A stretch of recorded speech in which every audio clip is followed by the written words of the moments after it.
the first half. Do you want me to cover it?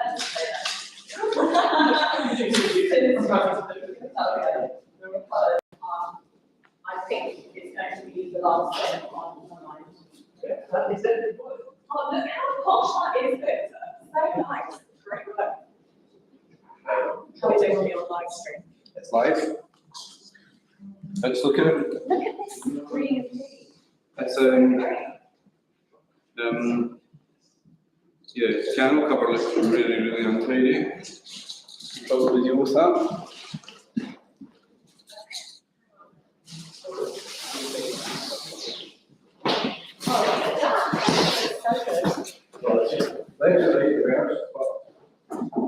That's fine. They might not be expecting that. Yes. Yeah. Okay, so those of you who are doing it right now, basically, people are going to come from now, and the first session is in the lesson. So if anyone's like, oh, I don't know what sessions are on today, I've put a list of sessions outside on each notice board, in the university notice board, so they can go out and have a look at them. And I'm going to run through all of them before we start the first session, basically about 5 to 11. And today it's quite music-y, quite music education-y, and we're going to see thing a bit later on with Louise. And then tomorrow is a little bit more popular music and funding focus. So nobody masks you. Basically, anyone can say anything. One helps us to change something. If they want to sign up for an individual advice session, it's first come, first served. Like I said, there's no 6 months today. There's no tomorrow. So if someone's coming for 2 days, they might not sign up tomorrow. Let's put roughly what people do next to their name. Should I do that? Some of you tomorrow as well. Not just put my name today, but. It's fine, don't worry about it. Do it first. It might be that people are like, oh, I only want to come to a receiving session, and then maybe. If that happens, I say, oh, that's small. Yeah. I'm not precious about it. Right, well, if we get to that point, thanks for that. Great. And then the other thing is, if they have any feedback, that's the feedback table right at the back. So if you could say to people, they can sign up for an advice session if they want one, right in every day, very limited number, and any feedback. They'll probably say we need more individual advice sessions. Do you know how hard it was to get the academics in? It was hard. So, yeah, that's what else was fun. Other than that, really, it's going to just be like welcoming people they come, students, and then we have, of course, some guests as well. I think the guests know. But if I'm not in it, just go over to the green room and ask them to see. They're also welcome to have tea and coffee, help themselves, and they're getting, well, we're all getting, they're getting lunch in the green room between 1 and 2. There's also a performance at 1:30. Today's performance is from live music now, musicians, Sally and capturing a big part of the and hence my sideways up. But should we just put the lid up on like on a small stick? Should we just, yeah. In fact, two of you want to do that? To me, maybe the full width is a bit too much, but not small. Yeah, that's what I was thinking. And I'm probably going to need some help just moving the chairs and stuff for the performance. I think I'll probably just bring the tables just slightly back, Neil, for the performance, if that's okay. Right, I'm just going to see if I can get the presentation up. Is this logged into? How does this even work? Oh, hi. Right, that's better. Is this logged into a specific person? No. How do I get my 365? Log into the browser. This is so beautiful. Thanks. Yeah.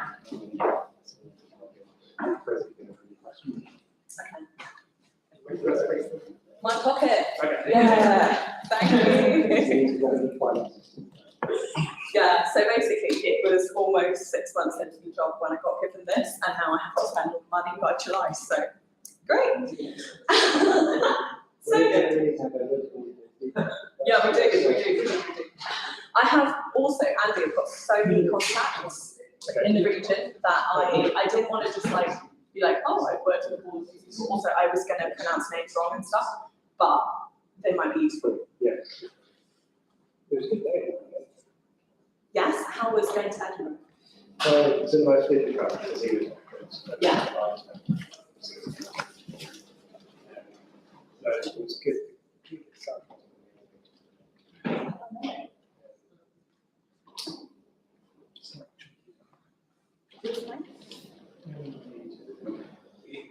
Oh, Matthew's. Yeah.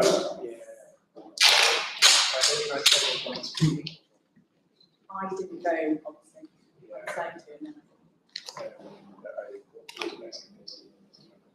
Yeah, When you say move the table back for the performance, I'll just move it like towards where the camera is, so they have a bit of space, because I don't want that was the right back for me. Yeah. Oh, hang on, I'm getting a call. Hello? It is? Oh, hi, I'm so sorry, I'm just With running Callum, an event today. sometimes When you he call? feels comfortable feedback anyone does. Callum might have it, but then Callum's been passing things to me. Perfect, thank you so much. Right.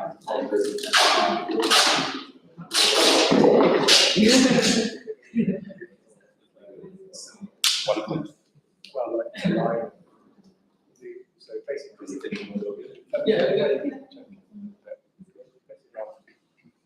Saturday morning, go to the house.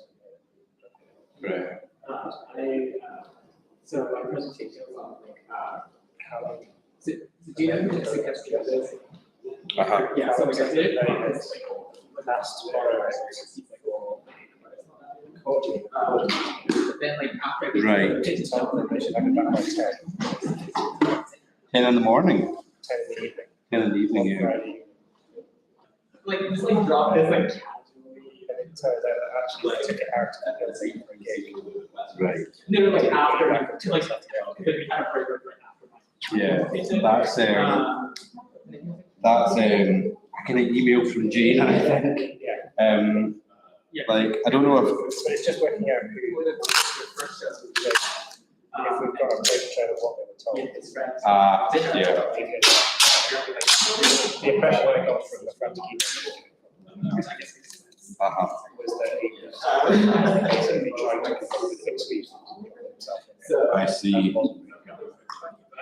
It's like, I think Callum has been,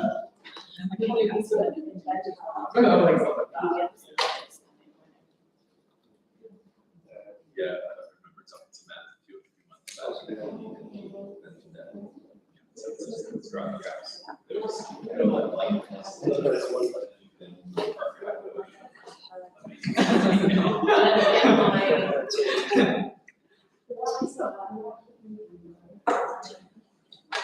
There's plenty of time.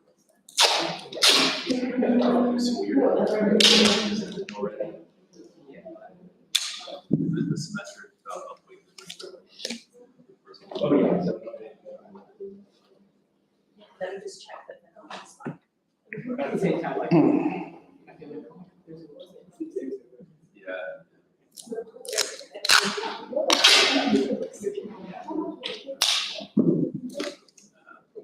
Cool, wow, your session's fine. And I've got the questions printed out in case you were like, oh. I've got my, I mean, we're just sort of at the end there. I think we'll maybe just ask them at the beginning, how many of them it's counted to me as far as I think it's 100% like, Yeah, so. not.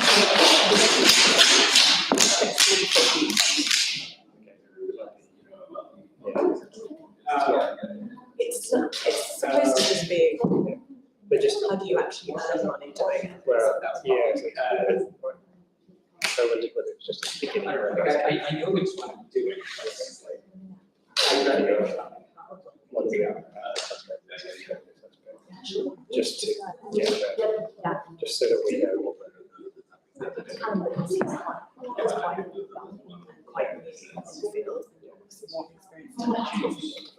Yes. I'm hoping that will be a good mix. I was hoping to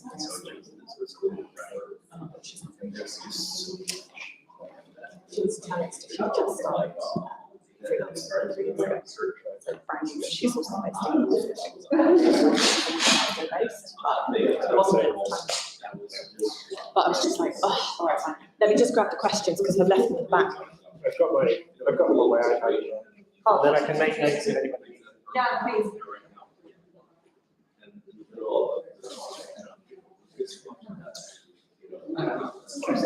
Yeah, in the middle of the live stream, one of them, this.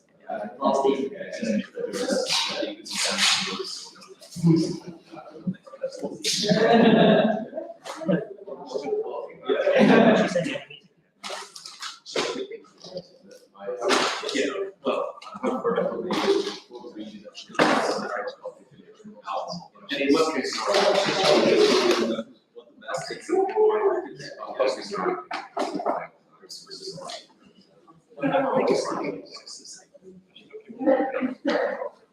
yeah.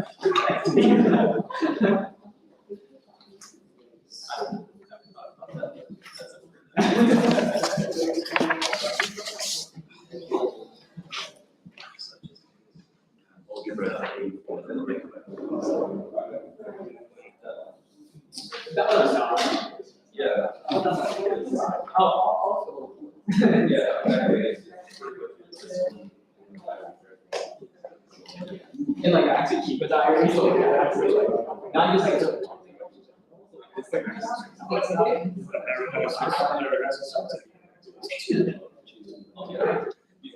Pretty much.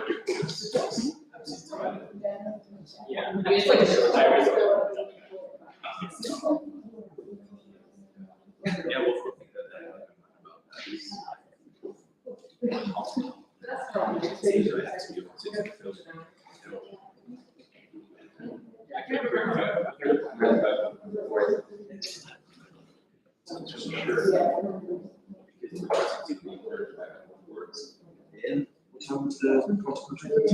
midnight. Sure, go to BBC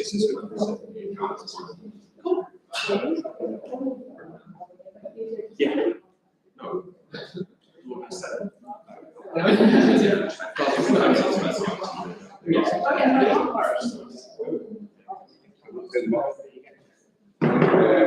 Something going to must be you. And stuff. We've got I mean, like, you can tell what I can practice. You can actually start with Like, even got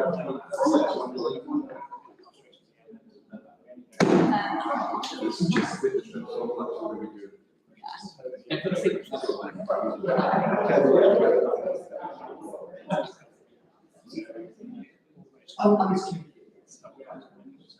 So I do actually.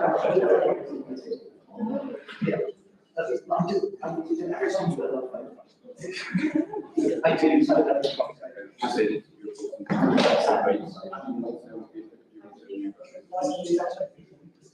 no, actually, YouTube. Yes. You're not live streaming on YouTube as my friends can come and say, what's live streaming on YouTube? Oh. You'll send you the link. I'm not sure. So I'm doing that. Yeah, but that's good. Yes. So I'm not sure. Oh, yeah. It is. I mean, I don't actually play that. I try to play it by having it. I'm from Dedication.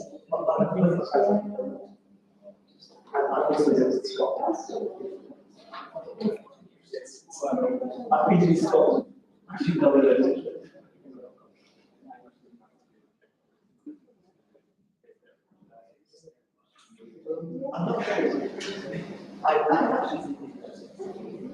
I'm not sure. I might stay in Scotland. I did. No, I mean, I'm not. Half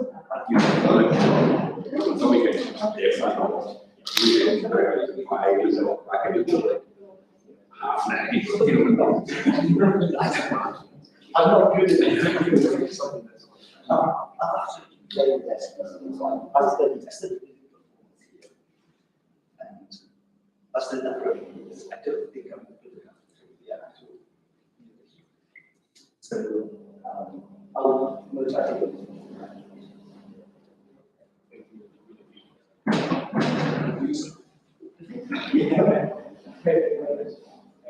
Yeah.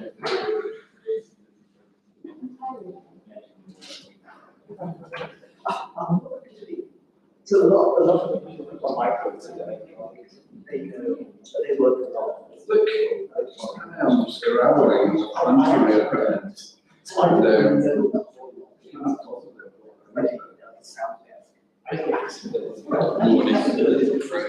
They're not very much. I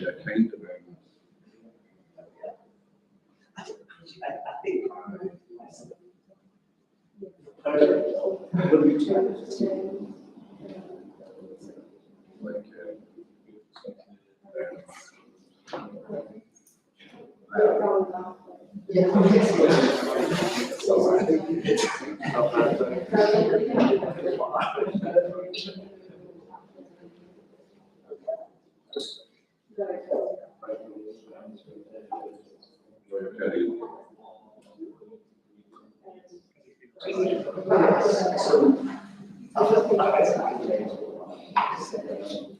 So I didn't graduate.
That was as part of the one with the. It was very, the children were, so it was, the children grew up. I can't remember exactly, but we were happy.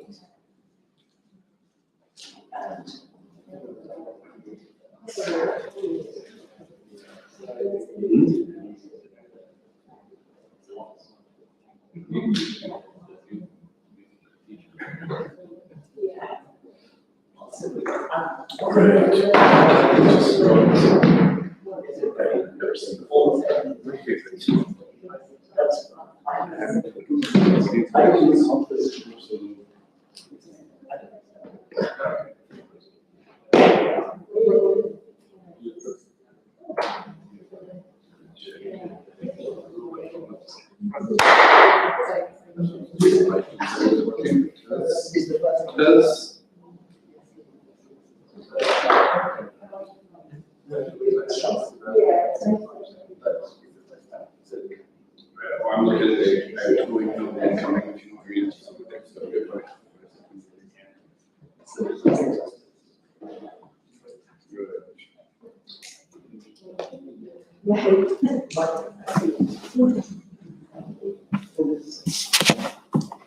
Yes. Look all official.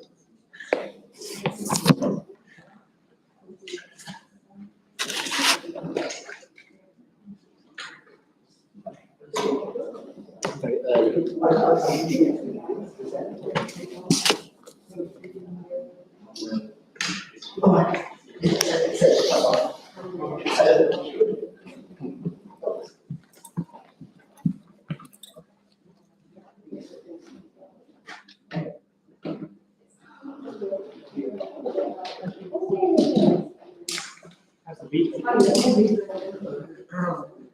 I haven't cut my fingers off yet. That's good. Have you made any that you've used? It takes a long time. It does, yeah. Most of us are still quite thick because I'm so, Yeah. you know, I don't want to. Do you play quite a thick reed anyway? I generally do play on thick reeds, yeah. I'm looking to strip it down a bit more to help my stamina because It's tricky though, isn't it? Because it's sort of, do you change what you're working with? well, I mean, Where is it? it is a good start. Yeah. And be quite, maybe quite a bit hard, you know, like, Yeah. I don't know. I mean, I haven't got what works best for me yet. I'm not at that stage yet. I'm still at the don't cut your fingers stage. Yeah. But,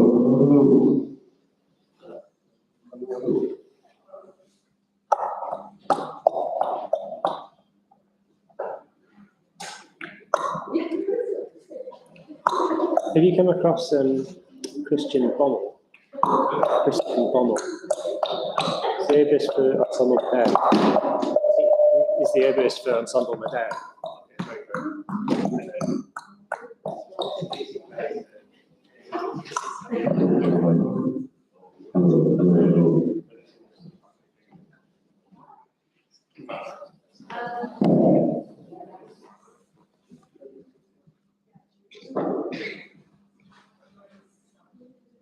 what's the guy's name again, sir?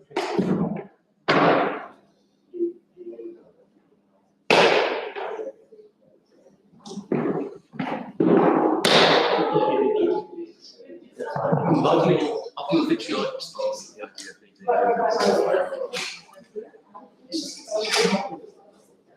but it's not academic.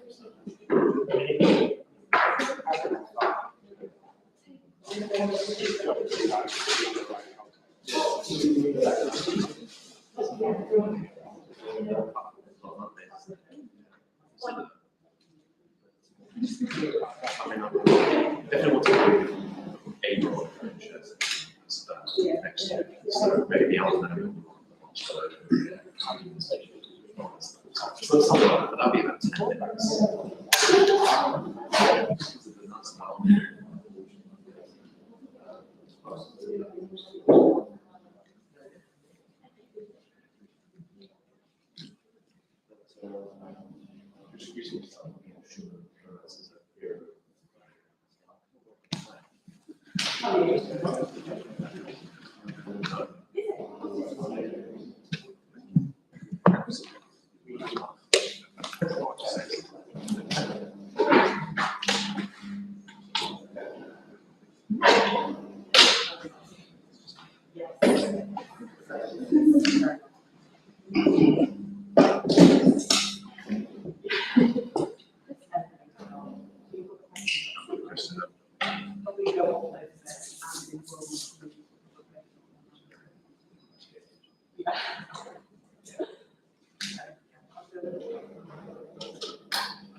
Let's get it.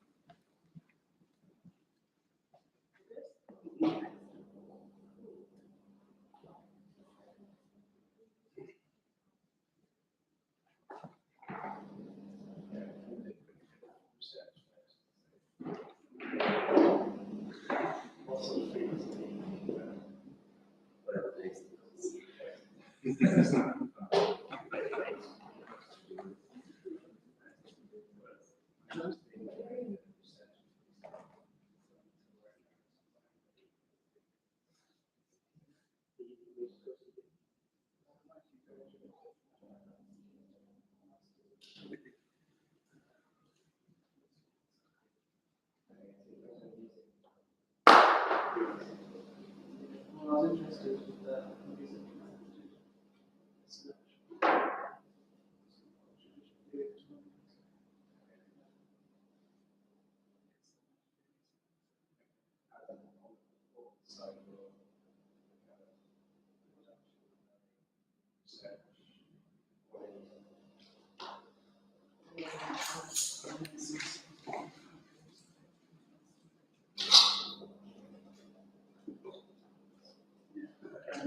I was studying the research, I was doing that to be able to like combine doing that composition and also sort of doing some sort of research. But I'm not able to manage to sort of get involved with the research and everything.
So that'd be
Good morning, everybody. Hi to everyone in the room and hi to everyone in our virtual room as well. I know that some of you are watching via live stream today. Welcome to our very first Making Music Your Career event, which is hopefully going to give you some insights into how you can actually make money doing this thing. And it's pretty vast, our music industries.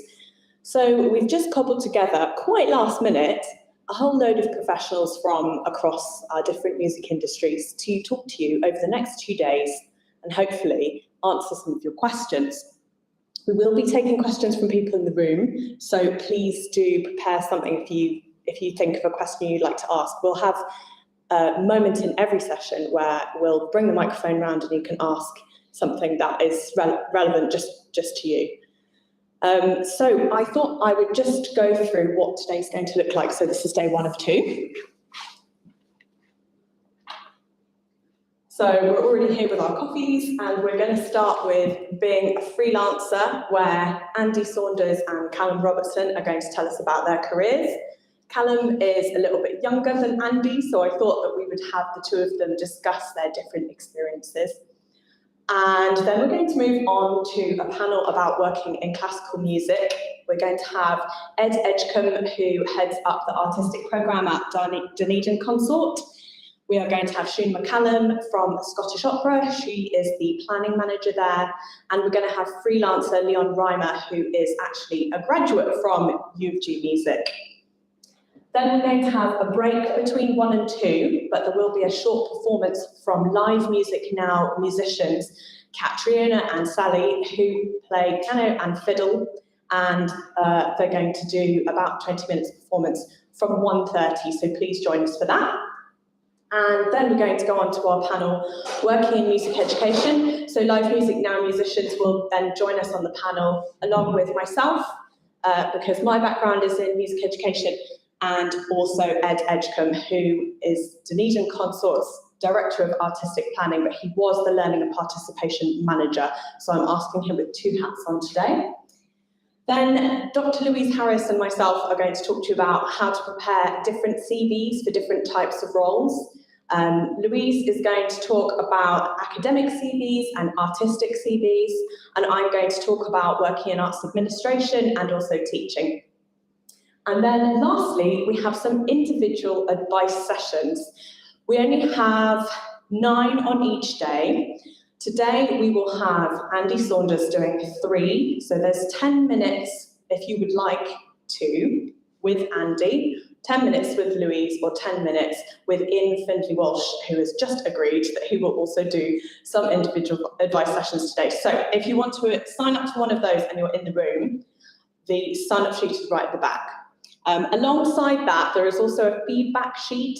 If you have any ideas about how we could do this better in the future, please write down your feedback on there, and it will be listened to and it will be read.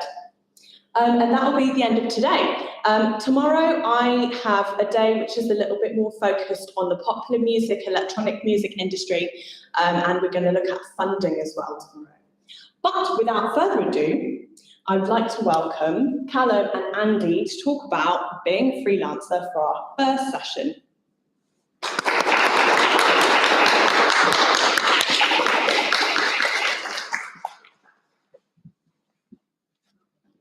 It's always nice to get a round of applause for walking up with a coffee. Good morning. Feels slightly odd. If any of you feel like you would like to move a little bit closer, you are very welcome. But don't feel you have to. So we thought we would start off just with doing a very sort of high-speed kind of summary of our careers so far, so that you sort of know where we're coming from. Is this microphone actually picking me up? Yeah. It is, yeah, good. Decide which one to drink out of. Okay, so I'm a horn player, mostly. I did an undergraduate at York University, just as a straight music degree. I finished that in 1999, back in the old days. And then I did a 2-year postgrad at what was the Royal Scottish Academy of Music and Drama, now the RCS. Whilst I was there, I got my first ever gig, which was my first ever sort of real gig, as opposed to a weekend choral society, which was playing the ring cycle with Scottish Opera in the Edinburgh International Festival, which was very exciting for a horn player. And actually, it was a massive mistake to say yes to it, but we'll talk about that a bit later. And then, just as I finished my master's, I got a job in Slovenia as the principal of the solo horn in the opera in Ljubljana, which I did for 1 season and then resigned because it was bizarre.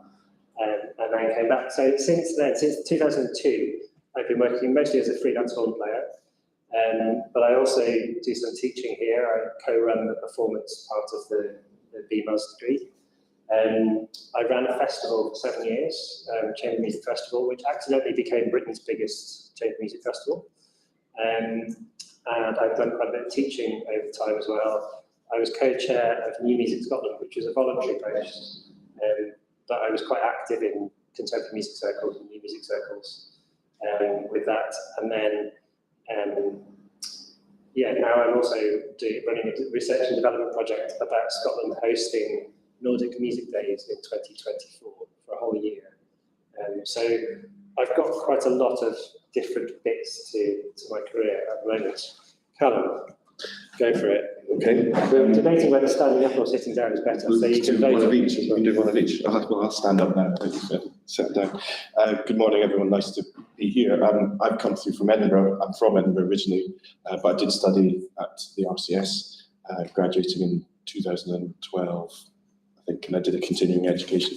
I went to school, obviously, in Edinburgh, and you talked about your first proper gig when you're at college. My first proper gig in a way was regular stuff was playing in a church when I was from the age of 14. I was making money playing it every Sunday, and then in my last year at school, I only did music. I can't believe that. I went to a private school and they allowed me to do one subject, which was music, and the rest of the time I was going to the local crematorium to play for funerals, which was great in the sense that I made lots of money. Instead of working in shops and things, I was actually making money playing music in a slightly odd circumstance. My uncle, who's a journalist, coined the phrase "cash for ash," but that's a bit of a dark bit of humour there. So yes, I studied at school. I was at school in Edinburgh, and then I came through to Glasgow, and clarinet is actually my main instrument. So it's a bit odd that I started talking about the organ there, but that's what I do now. I've got a regular Sunday job playing at the church with a choir, so it's really fun doing that, conducting a choir, singing with the choir, rehearsing them, playing, accompanying them. But I suppose my main income now is playing the clarinet. It might sound a bit kind of weird, I'm jumping between things, but that is kind of what I do. I do a bit of teaching. I'm a clarinetist. I've got a wind quintet that I play with, so that's a bit of money that comes in occasionally. But yeah, orchestral playing is what I'm mainly doing now. And I think that's really kind of I'm a live music now artist as well, still. That's really what I've been kind of doing. I think more stuff will come out as we keep chatting. For those of you who don't know about Live Music Now is a network. It's a charity that was founded by Yehudi Menuhin, and it'll put together groups who have an average age of under 27, I think. Yeah. So Callum just sneaks in on that one. A few years. and those groups will go around schools, care homes, hospitals, as well as doing normal concerts as well. So you're sort of accepted onto the scheme for a year as a kind of probationary year, and then you basically stay on until you all get too old. Okay, so we've Kathy prepared some sort of kind of guide questions for us. So the first question that she suggested, I think, yeah, that's true. If anyone at any point has any questions, or if what we're saying is totally irrelevant and you'd like us to look at something, then just wave your arm. And I think for the listeners at home, we'll do a couple of moments where I think Neil will check the chat for any questions from there as well. So the first question we've got is, what do you currently do to earn money? Which is an interesting one because we're just coming out of 2 years or a year and a half really of there basically being very little work. So Callum, how have you found the return to normality? Well, I think you'll agree it's exploded. The performing side of things has absolutely exploded, which is fantastic. It's quite weird to think, is this what it was like and we were just so used to it, or is it busier than normal? I feel, certainly from my point of view, things are really, really busy. I'm doing a lot of travelling, particularly down south, and during the whole lockdown period, it's a bit boring doing a whole recordings and stuff, but we've come out in a good way, I think. Yeah, as well. it's definitely live performance is suddenly just, yeah, it's all come back. It feels as though it's pretty much as it was before, I think. And I guess also we're probably both quite lucky in that there are vacancies in the clarinet and horn sections in Scotland as well. So that means there's often a bit of work going. Yeah. Particularly with COVID, you occasionally do get the, Yeah. you come in later on today because of so-and-so's tested positive.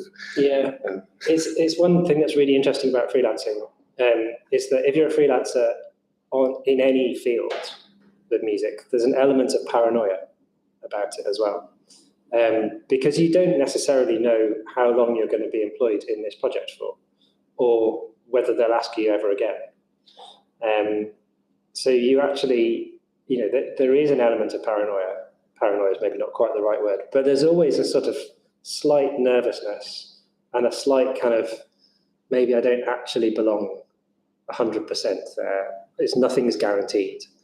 And I think that's something that COVID has been an interesting catalyst for just thinking that through. And I've certainly found COVID quite useful for just sort of relaxing into it and thinking, okay, well, it is what it is. Yeah. And it's very easy to take something personally or to get worried about something which is actually totally irrelevant and you have no control over. So as a freelancer, not thinking too much about what other people are doing in the same field is really important. Just sort of take care of your own business, but also finding a way to have a sort of basic kind of, well, for us, I suppose it'd be instrumental practice, but whatever your own practice is or whatever your field is, having a way to sort of on a daily or weekly basis take care of those things, the equivalent of instrumental practice, I suppose, that you're not being paid for, that's your own investment in you doing it, but making sure that you keep that standard going is really important, I think, freelancing wise. So when in a week when you're not in an orchestra, do you have are you quite good at putting together a regular schedule to keep on top of things, or do you just think, excellent, I'm going up a hill, I'm not touching the clarinet? Yeah, it does. Well, the good thing is there is always now kind of things that punctuate the week. So there is the kind of weekly rehearsals for the Sunday commitment that I have. I do a bit of teaching on a Monday, and I've got 2 other external pupils. So there is kind of things that punctuate the week, and then there is definitely downtime because it's kind of, let's enjoy this before it suddenly hopefully gets really busy again. I'll be very honest, it's very hard to try and do practice when there's nothing in the pipeline. But then there can sometimes be moments where you think, actually, you know what, I'm going to do something, and then you get back into it. It's good in that sense. But yeah, it can be, if you've not got something to really drive yourself towards, it can be very difficult to find the motivation. And there are various sort of tricks you can find. So if any of you do any teaching yourselves, or you have any pupils, then just things like playing an octave lower or an octave higher, or playing something at the same time that actually is harder than what they're doing. Joining in the warm-up, but making the warm-up in a different octave keeps you on top of your playing, and it helps your student. So things like that are quite useful to do. Yes, it's just finding, in times when there's no go and work in this place doing this project, it's quite important to find tools that you can use to maintain what you're doing and to keep improving as well. But also just not to get really fed up as well. It's quite good. Okay, so Callum, what's the most bizarre gig you've ever had? Well, I'm looking forward to hearing you say what your one does. I've got to watch what I'm saying as well. Try not to lose the next gig. Yeah, exactly. I wouldn't name the orchestra, and I wouldn't name the conductor, and I wouldn't name where it was, but you might start to, I don't know if you were actually playing in it. It was, keep on going on about the organ, but I was actually playing the organ for a Fauré Requiem, and I was all set to play it, and the conductor all of a sudden said, "Where's the organist?" And I played the organist, and I'm here. He said, "No, we don't want that organ. We don't want that organ." I thought, is at the front of this orchestra. Thinking, I don't understand. So no, we need a small organ here. Otherwise, I do not conduct this concert. And I thought, right. So I just went off stage and went to the management and said, he doesn't want the organ. I said, well, what do you mean? He said, he wants a little electronic thing. He said, we haven't budgeted for that. So they went in the break to speak to him, and he said, if you can't get this organ, then I go. I'll see you later. Bye. We don't do the concert. He was being obviously very overly dramatic. So we got people in to speak to him, me feeling very much in the middle of this. And he then came round to, he said, okay, if this is not an option, we can try it, but I'm not convinced we do it. So he was basically convinced that we had this massive organ, it was going to be far too loud. But I managed to convince him, but he just made such a massive thing about, speaking to me in front of the orchestra all the time, and it was just so embarrassing. And then he got to the stage where he said, it was all saying organ too loud, too loud, too loud. So, oh God, right, okay. So I got to the stage where I knew there was a certain stop on the organ that was so quiet. And I managed to play the chord. He said, can I hear that chord? And played it. He said, it could be a bit louder. And I thought, yes. So I managed to convince him, but he was just very, very intimidating and in front of an orchestra. So that was a very uncomfortable experience. But people were saying you kept your cool, which I wasn't convinced I had. I think my most bizarre one is very different to that. It was for a fashion show in City Halls. It was part of the Commonwealth Games cultural project. It was, my chamber group was asked whether we would provide the music for the Scottish Design Consortium's massive Commonwealth Games themed fashion show in City Halls, which isn't set up for a fashion show. It doesn't have a catwalk. So they asked whether we could put together a programme of contemporary Scottish music, so for me, I was thinking, a list of composers, a list of electroacoustic stuff, great. So I sent through a few suggestions, and actually what they wanted was pop music. But by that point, it had already been advertised in all the brochure that we were doing it. So we sort of changed the plan a bit, and a saxophone player who's an absolute genius arranger managed to transcribe and arrange these 12 pop songs. So we did it for 2 violins, 2 cellos, horn and 2 saxes, drum kit, and then we had a DJ with the originals as well. And then the sound guy was someone we knew, so he sort of went in and out of the 2 things the whole way through. The problem was that a lot of the songs were auto-tuned. So playing in tune with something that's auto-tuned is very, very difficult. It's basically impossible. So it was the whole thing was really weird. And of course, as we walked out to do the gig, in the front row was the Chief Executive of Creative Scotland. Fiona Hislop, who was the Arts Minister, was there in the front row. Oh no, this is a total disaster.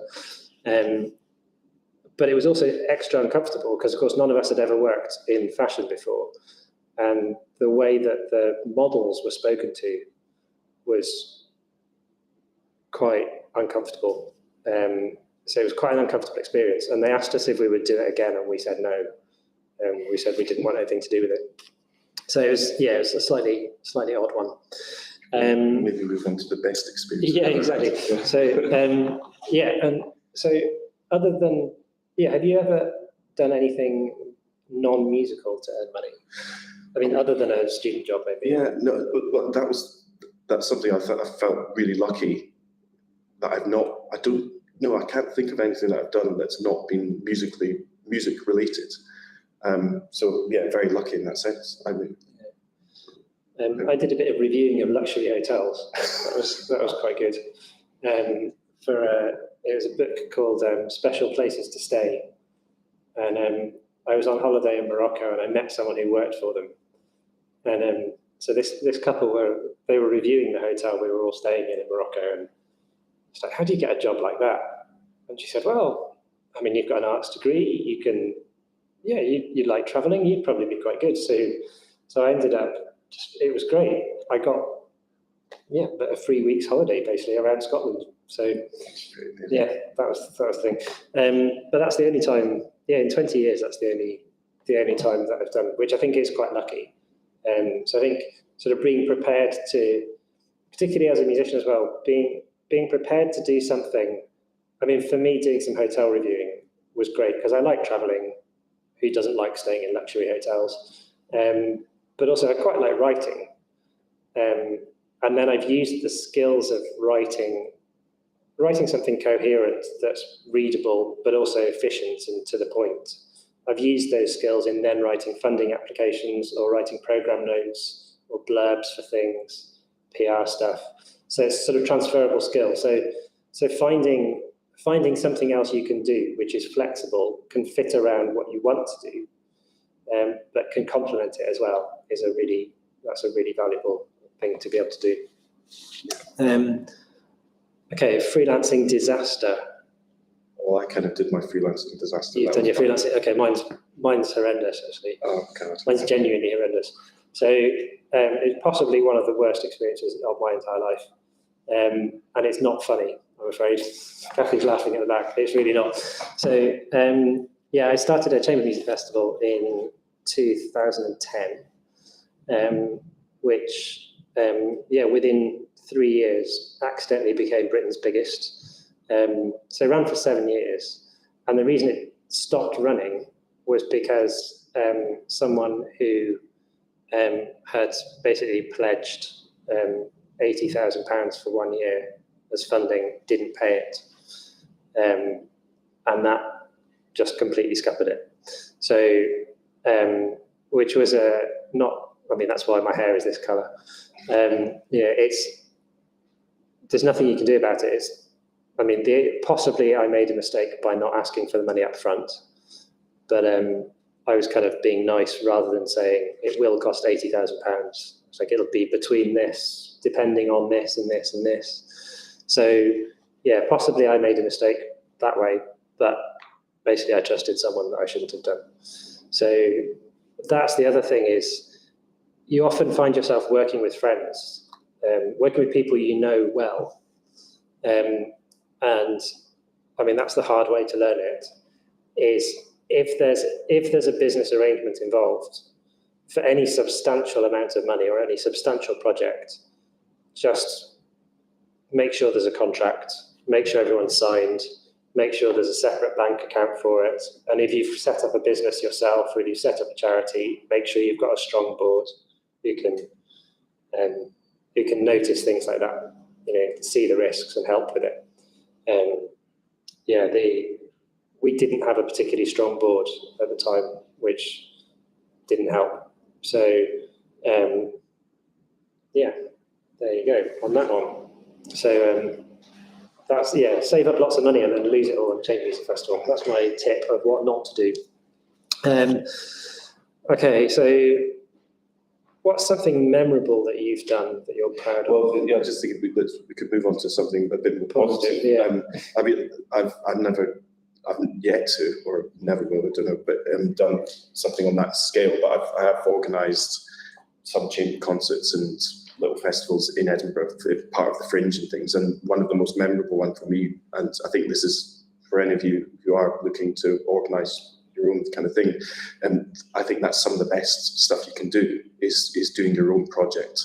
I mean, it's great getting paid to do orchestral stuff and playing great music a lot of the time, not always, but to be able to work on your own project, and whether it's commissioning your music or if it's working with people that you've wanted to work with for a long time, or do it in a certain place that you've wanted to work, and that kind of all clicked quite well for me a few years ago, 3 years ago. I went up to Drimnin, which is on the Sound of Mallow, looks over Tobermory. Have you ever been? Yeah, amazing house. And they've got this beautiful chapel that's been acoustically is fantastic. And I did a little residency with my girlfriend. She was a soprano, so we did soprano and clarinet music, which is not to everyone's taste, but we loved it, and that was kind of the most important thing. And we were getting to work on music that we were so passionate about, and doing it in that incredible surroundings, and we were getting paid to do it. Not a huge amount of money, but it was worth our while. And we were able to work on all that music in anticipation for doing concerts in the Fringe. And the year after, we collaborated with a pianist, and we had a new piece of music. We had someone who gave us money, and we also got funding for it. A new piece for bass clarinet and soprano by a composer, Sheila Phillips, and using a beautiful text that was all kind of nicely interlinked.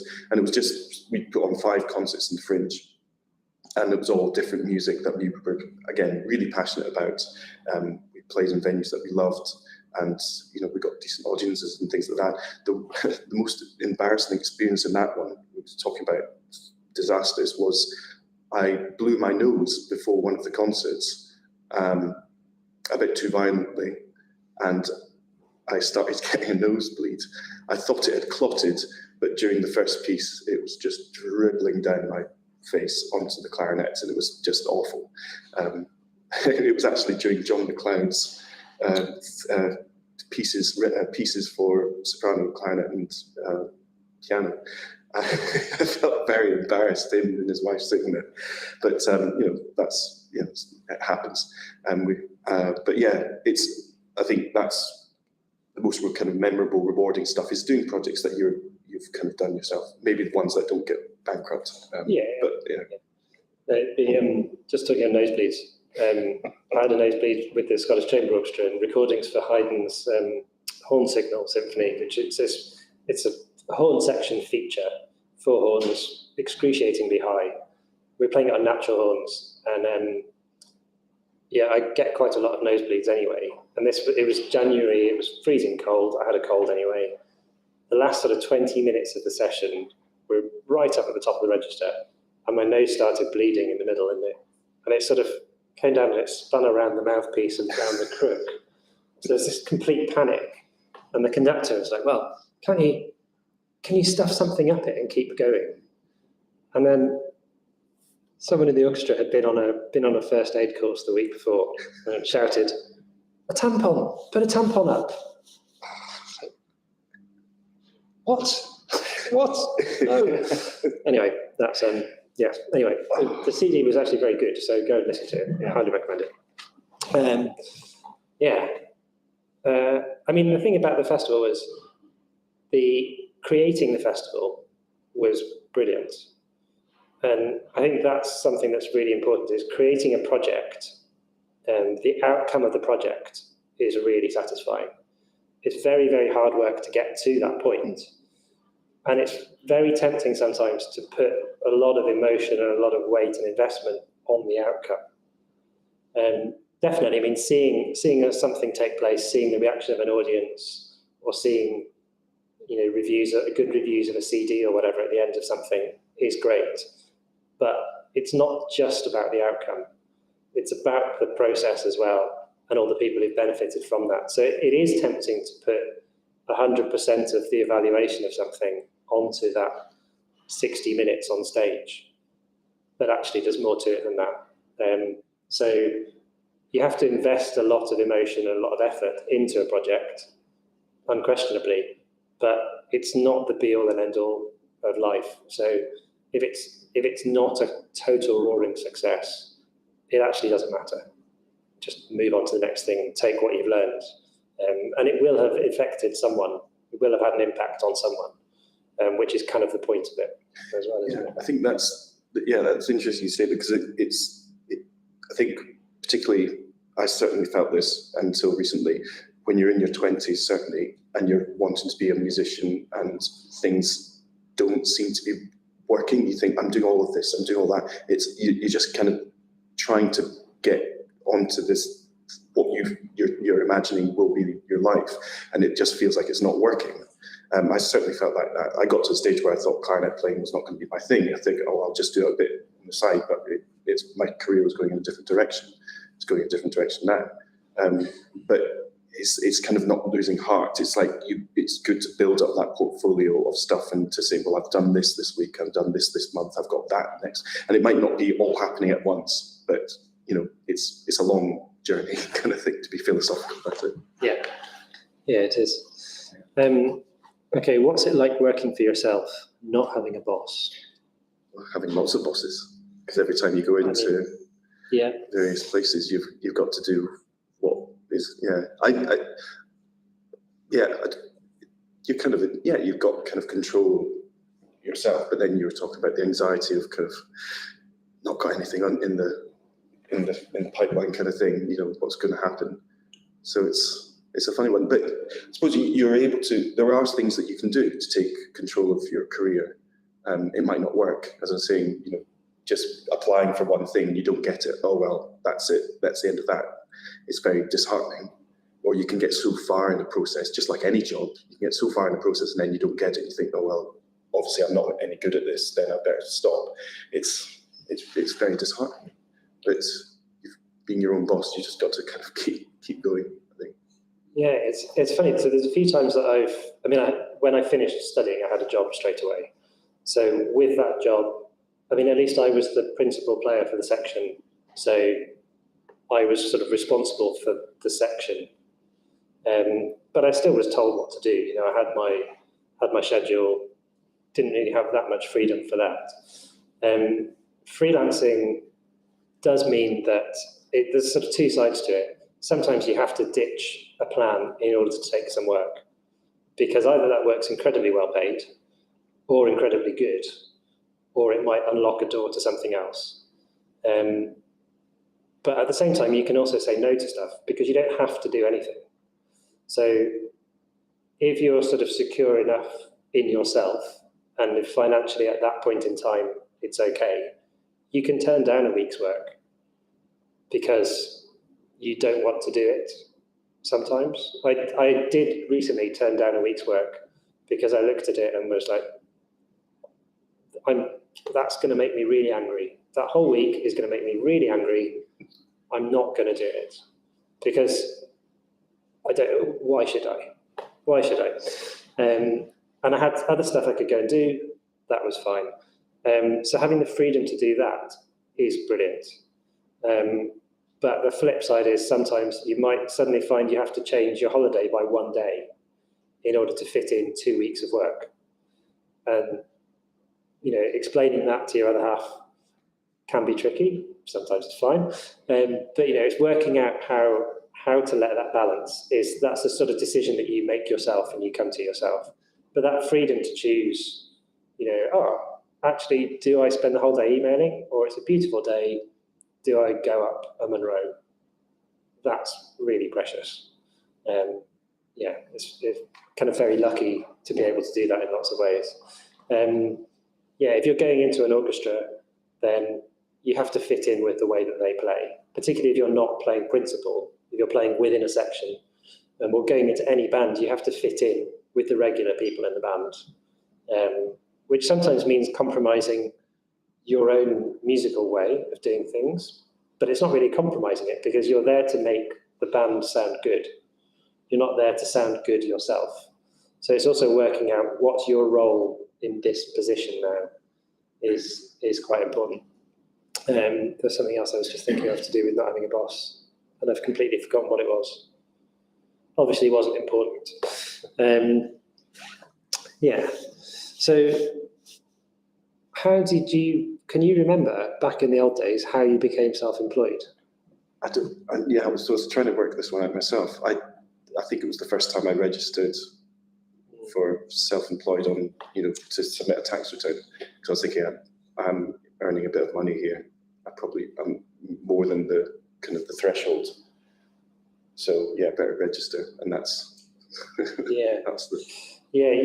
end of it.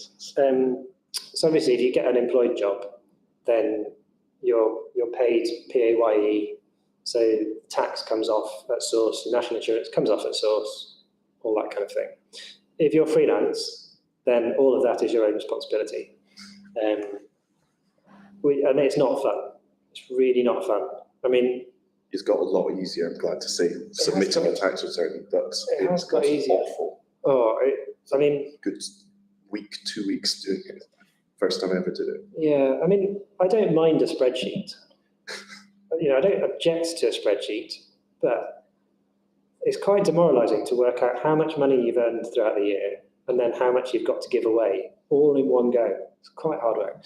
So yeah, you would register through the HMRC, I suppose through the website now. Yeah. You know, and that it's all pretty painless to do the actual kind of admin of that. I'm terrible at keeping records throughout the year. I'm really bad at doing it. Every year, I think, okay, this year is going to be better. But every week, I'm going to set aside an hour and a half. I'm going to do my accounts for the week, keep track of everything. Do I? Absolutely not. I mean, 27th of January every year, panic, lock myself away for 4 days, realise that I can't find everything, you know, shoeboxes of receipts, they're all in the wrong order. Well, that's the beauty of things more contactless now, because from my point of view, hopefully I'm not going to get HM Revenue getting onto me just now because this is being live streamed, but I'm a wee bit kind of general with it because I just hate the process so much. You know, I go through my bank statement because I am like that now. It's just thinking this is going to be a receipt. So instead of getting a hard copy of it, I'm just going to put it on my card and I'll get it in my bank statement, and therefore it's kind of logged. Yeah. But then there's times when you're looking at it and think, what the hell was that? Yeah. You think, it's tricky. And also, there's a whole list of things that are tax deductible for you. So if you're self-employed and you rent a flat, then if one of those rooms is used purely for your work, then there's a percentage of your rent and your power bills, your council tax and everything that is tax deductible. If you own an instrument, then that instrument or anything that's, I can't remember what the amount is, it's sort of around £1,000, isn't it? I think is a capital gain, not a capital gain, a capital expense. So it's a big piece of equipment which will last you for several years. You can claim the value of that over 5 years. So you can either do it all in one go, or you can do 20% every year, or whichever variation on that you want to. So there's, if you're a performer, then getting your hair cut, for those of you lucky enough to need that, getting a haircut is tax deductible. If you have clothing that you wear only for doing a concert, that's tax deductible.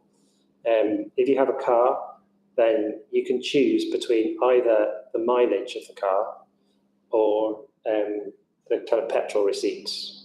So you can choose which one you do, but once you've decided that, you have to stay with it, which is quite annoying. I'm not sure whether you can change it when you change the car. I don't know about that. I've never had a car that's been expensive enough to make changing it worth it. If you cycle, then you can claim mileage for cycling as well. So it's being aware of all these things, which probably, I mean, the HMRC now do put together webinars and do put together online tools to help you with things like that. But yeah, if you can be more organised than I am, then I would highly recommend it. If you're good at setting aside a little bit of time every week, then I would really recommend doing it. It makes life a lot easier. And also, I mean, an easier way to do it actually is just to have 2 bank accounts, one that you purely use for business. So if you buy a coffee in a break, then if you're self-employed and registered as working from home, then in fact for me, if I go down to the Gilmore, the Gilchrist bar to buy a coffee, that's actually tax deductible. If I'm here for a 3-hour session and get one in the middle, that's tax deductible. So there's a limit to how much you can claim when it comes to food and drink and things, which is a little bit of a grey area. The accountants that I was with for a while, they basically looked at what the HMRC would pay their employees for working away, if that makes sense. So HMRC did argue that you couldn't claim for lunch. But if an HMRC employee is working in a different office, then they were given £5.45 for lunch. So that was the argument, was that therefore a freelancer should have the same thing. There are a few frustrating things like the cycle to work scheme, where if you're PAYE, then you can buy a bike that's tax free. So the tax you would pay on the cost of the bike is taken off. As a freelancer, that's not open to you. So there are a few schemes which is frustrating as someone who's self-employed, but in general, it works out pretty much the same as being PAYE. Things like national insurance, you have to keep an eye on, just make sure that there's two chunks of national insurance that you pay. But the way that it now works with the website, you basically put everything in and it just tells you how much to pay. And if you look at it and you think that's not right, then they're quite helpful at discussing it with you and explaining or changing it if you're right. Normally you would pay twice in the year. You would pay in January and July. But there are different circumstances where you can ask to defer it or just make it once, and they're pretty flexible about that. They're pretty open to discussion. Horrible moment of the year. It is pretty grim. You know, you've saved all that money. You've thought, oh, I'm going on holiday. You press enter, submit. No, I'm not. Okay. Yeah. Are there any? Maybe this is a good point to ask for any questions particularly about registering for self-employed or the sort of nuts and bolts of being self-employed. Neil's got one. There's a question from the live stream. Do you recommend hiring accountants? I haven't, but I do have a friend who does this kind of stuff, so I've occasionally tapped him for some information. Usually it's after a couple of pints, so I don't really remember any of the information. And he can, not that you weren't explaining it well, but gosh, when people start talking about all this stuff that's tax deductible and, class 2 insurance and, capital, I really, it's the Homer Simpson monkey cloud thing. It can be so, I kind of lose the plot a wee bit. So I do feel like I should get a proper accountant, but will you have one? No, I did have one for a wee while, but I realised that every year I was spending £500 on the accountant's fees to save me £300. So I ended up not doing that. So follow up. Maybe just one mentioning on the mic. This is Jordan's question. Answer the question on the mic. Sorry. Oh yeah. Okay. So the question from Jordan was, is it worth hiring an accountant? Yeah. So I think if you've got a very complicated set of accounts, or if you're really stressed about it, particularly the first or second year, then possibly it is. Yeah. But check out a few different accountants. Get recommendations from people that you know and trust. Just sort of see how much money you'll be paying in accountants' fees. Those fees are tax deductible, don't forget. So that's at least a bit of a bonus. But just work out, are you confident that you've got this right? Great. Or are you panicking a little bit? I found that I was basically going through and putting everything into a spreadsheet, putting all the receipts into envelopes, and I was sending all of that information to the accountant, who was basically taking £500, £700, whatever it was, for not really doing very much. But then it made me secure that at least that was right. So yeah, that's probably what I would suggest. Okay, so, where do you look for work, or how do you get offered work? It's a funny one, because for performers, a lot of it is word of mouth. Yeah. You would also go and do, for the orchestral side of things, you would maybe go and do an extra work audition, which is an audition just basically to be put on the books for when they need extra players or deputies for contract players. So you would maybe do that, or you would maybe go and do a job audition, and they would then put you on that list. For other stuff, a lot of it is word of mouth. A lot of teaching comes about through word of mouth. You're recommended, particularly at private schools, where it's maybe just one instrument that you're teaching, a specialist instrument. That will come about through recommendations, people passing on things. Yeah, it can sometimes be a bit odd to think, how did you get my number? Which is quite nice in a way. But from the orchestral side of things, the website Musical Chairs, which is not actually just for orchestral stuff, it's for all the jobs that are going, but it's also competitions that are happening, Teaching jobs, I think they've got on that as well. I mean, they're really on top of it. Musical chairs is definitely, Yeah, I'd say, the best. there's musicalchairs.info is worth looking at. For jobs further afield, MUVAC, MUVAC, which is Europe-wide. Creative Scotland's opportunities page is brilliant. That has a lot on it. It has volunteer and internships as well, which are useful to know about.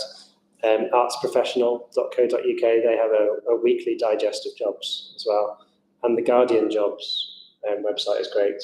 If you're looking at jobs that have any sort of academic link at all as well, jobs.ac.uk, and you can isolate it to just be music or just creative industries as part of that.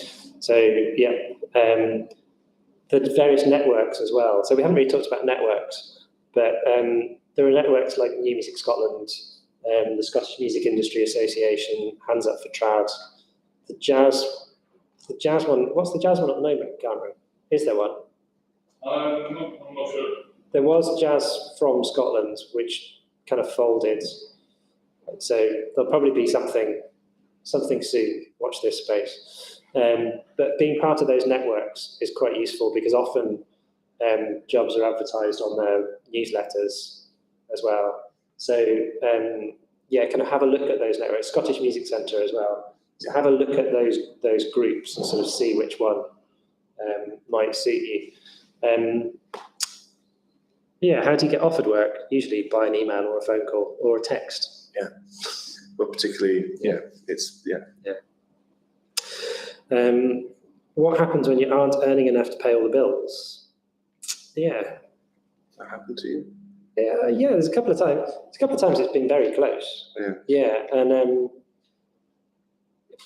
yeah, you just have to grit your teeth a little bit and either speak to your landlord and defer paying your rent for a week or so. Yeah, it's very tricky. You've just got to sort of work out your budgeting, keep everything as tight as you possibly can. Yeah, and again with this is one of the dangers of freelancing is sometimes it's not in your control at all. There are certain months of the year that for us, we know there's not going to be any work or there's going to be very little work. So you need to plan for those months to not have very much income in those months. Or if you have a job where you can submit an invoice at the time of your choosing, plan to submit it so that the money comes in for that. Yeah, learn to cook with lentils. That's quite useful. Pasta, rice, all of the above. Get a slow cooker. And also at the moment, just wear lots of extra clothes and don't put the heating on. That'd be the other tip. If you're able to, I certainly did this a while ago, is having an extra bank account which you don't touch, but you've got some money in there. So it's kind of, which if it's positive, even if it's a savings account, which or you might put away a tenner a month or something, and it's just something you don't think about, but it's there. If there is a problem, I think that's worth. Yeah, and I know that there were a lot of people, particularly in London, a lot of the orchestras are freelance orchestras. All the big name orchestras, the London Symphony Orchestra, London Philharmonic, Royal Philharmonic, Philharmonia, they're all self-employed. So they're not salaried orchestras, they're contract, but they're freelance contracts, which meant that during COVID, they weren't paid. So they weren't paid, they weren't able to be furloughed. They were all just on the same self-employment grant from the government as everybody else was. So the cost of living in London is considerably more than the cost of living here. So for a lot of people in London, a lot of quite big time players, big time conductors as well. I know a couple who were doing Tesco deliveries. So there, and people would do deliveries, they would just do anything that they could so that there was a regular income. So yeah, if you sort of are looking at your diary and it's completely empty, if you can see that sort of the wolf approaching the door, then it's not, I mean, it's a fairly normal thing to happen in the music industry for someone who's self-employed. So just look at something you can do to get some sort of income so that you've got a bit of a cushion. Yeah, just to direct point with that, there is government support. If you're self-employed, you can receive a form of universal income. Yeah. So it can be topped up so that if you have a period where you don't have any work, you can just get for that period and get work again. It's sort of in bits of the self-employed. Okay. Yeah. So Laurie's just pointing out that there is a government scheme if you're self-employed to, so it's kind of like the universal. Yeah, it's like universal credit. Universal credit. But universal credit can access to self-employed. Okay, yeah.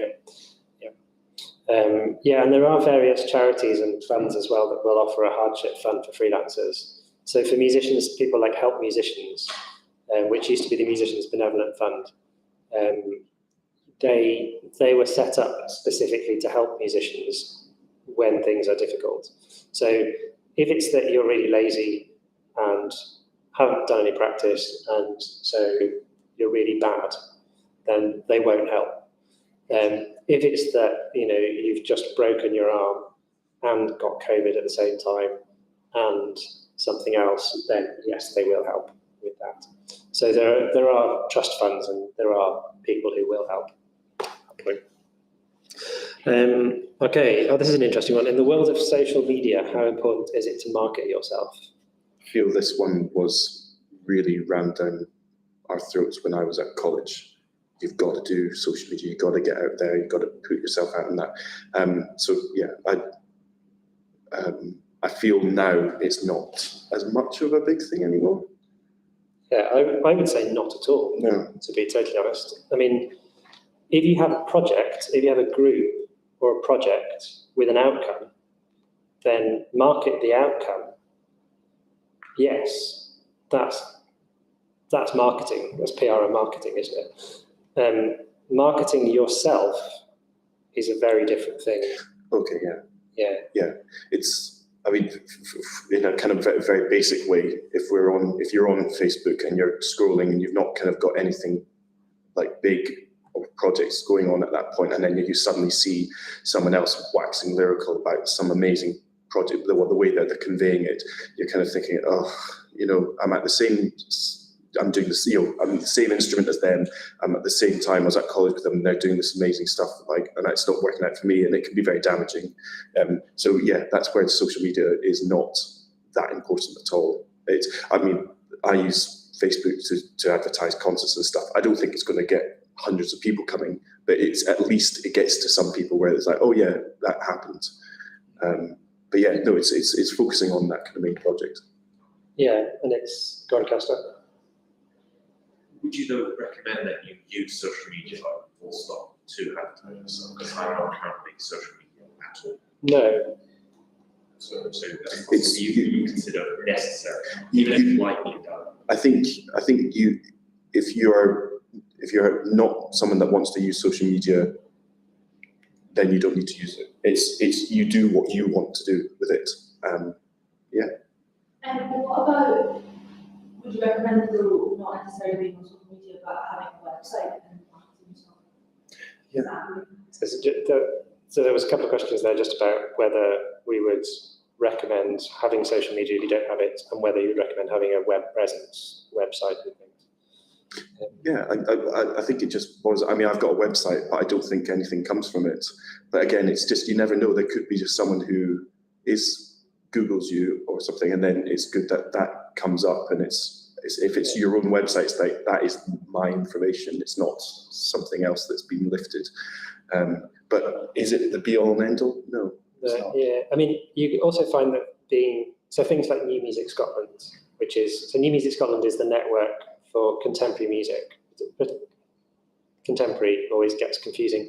For contemporary classical experimental music is, I suppose, the easiest way to explain it. If you're a member of that, then you have your own profile page on the website. So I'm a member of that, so I have my profile page on there, and then I'm in a horn quartet. We have our own horn quartet page, which also has my biography on it. So I feel like those two things have got enough about me. And then I've got LinkedIn, which I suppose is more of an industry thing, which I never really look at, so it probably is useless. But I feel like those bits of things, and as you say, yeah, if you were to Google me, then actually my nephew, a few years ago, he was 10, I think, at the time, and they were doing a computer lesson at school, and they all had to Google someone. So he Googled me, and I came up as sort of one of the first Andy Saunders horn player thing. And the rest of his class were convinced that I was therefore famous because I came up on the first page. So I'll take that. Yeah. But yeah, so yeah, I mean, it's the same thing where it's something we've talked about in the performance course with PR and marketing, where if somebody else talks about you, that's more valuable than you talking about yourself. So if you have another website, which even if you put the information in, it's still it's still a third party with your information, which is kind of more valuable than you saying, I'm brilliant. It's kind of somebody else saying you're brilliant, which is better. So, yeah.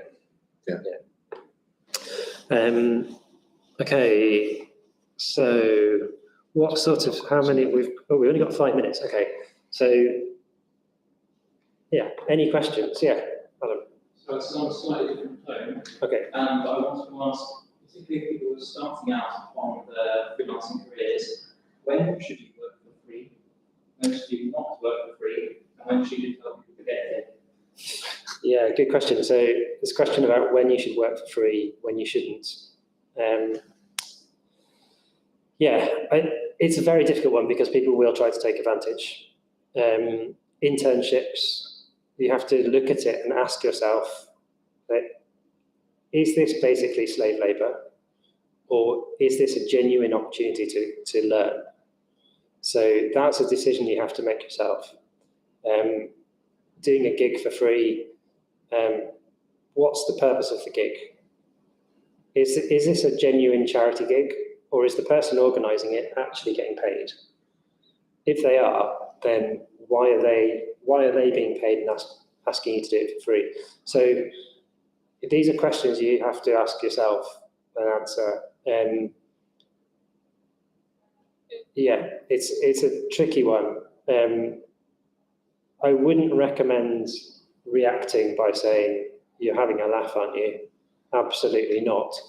Unless you're established enough and kind of, part of the community enough to feel responsible for others as well, to be making a point, because that could cost you other work. So that's an important decision to make at that point. If you have a principle about something, is there any point in making a stand but not actually following it through? Tricky one. So it's difficult. I think you weigh up the pros and cons. Am I going to be out of pocket doing this? If so, and it's not paid, then maybe ask them, look, I'm going to be spending 20 quid to do this. Can you at least try? If it's a worthwhile project, if you think it's going to help your career. If it's a bunch of mates that, it'll be just a really nice experience and it's not clashing with other work that is paid. I have done that, but it's just balancing it. Yeah, just don't, depending on what it is. Yeah, don't just say you're having a laugh kind of thing. Yeah, and also sometimes it's an investment for you to do it. So if it's a group of absolutely top players or top musicians who are doing something basically for fun, to have a project to do, then yes, it's worth doing because you'll learn a lot from it. It's an investment on your part, as long as they're not taking advantage of you. So it's just weighing that up. Yeah. So I would suggest just politely declining. And it used to be that you'd always say that you had a Viennese gig in Leamington Spa that night, which is about the worst possible gig you could have as a horn player. It just means you're sitting going, bah, bah, bah, bah, bah, bah. So if there's something you really didn't want to do for that reason, you would say, sorry, already got a Viennese, Leamington Spa that night, and then that was it. Any other questions before Kathy kicks us off?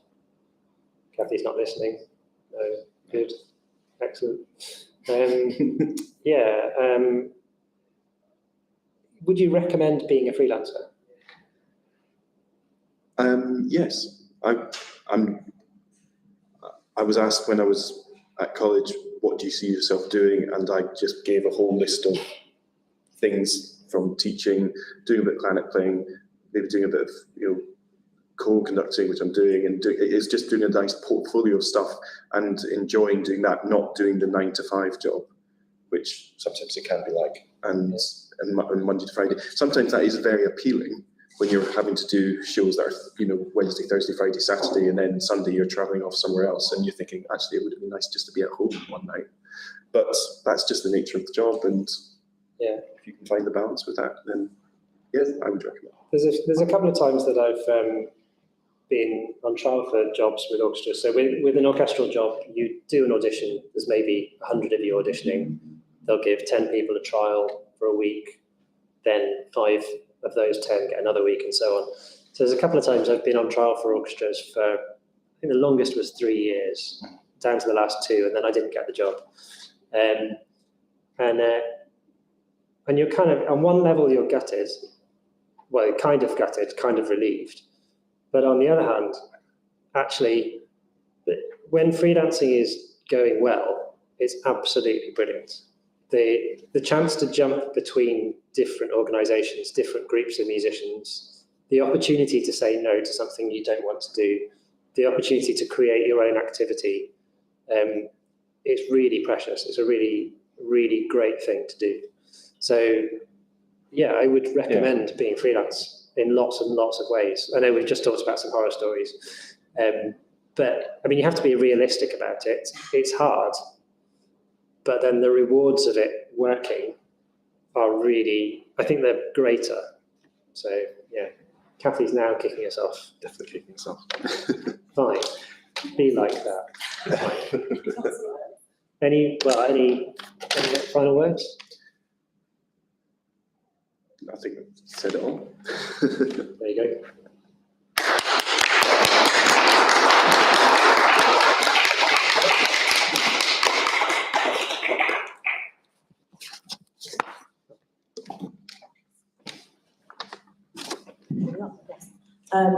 That was very insightful.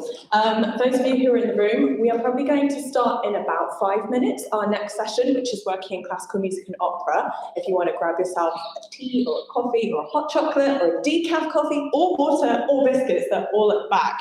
So we'll start in about 5 minutes.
Well, he's really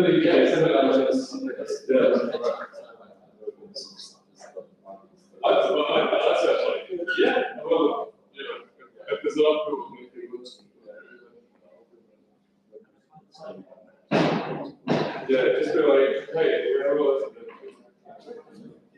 it's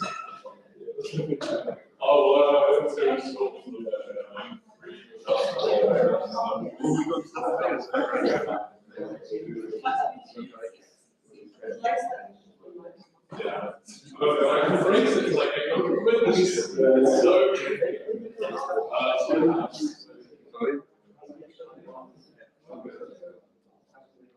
well, yeah, maybe we should. Yeah, if we're going over to the 6 week, I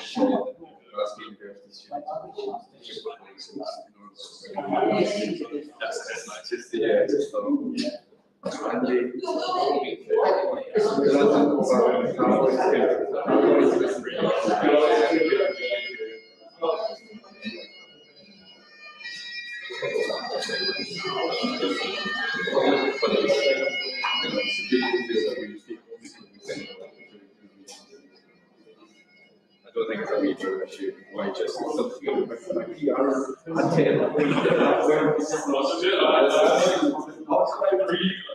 Smaller way to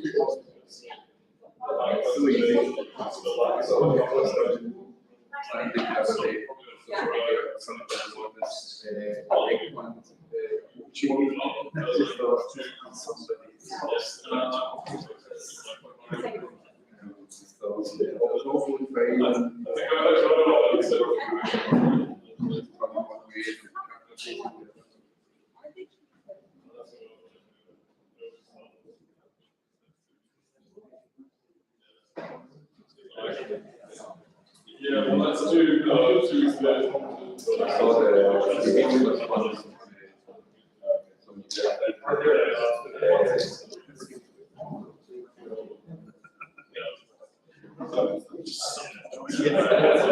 very much so. Yeah.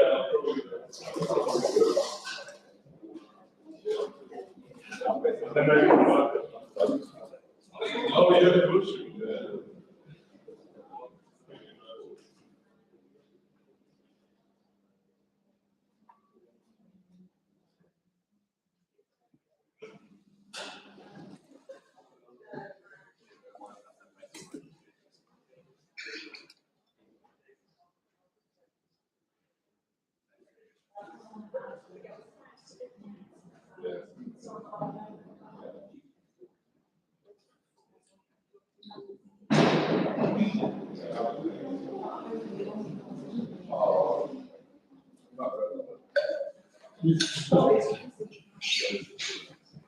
So, put questions there. We've got two handheld mics, they're both on. Right. Just pass them out basically. Follow these questions. But yeah, just basically a little overview of each of your jobs that you're currently doing or career, whatever you fancy saying. Water. Do we need to use the handheld mic to, Do you have to use it? as in, there's no ambient? It's like if you pick it up, if you make a sound, you need to pick it up. It's mainly for the live stream. Cool. Yeah, we'll just do it. Okay. And yeah, I can. It's all right, doesn't matter. I also do things like, what's your job title? What is your job title? Most of those words. Roughly the same. It's all right. It's not even technically yet my job title, so it's all fine. Just if we, for the live stream folks, if we have a question from the floor, can you repeat the question on the mic? Sure. Great. Okay, is everyone ready? Yeah? Yes. Okay, great. Right, I'll just order. Oh, lovely, thank you. Okay, everybody.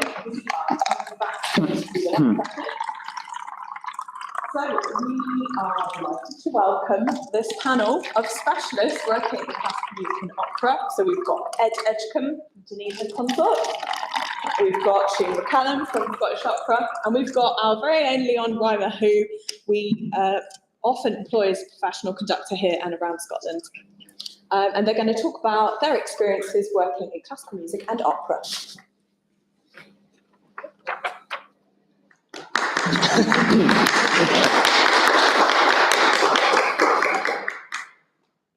Yeah. Should we start this? I don't know.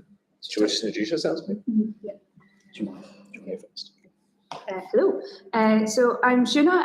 I work at Scottish Opera as planning manager.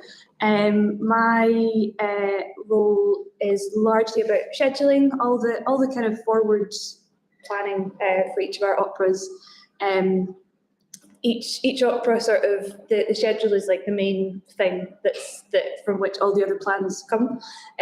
So I do like kind of long-term planning. So the powers that be will say we want to do X, Y, and Z titles during whatever season, and then, you know, I'll kind of plot out, well, that title's going to happen there, that one's going to happen there, and that one's going to happen there.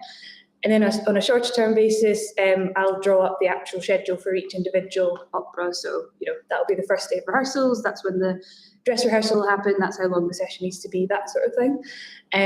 And from all of that work, you know, my role becomes kind of like a project managery type role, because everything that's involved with the opera needs to be put in the schedule. So I'll need to be aware of it and make sure that everyone else is planning for it and making sure that there's time as well. And then my job can be quite varied as well, just if there's any other miscellaneous things that need to be done. For example, during my very first week working at Scottish Opera, I was told we're going to have a live horse involved with our upcoming production of Eugene Onegin. So you're going to write a contract and you're going to arrange some horse riding lessons for the singers, and then you're going to arrange this horse to come and be on stage for us. So there's things like that that can come up that don't really fall under someone's job title that sort of you know, I can scoop up as well. So yeah, it's really having an eye on everything that's going to need to be coming up in the future. And then once rehearsals start, I kind of hand over to other people to actually run things in the room.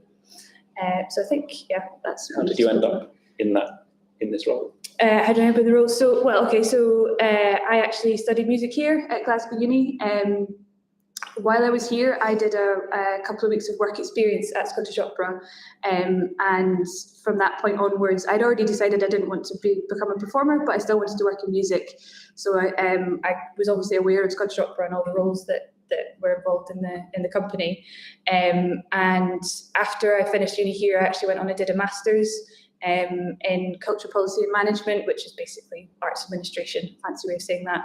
And that sort of ended up leading back to Scottish Opera when the planning manager role came up.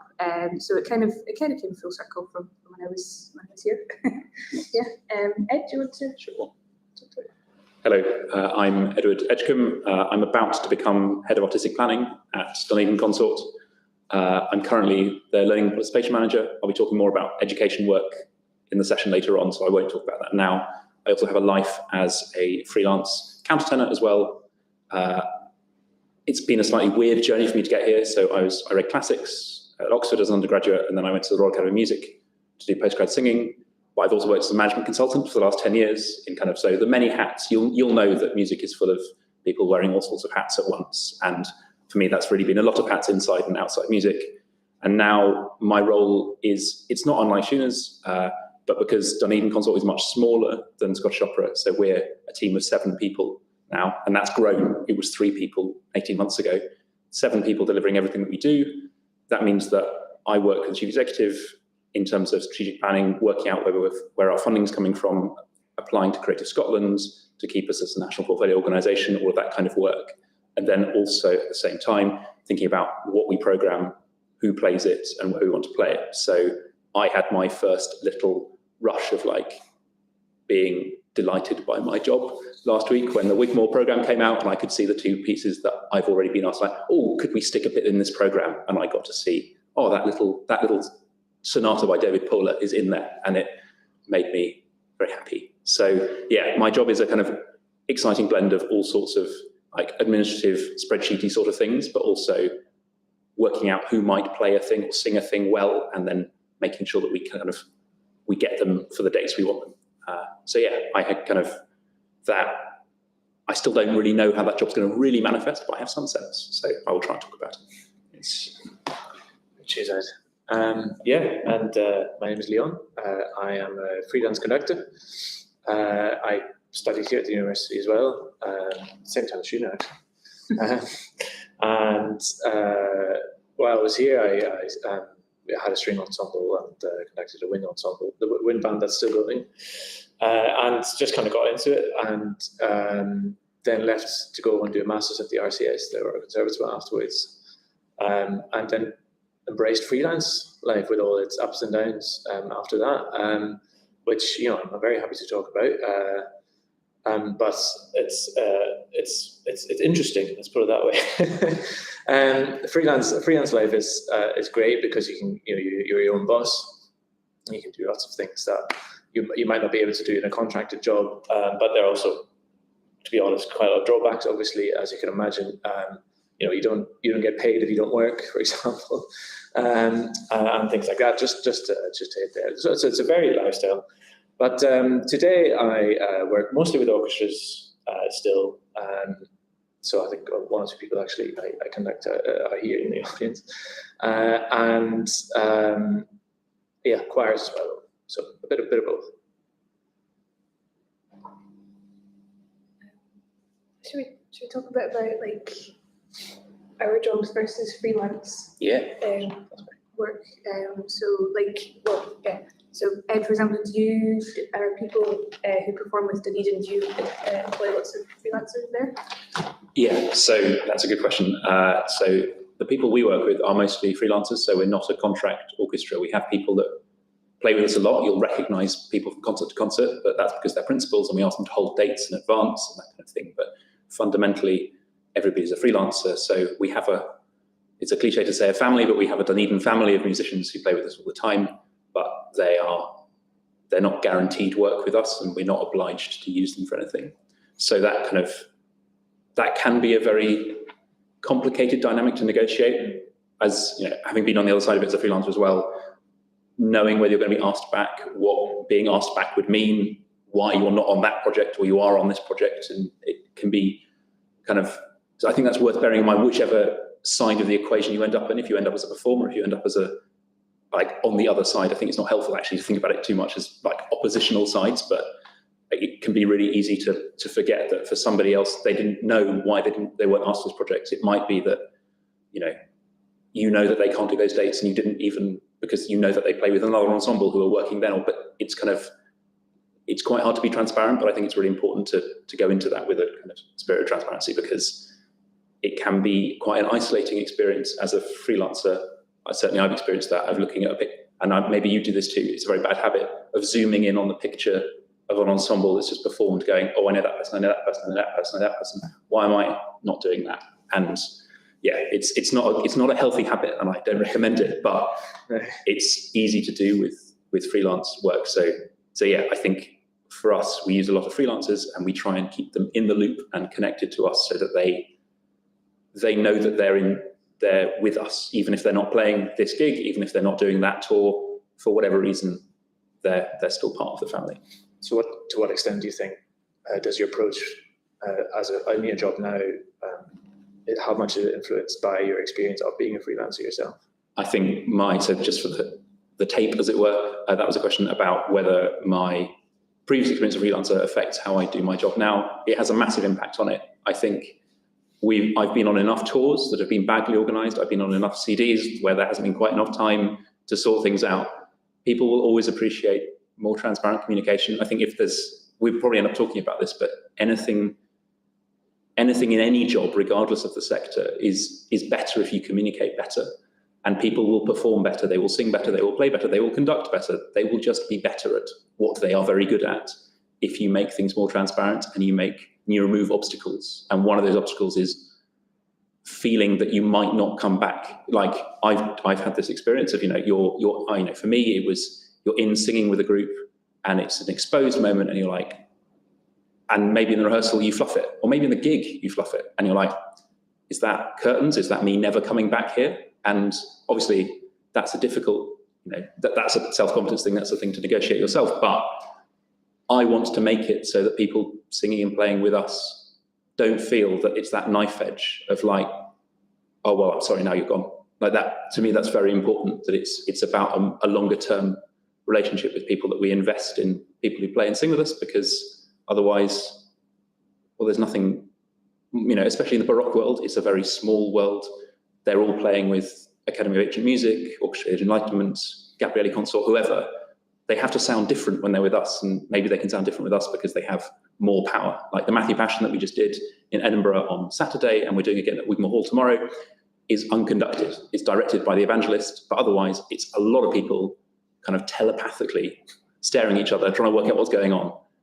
And they have to feel like they've got the keys, they've got the power, the agency to do that as an ensemble, not that, oh God, if I'm the first person in for this chorale, have I screwed it up? Will people not ask me back? And that's not a helpful thing. So I want to avoid that feeling. What's it like for you, Leon, as a freelancer going the other way? Like, are you thinking about this? Yeah, I mean, definitely. I mean, make you feel well, being held at home. What's the word? Being made to feel at home. That's it. It's really, really important. Being made to feel as though you're part of the team is really, really important. Quite a lot of the time, especially if you're starting off, I did a project with Scottish Opera a few years ago with the Connect company, the youth company now, where I was assisting for it. And the only contact I really had with the company at all was through the conductor, the music director. So, when I was there, I felt quite a lot of the time as though I was in the way because that hadn't been negotiated very well. I didn't really know, other than what I'd spoken to the music director, what he wanted me to do. I knew what to do there, but apart from that, it was, I was constantly kind of anxious about, am I, in the way of folk, or am I being helpful enough? Am I going to be asked back? That question definitely comes up.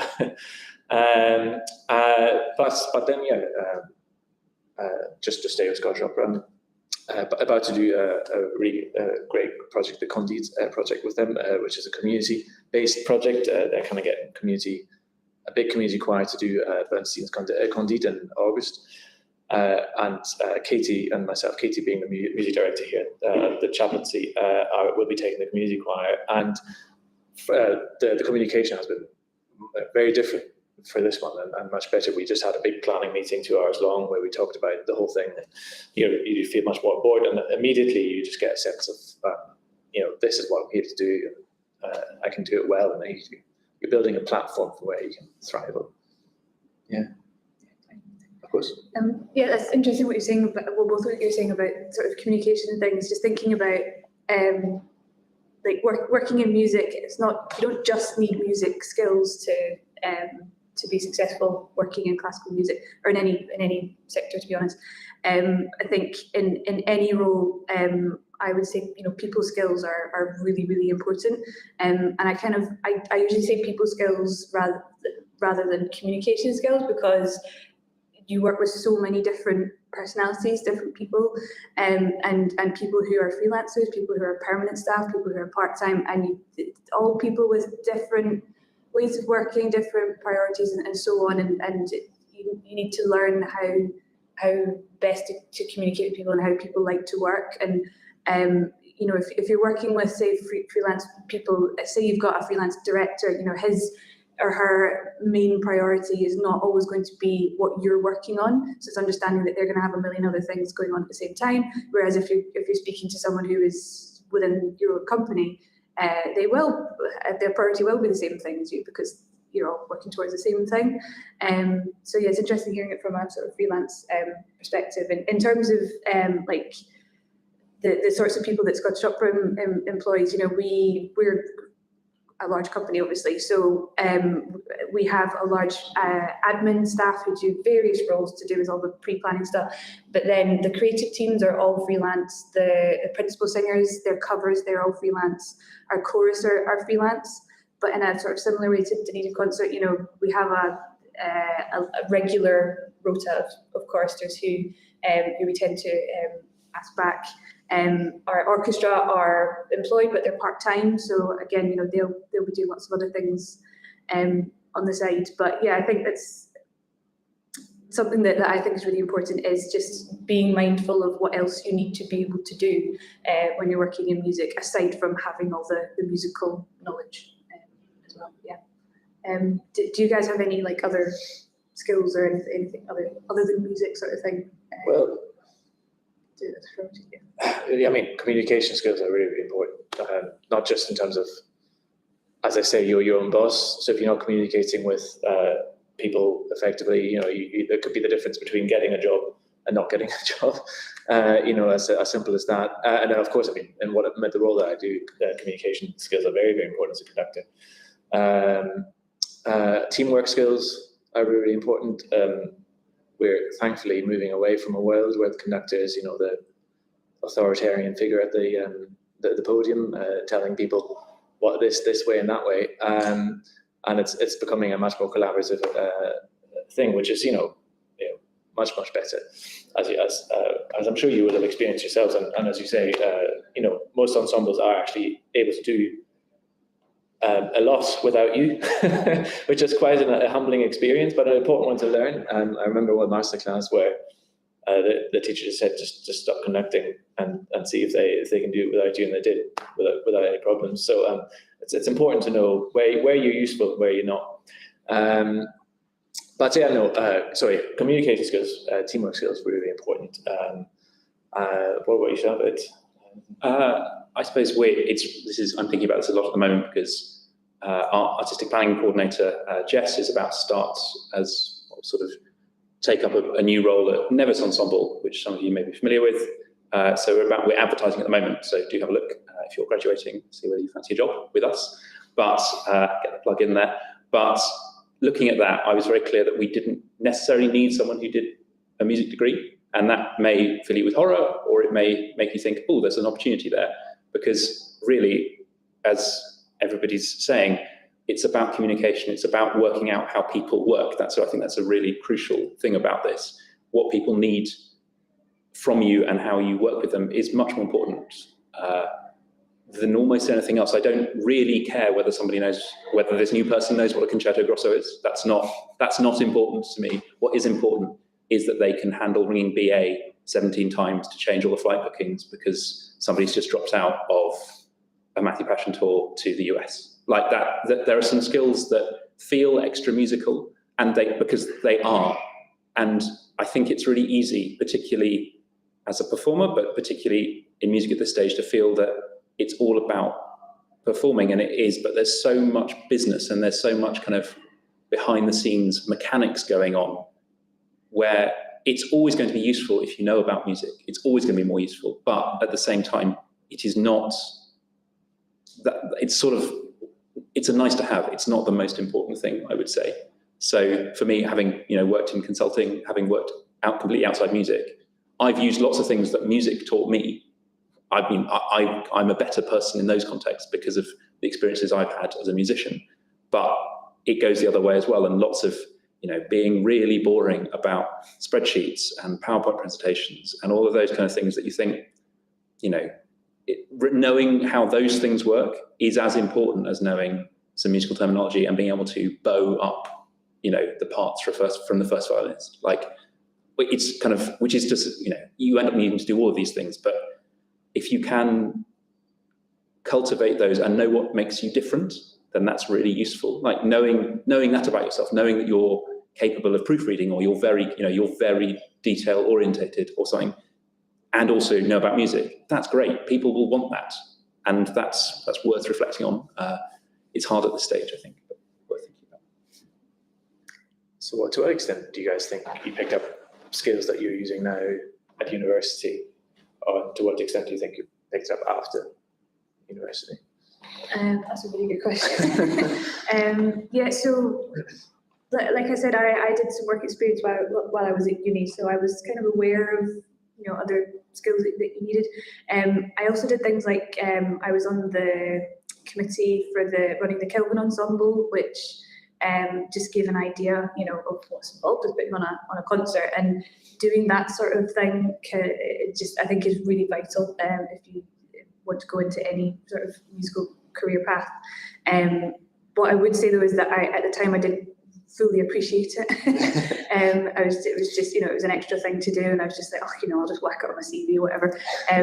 But actually, at a lot of job interviews that I've had since leaving uni, those things have come up, and people have said, "Oh, it's really impressive that you did all these bits of work experience and things." So it's that sort of thing that sets you apart, and it makes you aware of those sorts of extra skills. So yeah, for me personally, I would say I was aware, but probably didn't appreciate it enough. All the kind of additional stuff that you need. What about you, Ed? Sure. So I suppose the thing that it's hard to get as an undergraduate is a sense of teamwork. Obviously, if you're playing in music ensembles, you know what working with other people is like. But undergrad is often it's all on you. If you do it, when you do it, is up to you. As long as you make the deadline, it's all sorted.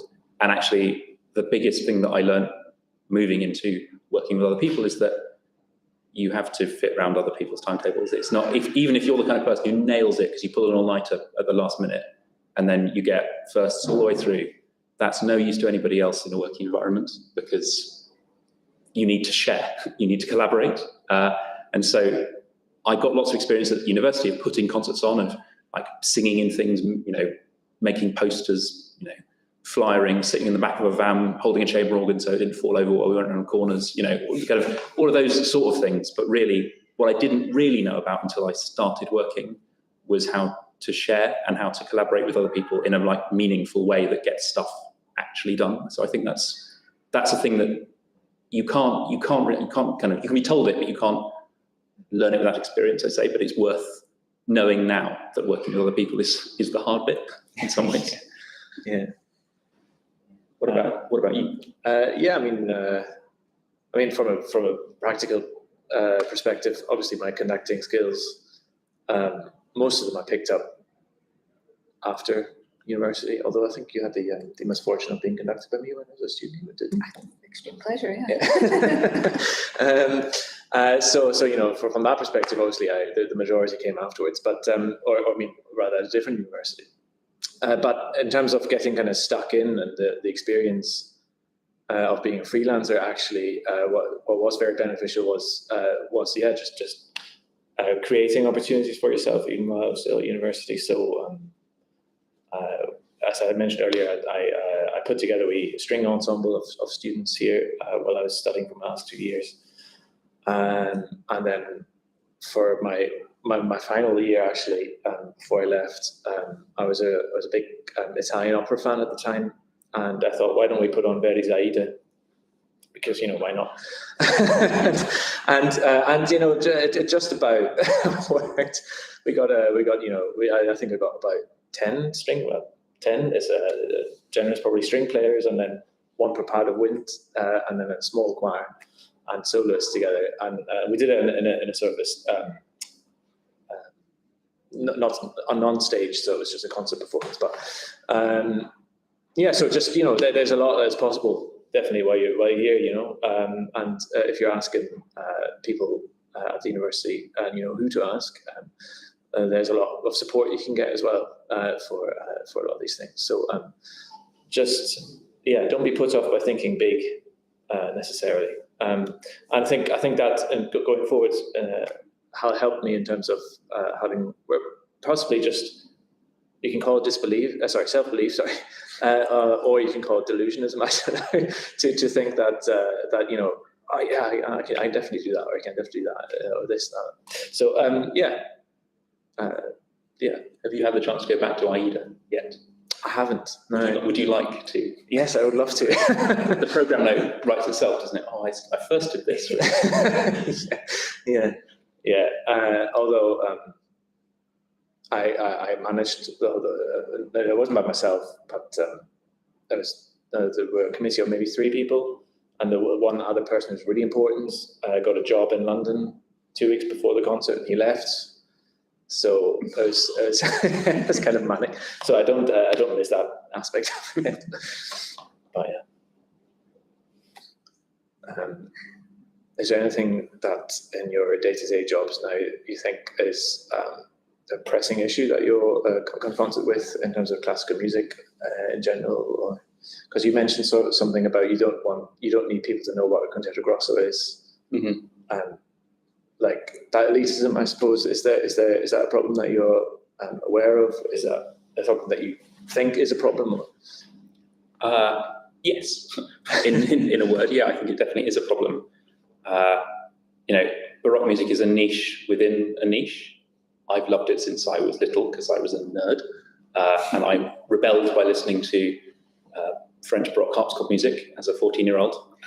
So I was really cool, but I think I don't really care about that bit. Like, I will talk about this more in the music education bit if you come to that, but I don't care whether people leave sessions knowing what the instrument is. I just care that people understand that music can do things for them. It can be an extraordinary experience. It can take you to new places. It can help you process almost all emotions, I would say every emotion really, and music has got me through an awful lot of things. So even when it's the nerdiest program where it's the most stitched together, yes, well, we're doing Schutz because he was a pupil of Monteverdi kind of stuff. That's fine for me, and maybe that's great for the audience. But really what I want people to hear is that they heard some music and they had a nice time. And I know that sounds quite banal, but there is a challenge in terms of getting that message through, I think, particularly as an early music ensemble. So it's actually something that, I mean, I imagine you've all experienced John Butt's ability to talk about music in a way that is simultaneously incredibly detailed and incredibly erudite, but also wild and quite engaging and connects new things together. So I suppose I've had an enormous privilege of being very close to music for a very long time. And I'd just like more people to be close to that. And I think it's hard because sharing that with people is, I think maybe sharing that with people is complicated. It's hard to be vulnerable enough to say that you just like it. Like I wouldn't pretend to know lots of things about, Bach English suites, but one of those movements makes me cry every time. And it's important, like that's a nice thing to be able to tell people. But that it's hard to put that on a poster. So I don't know, like getting past it, it's about a kind of, it's a human experience. God, that sounds like a cliche. That's such a cliche thing to say, but it's a human experience. And it would be nice to get past that. I don't know, sorry, that was a very rambling answer. No. What do you think? He said desperately. Yeah, no, in terms of sort of, music being sort of, classical music, opera being inaccessible, like undeniable, there's certain demographics of people who come to see our performances, who apply for jobs with us and so on. And this is actually kind of a relevant topic for Scottish Opera at the moment. There's been a lot of talk about what we refer to as pipeline, like looking at, so how do we diversify, how do we get new audiences and new people interested in opera? So for us, we have our education department who already do lots of really good work working with younger people, and they're just always looking for new ways, new projects that they can try to draw new audiences in. And in terms of pipeline working with young people and starting the interest then, and turning those people into future singers or future audience members. And another thing for Scottish Opera, it's a little bit difficult, but one thing that we have been trying to do for a while, and this has been sort of sped up by the pandemic, is trying to bring opera out of the traditional setting of the theatre. So trying to do more like film-based work, digital content. That was something that was happening before the pandemic, but just had obviously had to do more of that for a couple of years. And doing more projects like what Liam was talking about, that our community outdoor production that we're doing in the summer. So that's going to be a promenade performance where it's going to be in a big car park site outside one of our production buildings, and the singers are going to sort of move around and the audience will follow them. So it becomes more of a, hopefully, immersive experience, as opposed to just sitting and watching a show. But there's always a difficult, bit of a, what's the word, like a struggle for us, because we get so much of our funding based on performing in the theatre and going to the 4 main cities in Scotland and performing at those particular venues. So in a company of our size, it's difficult to take opera out of the theatre, because we did an outdoor production last year, and we had to build a whole dressing room village in a car park, and it rained and it flooded and it didn't work in lots of ways. It did on stage, but backstage it was difficult. So there's all these struggles, but lots of people are coming up with these sorts of ideas, and there's loads of really good work being produced. And I think that a key thing is trying to get it away from, like, this is just a thing you sit and watch for 4 hours in a theatre in silence. It's trying to open it up and make it more accessible in those ways. I've probably rambled enough. Yeah. No, I think what you're saying is really important, and having been in concerts where I've either had applause in between every movement of a symphony or no applause. That's thankfully not happened yet. But there's such a, that can quite quickly become a stuffy atmosphere in a concert hall, and I think while there is certainly a time and a place for that, like personally, at the end of a certain Mahler movement, I would love there to be silence for the, you know, all that. I can appreciate that, but for somebody who's coming in new, fresh, who's experienced possibly an orchestra concert for the first time, and they've heard something amazing and they're really moved by it, and they want to express that by clapping. At the same time, I don't think, you know, when that happens, I'm sure you've all come across this. There's quite a lot of tutting and sort of shaking your head and all that kind of thing going on, which I think is really counterproductive because, well, from a historic perspective, obviously, clapping between movements is only really the last 100 or so years that's gone out of fashion, really, isn't it? So it's combating that kind of stuffy atmosphere. But I think there's lots being done. I think especially actually in the UK, there's a lot of that happening where ensembles are rethinking how to present a certain piece of music. I think Aurora Symphony, they did a really cool thing with was it Symphonie Fantastique, the Berlioz, where they did it all off by heart, which for an hour and 20 minutes long. I don't know how they did that, but and they had these really cool light installations at the same time. One of the performances is so just kind of making it again more immersive. Yeah, so there is a lot happening. I think that the other thing is that we do need to, I think, just bring up is the lack of diversity that is still very much part of classical music, which again is getting better, I think. But I mean, for conducting, definitely is a very white male thing still to do, unfortunately. But thankfully, and again, I think the UK is kind of leading here a little bit. More and more women and people from minority ethnicities are coming through and being given the opportunities finally, which is really, really good. Because I mean, if classical music isn't representative of what the wider world is going through, then we're kind of losing that connection, aren't we? We're losing. Sorry, I'm rambling here quite a lot. I don't know how useless this is. Yeah, and there's other things that other companies do, like blind auditions now. So doesn't matter what you look like, if you just play or sing well, then that's all it's based on. Yeah, for us, we have like operas for babies and all that kind of stuff, So it's really just trying to think outside the box and coming up with different sorts of ideas. So, what about, is there anything in particular that the Eden Consort is doing or able to do?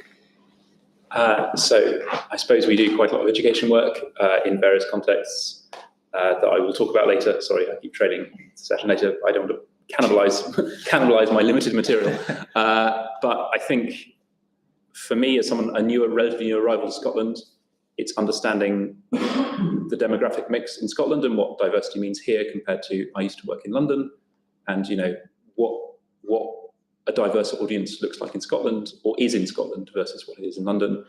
And I think also class and access to music lessons. I mean, we've seen some big government headlines about the commitment to music lessons in primary schools. That is still an enormous postcode lottery. And I am very struck by the schools in which we work. It really comes down to, is there a teacher here who is invested in music and is prepared to take that chance? They don't have to be a specialist. In fact, they probably can't be a specialist because there probably isn't a specialist music teacher. They have to be engaged and prepared to have a go, and then you watch it in school, and that's incredibly exciting. So yeah, the pipeline word is really important. As for us as a Scottish Baroque ensemble, the number of people who are Baroque musicians and Scottish and based in Scotland is really quite small. And so we would love there to be more. We would love to be more like that, and we'd love to better reflect what Scotland looks like rather than what the UK looks like in terms of an early music scene. So I think, yeah, there are things we're doing, but it is slow progress and it is hard. I think it's important to acknowledge that we're not doing enough, probably, that we aren't doing enough, and that there is much more still to do.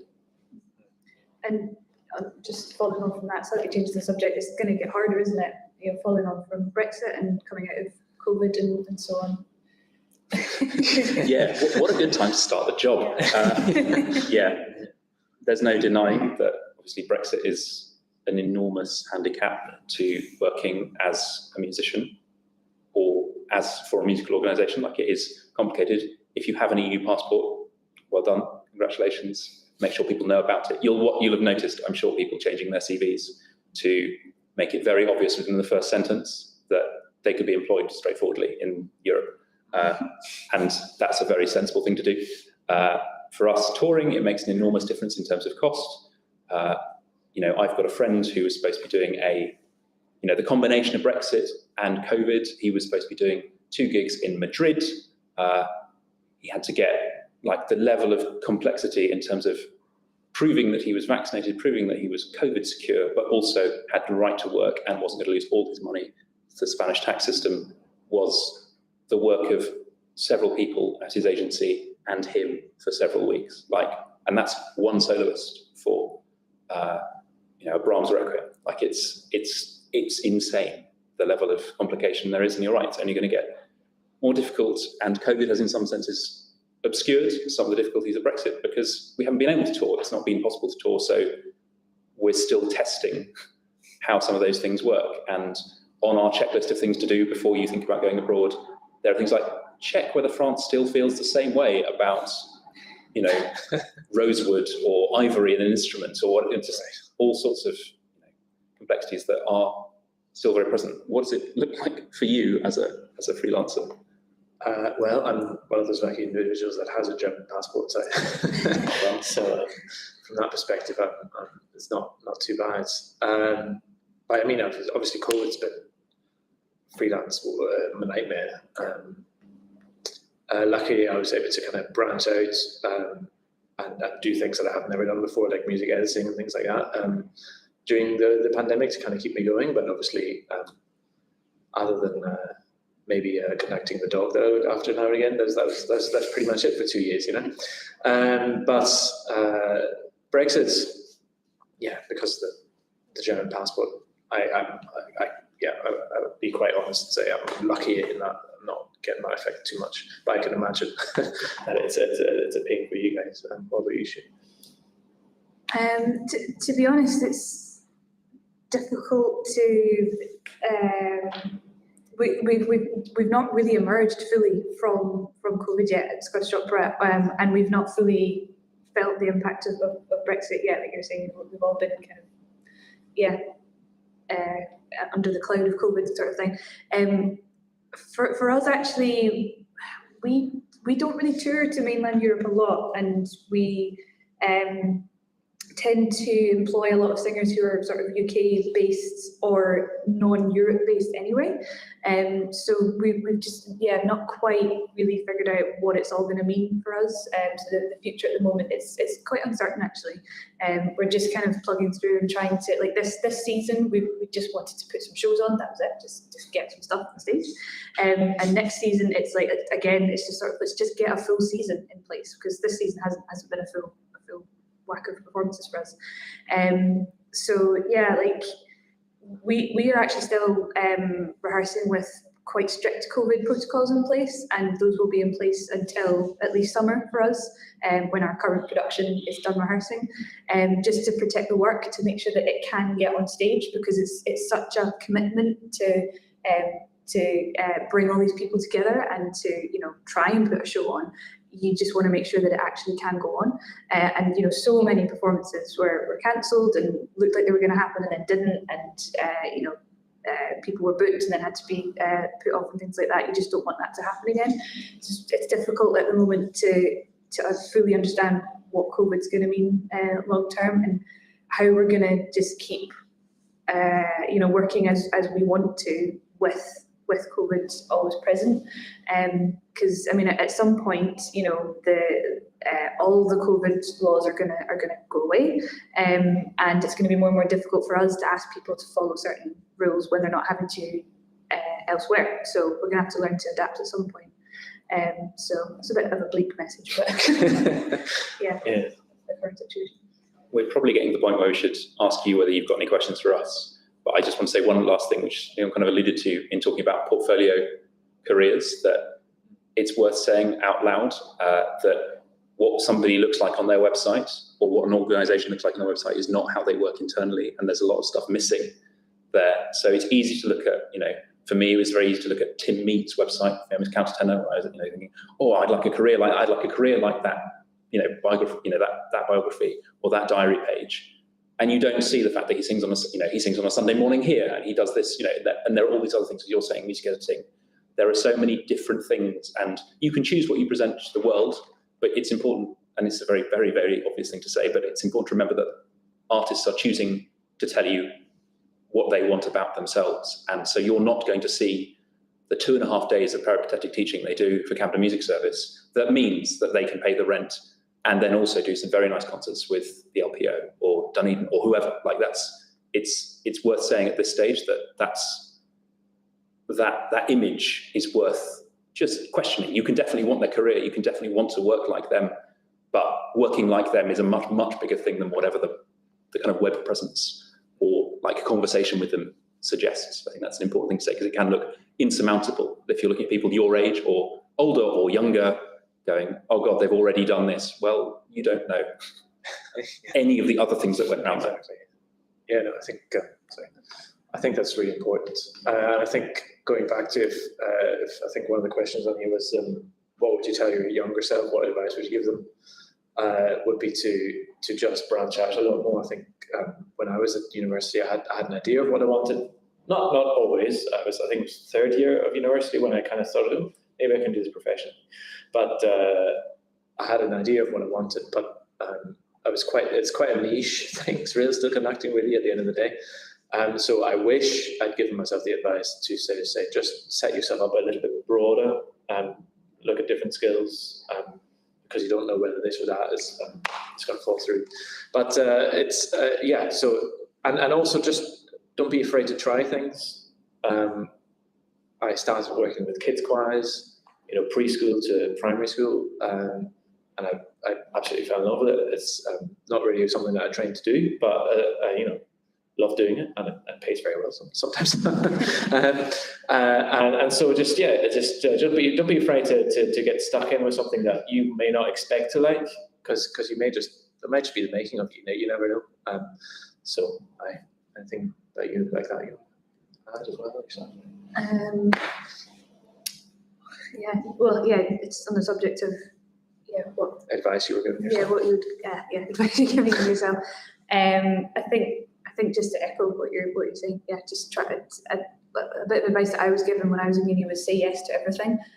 Obviously not quite everything, but just being willing and up for trying lots of different things is great. You'll get yourself lots of different experience. You'll figure out what you're interested in, what you like doing, for me, I've never set my heart on I'm going to be a planning manager one day or anything like that. It's just I tried different things and got my work experience or whatever, and ended up putting together a group of skills or whatever that allowed me to lead into this job. And there's a lot of it's a really interesting job. It's really diverse, and you work with a lot of different types of people. You never know where you're gonna end up. So be really open-minded to trying different things. Don't sort of turn your nose up at anything. Don't think that you can't do anything as well. Particularly when I started this job, I thought, oh, Scottish Opera, they're this big company, they're a big fancy company, and this job sounds very fancy. It's not that fancy once you're in it. You've been appointed for a reason. So you're capable of doing it. And there's a lot of stuff that intimidated me when I started, but I could do it. I tried it and I did it, and it was fine. So I suppose, are there questions from you for us, either generally or specifically? Is there anything you'd like to ask us that we haven't talked about, or we have talked about but we didn't make sense talking about it? Anything like that.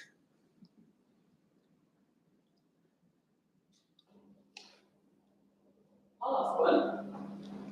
If you could repeat it back, that'd be great. What happens if you start a job and then you don't like it? So Kathy has asked from the back, what happens if you start a job and you don't like it? I think the answers will vary depending on a lot of things. Would you like to? answer first? Difficult. That's never happened to me, to be honest. Yeah, I think, I mean, you got to give any job you do a good chance. Like, I mean, I've had friends who've done jobs that they don't like, and I've always said to them in my non-wisdom, just at least give it like 6 months, just see how it goes. And I mean, usually I would think, and I've spoken to lots of other people who say this, you want to be in a job for about a year. Depending on, but a lot of the time, like admin type roles, you want to be there for about a year to feel like you've really gotten to grips with everything. So I usually kind of use that as a bit of a marker. It's like if you've tried it for that amount of time and you still really don't like it, then it's probably not for you, and then you look elsewhere. But yeah, I think don't write things off immediately, because like I was saying, I was really nervous when I first started at Scottish Opera, and I really thought I wasn't going to like it. But at the end of that first year, I was on top of everything, and I was enjoying it at that point. So yeah, giving it a chance, I would say. Leon, advice? I can't really add anything to what you just said. It's pretty much hits the head and then just be patient with it. Being aware that you're there for the paycheck.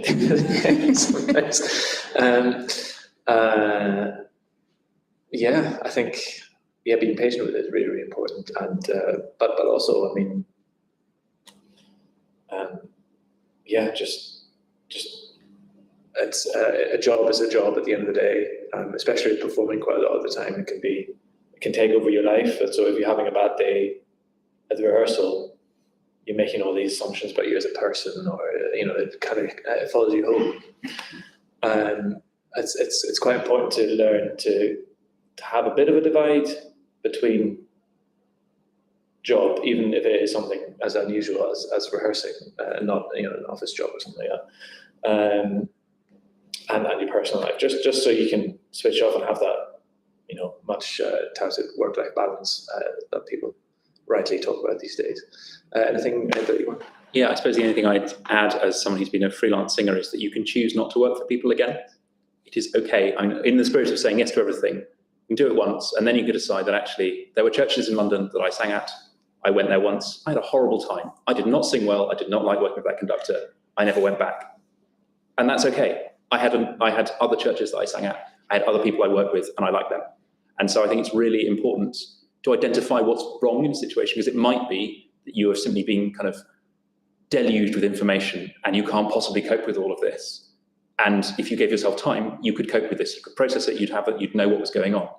But it's also possible that the person you're working for isn't nice, or simply that their approach doesn't work for you. It might be that they have, you're in a place that is used to working incredibly hard on incredibly difficult music. Everybody else has perfect pitch. Nobody gives a note before you start.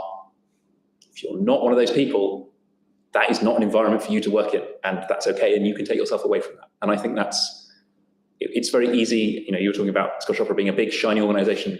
Music is full of things, organisations that are big and shiny have lots of cultural capital attached to them. And once you get closer to them, you realise that they're not so shiny, not so big, and maybe the capital is depreciating. But it's a different thing. That's important. I think that you can assess them yourselves and go, I don't want to work here or there. We've got one from online. So Leon, what course did you do at RCS? Okay, so the question was, what course did I do at the RCS? I did an MMUS in orchestra conducting. Pretty straightforward. Any questions in the room?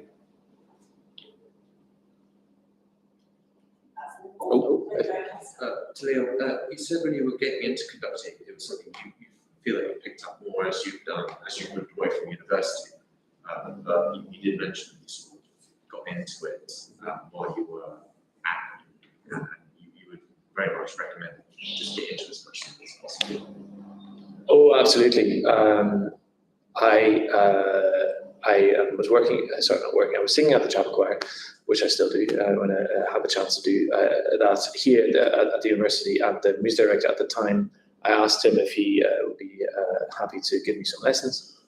And he was, and that was kind of the start of that. And then he very rightly said to me, whether it's a herd of cats, you need to get podium time. You need to just get in front of a group of people and conduct them, because that's the most valuable thing, especially going into auditions then for the masters. I was incredibly grateful that I followed his advice and not only conducted wherever there was an opportunity opening, but actually also created my own opportunities to get a bit of conducting done, however bad, and I know Shuna knows what I'm talking about, it was at the time.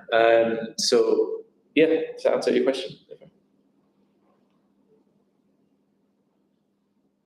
Okay, is that us? Yeah, I think that's us. Thank you so much. Oh, thank you.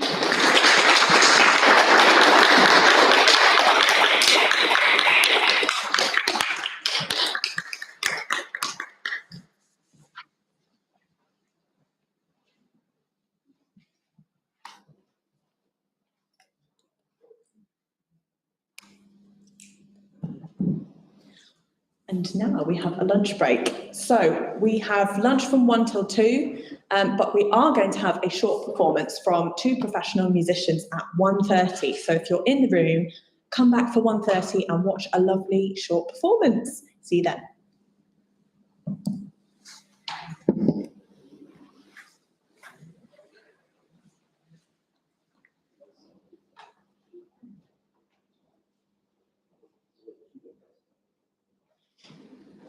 It's very good to see you.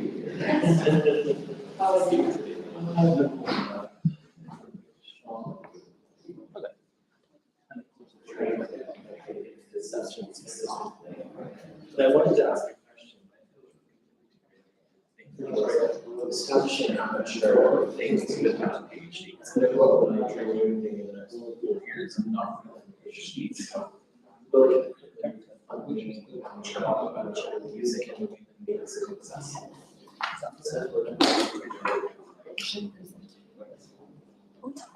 Yeah, I'm thinking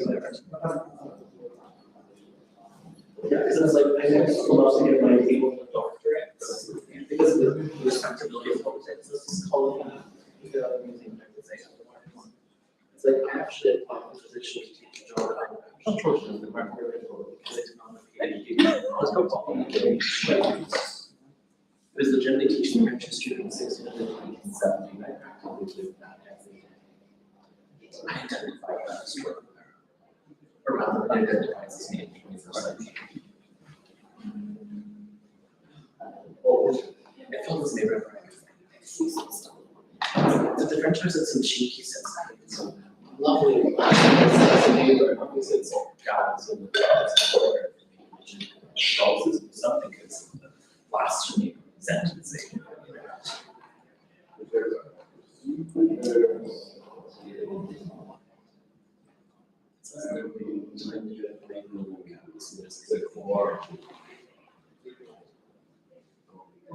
Yeah, and they know that.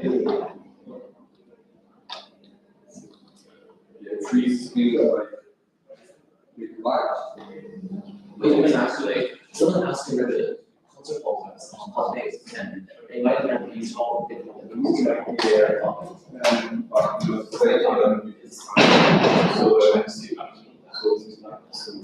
There's a little check. I am what I need to explore these things.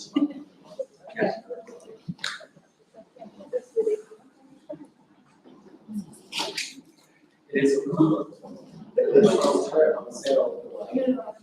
Yeah, she's actually for the repeats.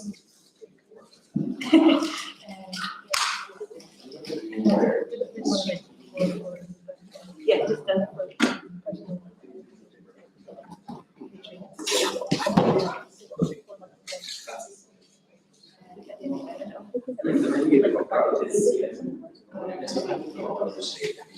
Yes.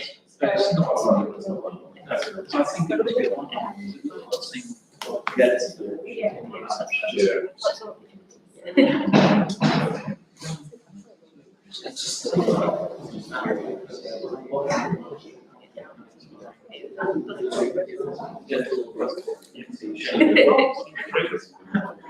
Always found, I think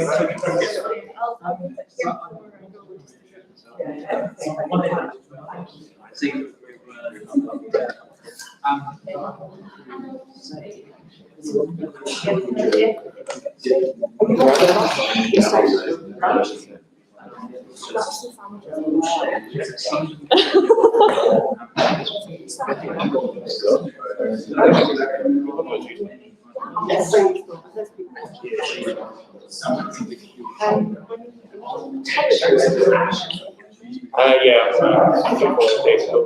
something like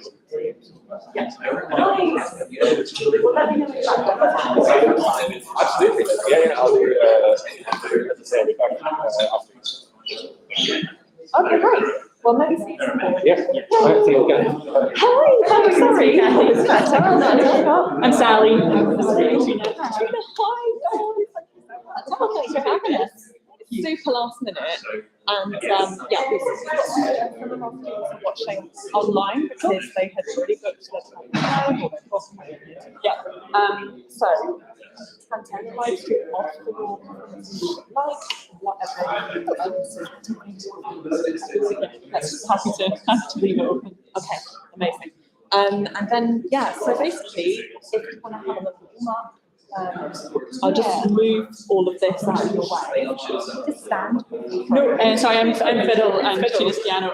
No, I don't need to stand. I'll be. And I'm just thinking for amplification. I mean, in this space, I'd be quite happy to play acoustically. Will that mean that people at home can't hear it? Or Look, actually, this is like an ambient light, so that should mean that it comes through really well. That's grand. So I'll keep the table, but I might just move it a bit that way so you've got more space. Yeah, that's fine. Yeah, so I've got sandwiches and things already. I don't know whether you want to have a quick.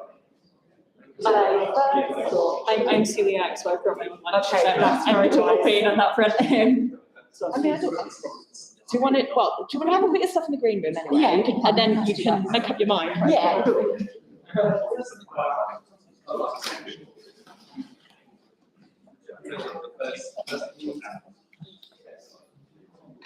Right, 1 second. How are things gone this morning?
I know, I mean,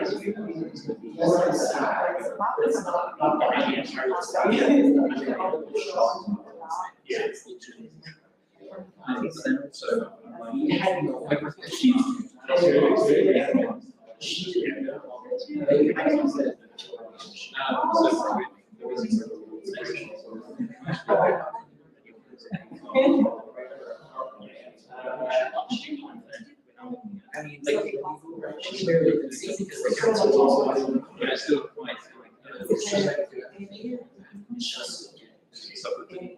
yeah, I mean, yeah, exactly. So what someone might say because bring is I guess it's also the entire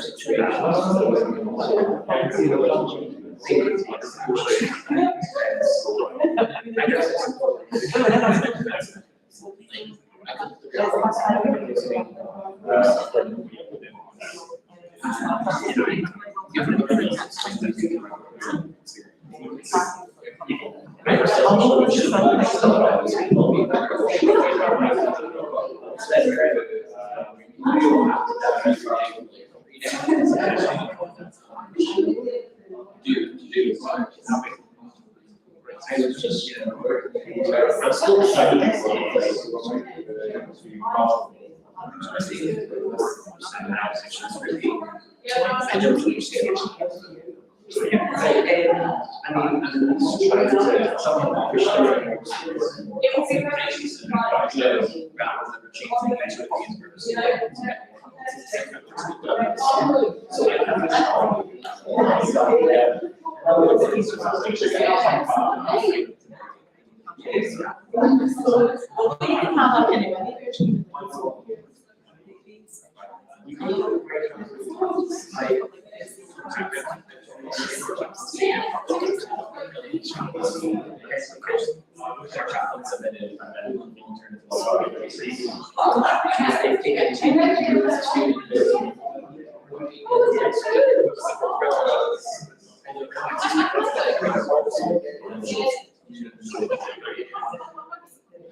Actually, I just want to move it backwards because it's got an ambient mic, which makes it all pick up with the live stream. So we'll just move it back. Is this a table or is this one of the? Two tables. Two tables. Yeah. So yeah, just thank you and stop.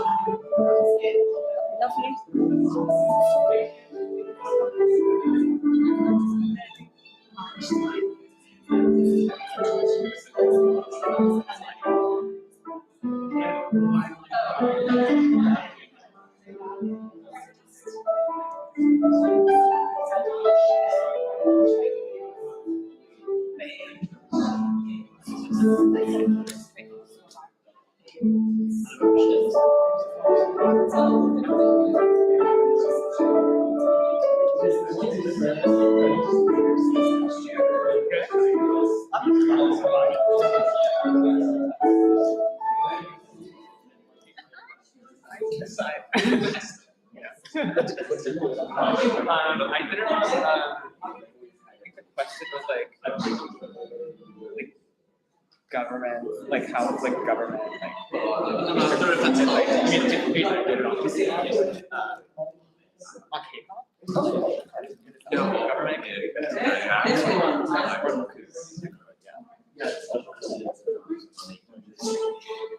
I did do a little bit of sorry, I just got that. Yeah, it was exciting to see. I think essay on there's one that's one of two. Yeah. Yes, I consider them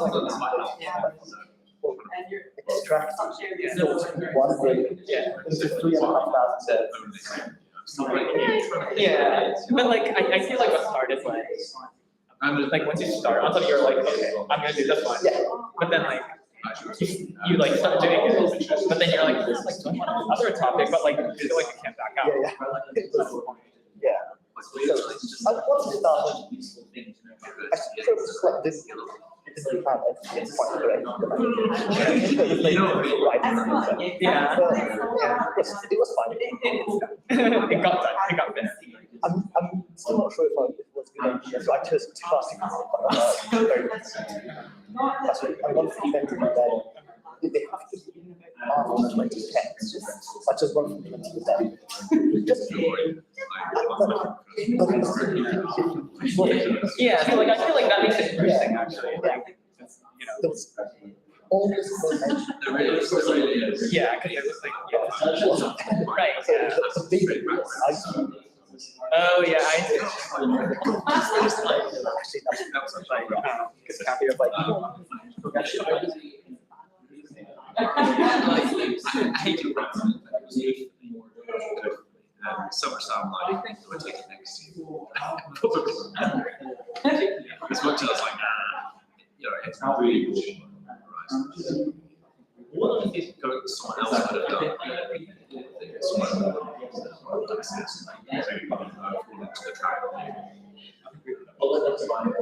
You know, it's really helpful.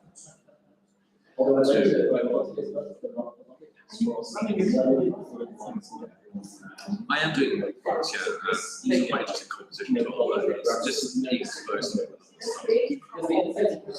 there's a lot of I'm actually doing something that yeah, possibly. We'll see. We'll see. To be honest, I haven't barely started thinking about my dissertation yet. No, it's like, I'm just waiting for money. Yeah. Well, I just mean there's there's so many places. Yeah, I mean, I feel very so impressed and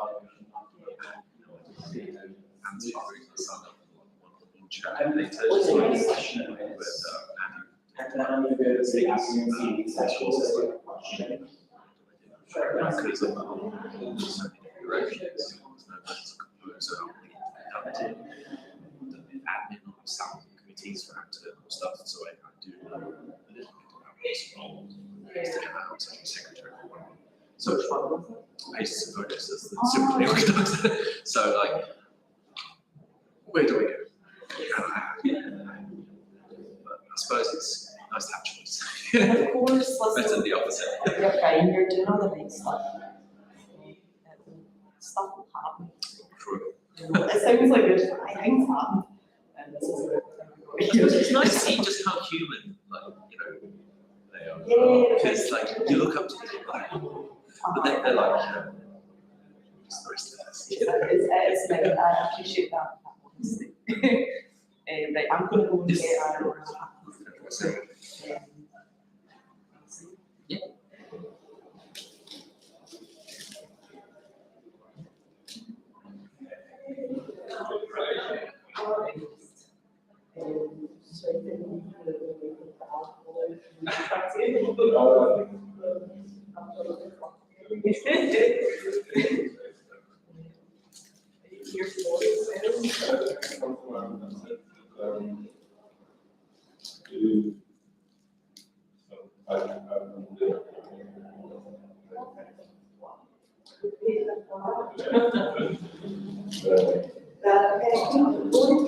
Yeah, I saw that.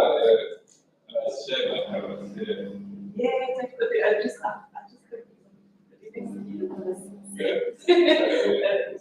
I want to see the wages, but it doesn't go I think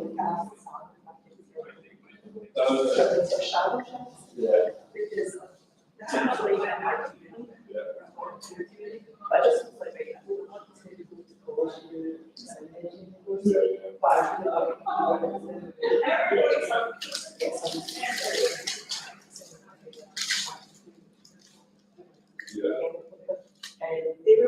that, but I was trying to social anxiety at the time, and I really like having things, and then the COVID, and I thought, right, who's most? I just wanted to say anything. I need to ask them for, you know, the worst thing that happens is to say no.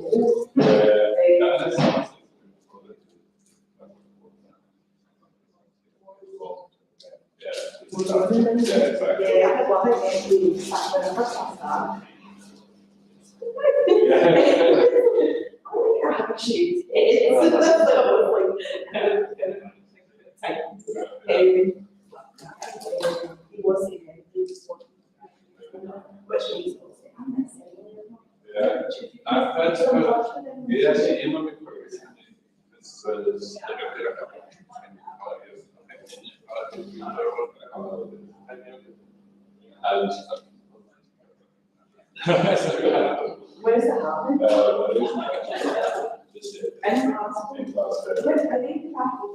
No, it's just gonna come back. Yeah, there's still, I'm gonna see. She's got a really good. Yeah, I still. Yeah.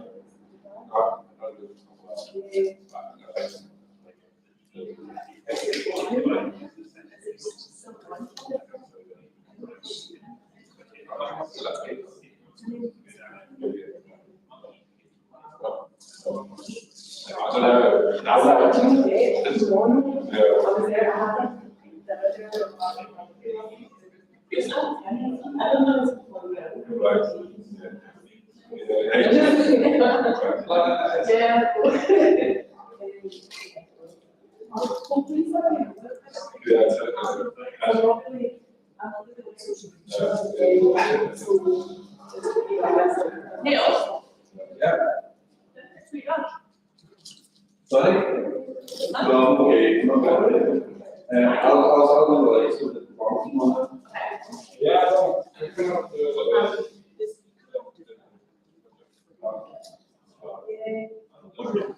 Yeah, in post. You're not posting, but it's really like. Very.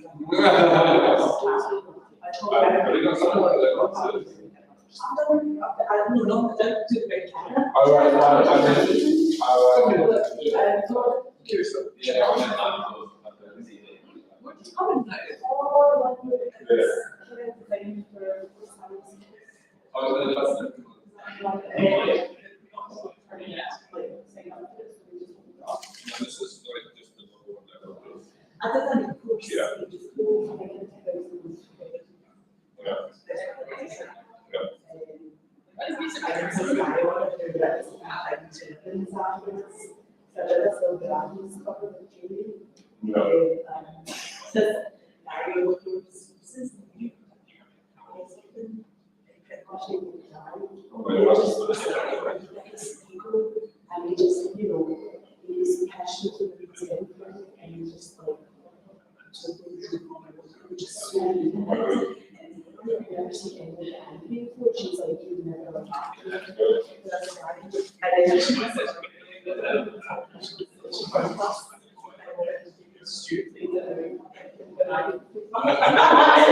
don't need to do that. I'm like, classes. Yeah, I remember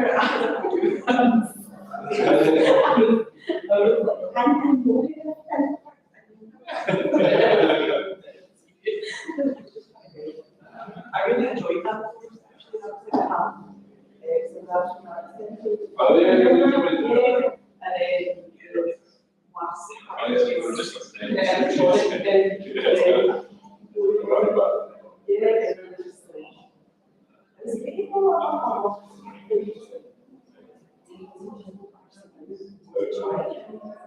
I was in that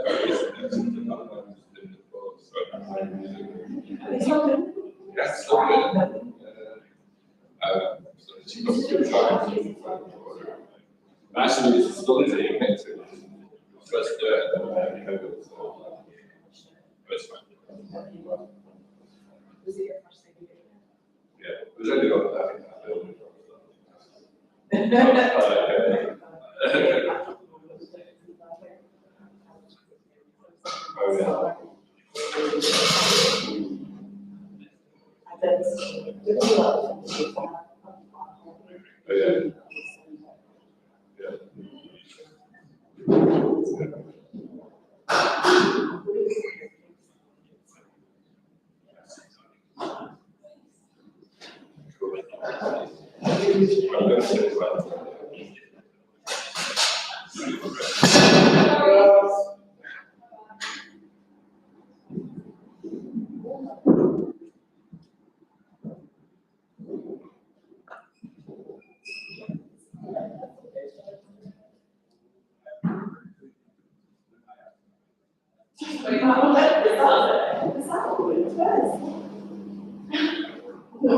It's excellent. Wow. Yeah, and the other things like actual things that go in onto it.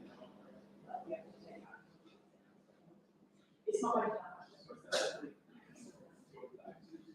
I mean, it's pretty out. Fine. Good. You made it. Yes, I'll try to figure it today. Thank you very much, Charles. We hope this meeting, I think we're going to that's Sure.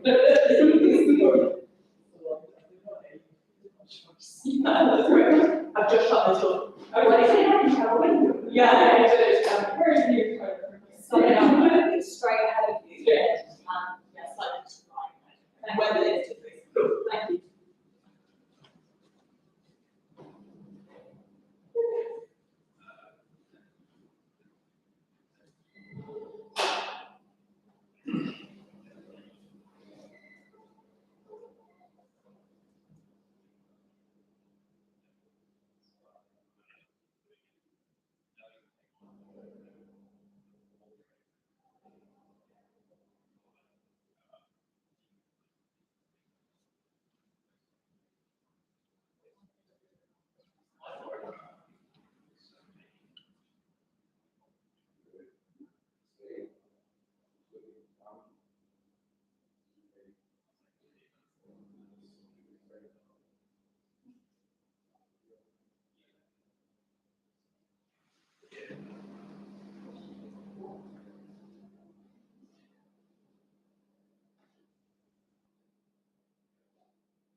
On the other side.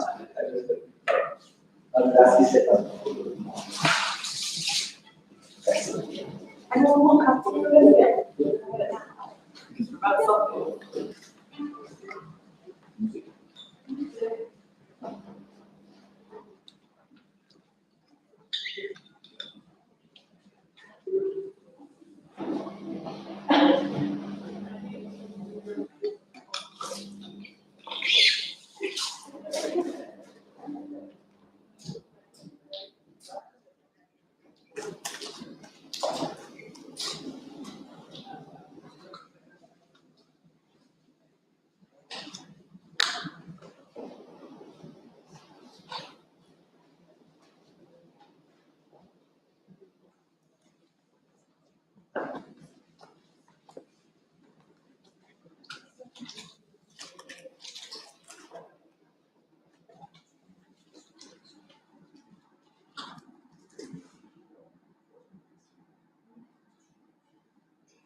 Hi everyone, welcome back, and we are super excited to welcome Live Music Now professional musicians Sally and Katrina to do a short performance for us.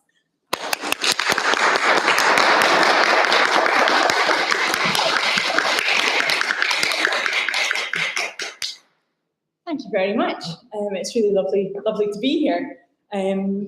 So yeah, we're just going to play a sort of selection of a couple of things that we play. We've known each other since we were in our early mid-teens, and we've both had quite different routes into working as musicians, and what that looks like for each of us is still very different. So some of these tunes we have been playing since I was about 15, so hopefully we'll know them by now.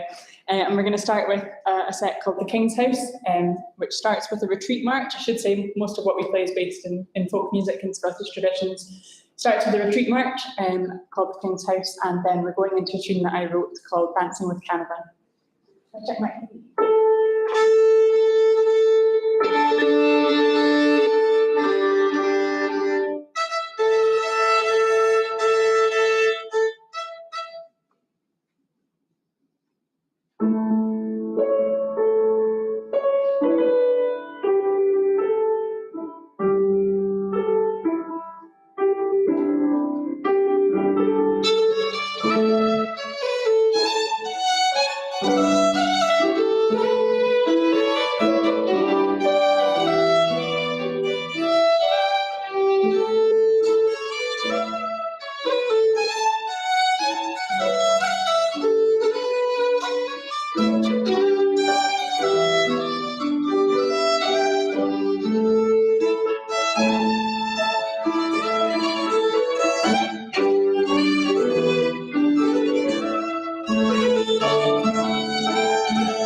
Thank you very much. We're going to continue on with a set of Strathspeys. Strathspeys are, I think, the only type of tune that is actually native to Scotland and really does have its origins here, as you can probably tell by the name Strathspey.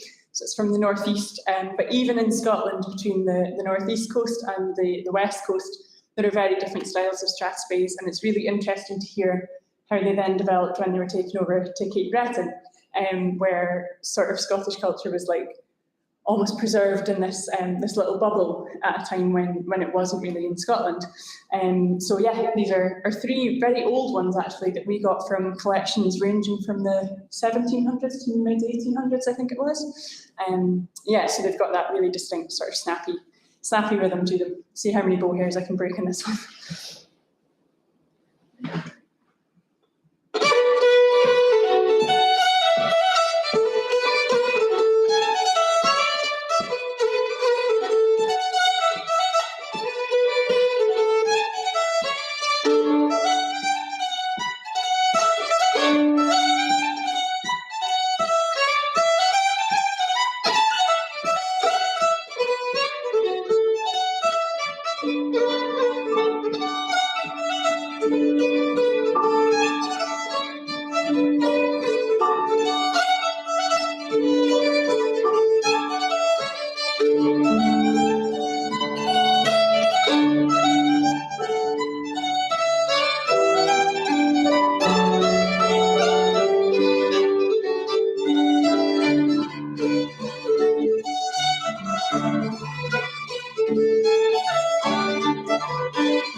So a lot of the work that we do together, actually most of the work we do together now is with Live Music Now Scotland, who are a fantastic organisation that we'll chat about in the panel, but doing, I guess, community music, you'd describe it as, so a lot of outreach stuff in schools and hospitals.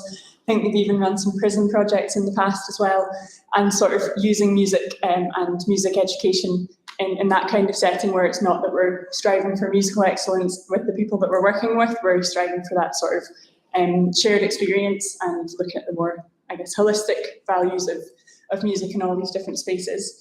And this next piece is one that we usually play in those performances. It's called Wild Geese, and we wrote it together based on or inspired by a poem by Mary Oliver originally, but a translation by Ian McFadden, and Katrina does a better job of describing the meaning of it than I do.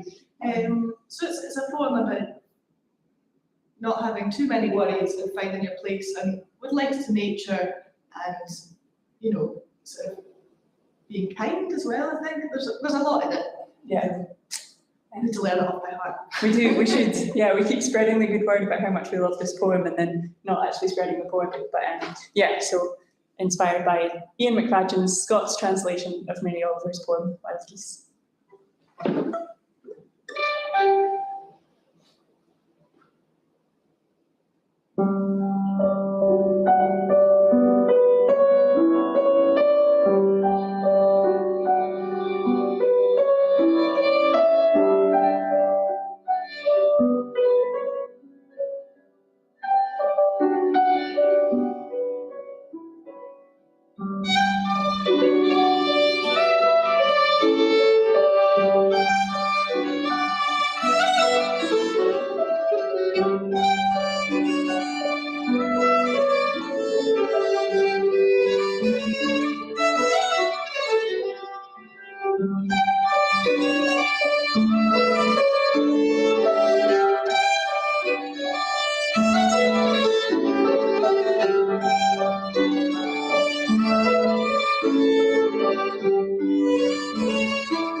we're going to play one more quick set of tunes for you. First is called Easy Peasy, and it was written by a jazz drummer, actually. Then we're going into a jig that I learned from an old recording of a fantastic band called Fiddler's Bit, and not one of the people in the band now know where the tune was from, where they found it, and I think it was recorded on a cassette tape that wasn't labelled, so it's not much help on that front. And then we're finishing off with an Irish tune called Seanavik Tube Station, and we're slightly short on time, so the first one once. Other choice. 1, 2,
That was a massive treat. Thank you so much, both. We're going to hear from them in about 10 minutes when we start our panel on music education. where you'll also hear from Ed, who you heard earlier for the classical music talk, from Dunedin Consort and their learning and participation programme, and myself from the formal education sector and freelancing as an education project manager. So grab yourself a cup of tea and a biscuit, and we'll see you in 10.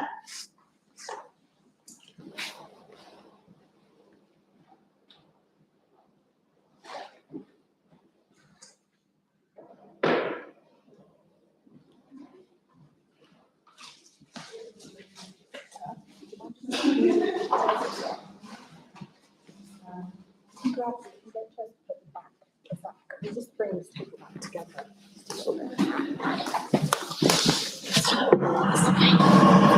Yeah, that's perfect. Thank you.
Everyone's trying to like this and everything.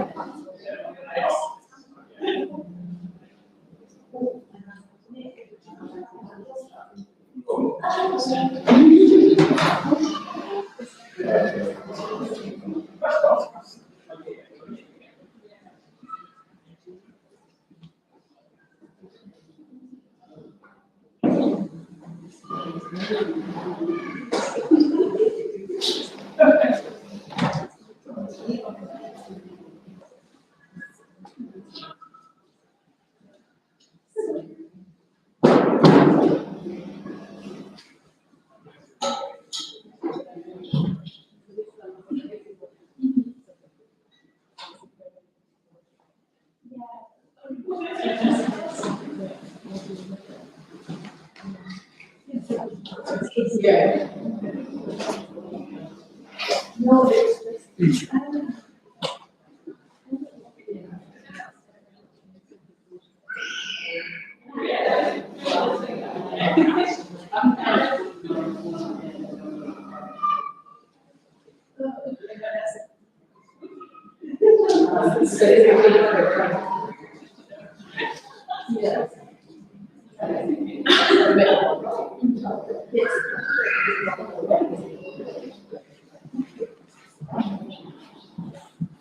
Any particular order? No, just sit where you have it.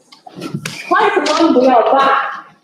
This session is on working music education and its many faceted roles, because there are many, as I discovered when I started working in music education. So I am joined by Sally and Katrina, who you just heard from in the performance, and they are here both in their own right and as live music now artists, and also Ed Edgecombe, who you've already heard from today from Dunedin Consort.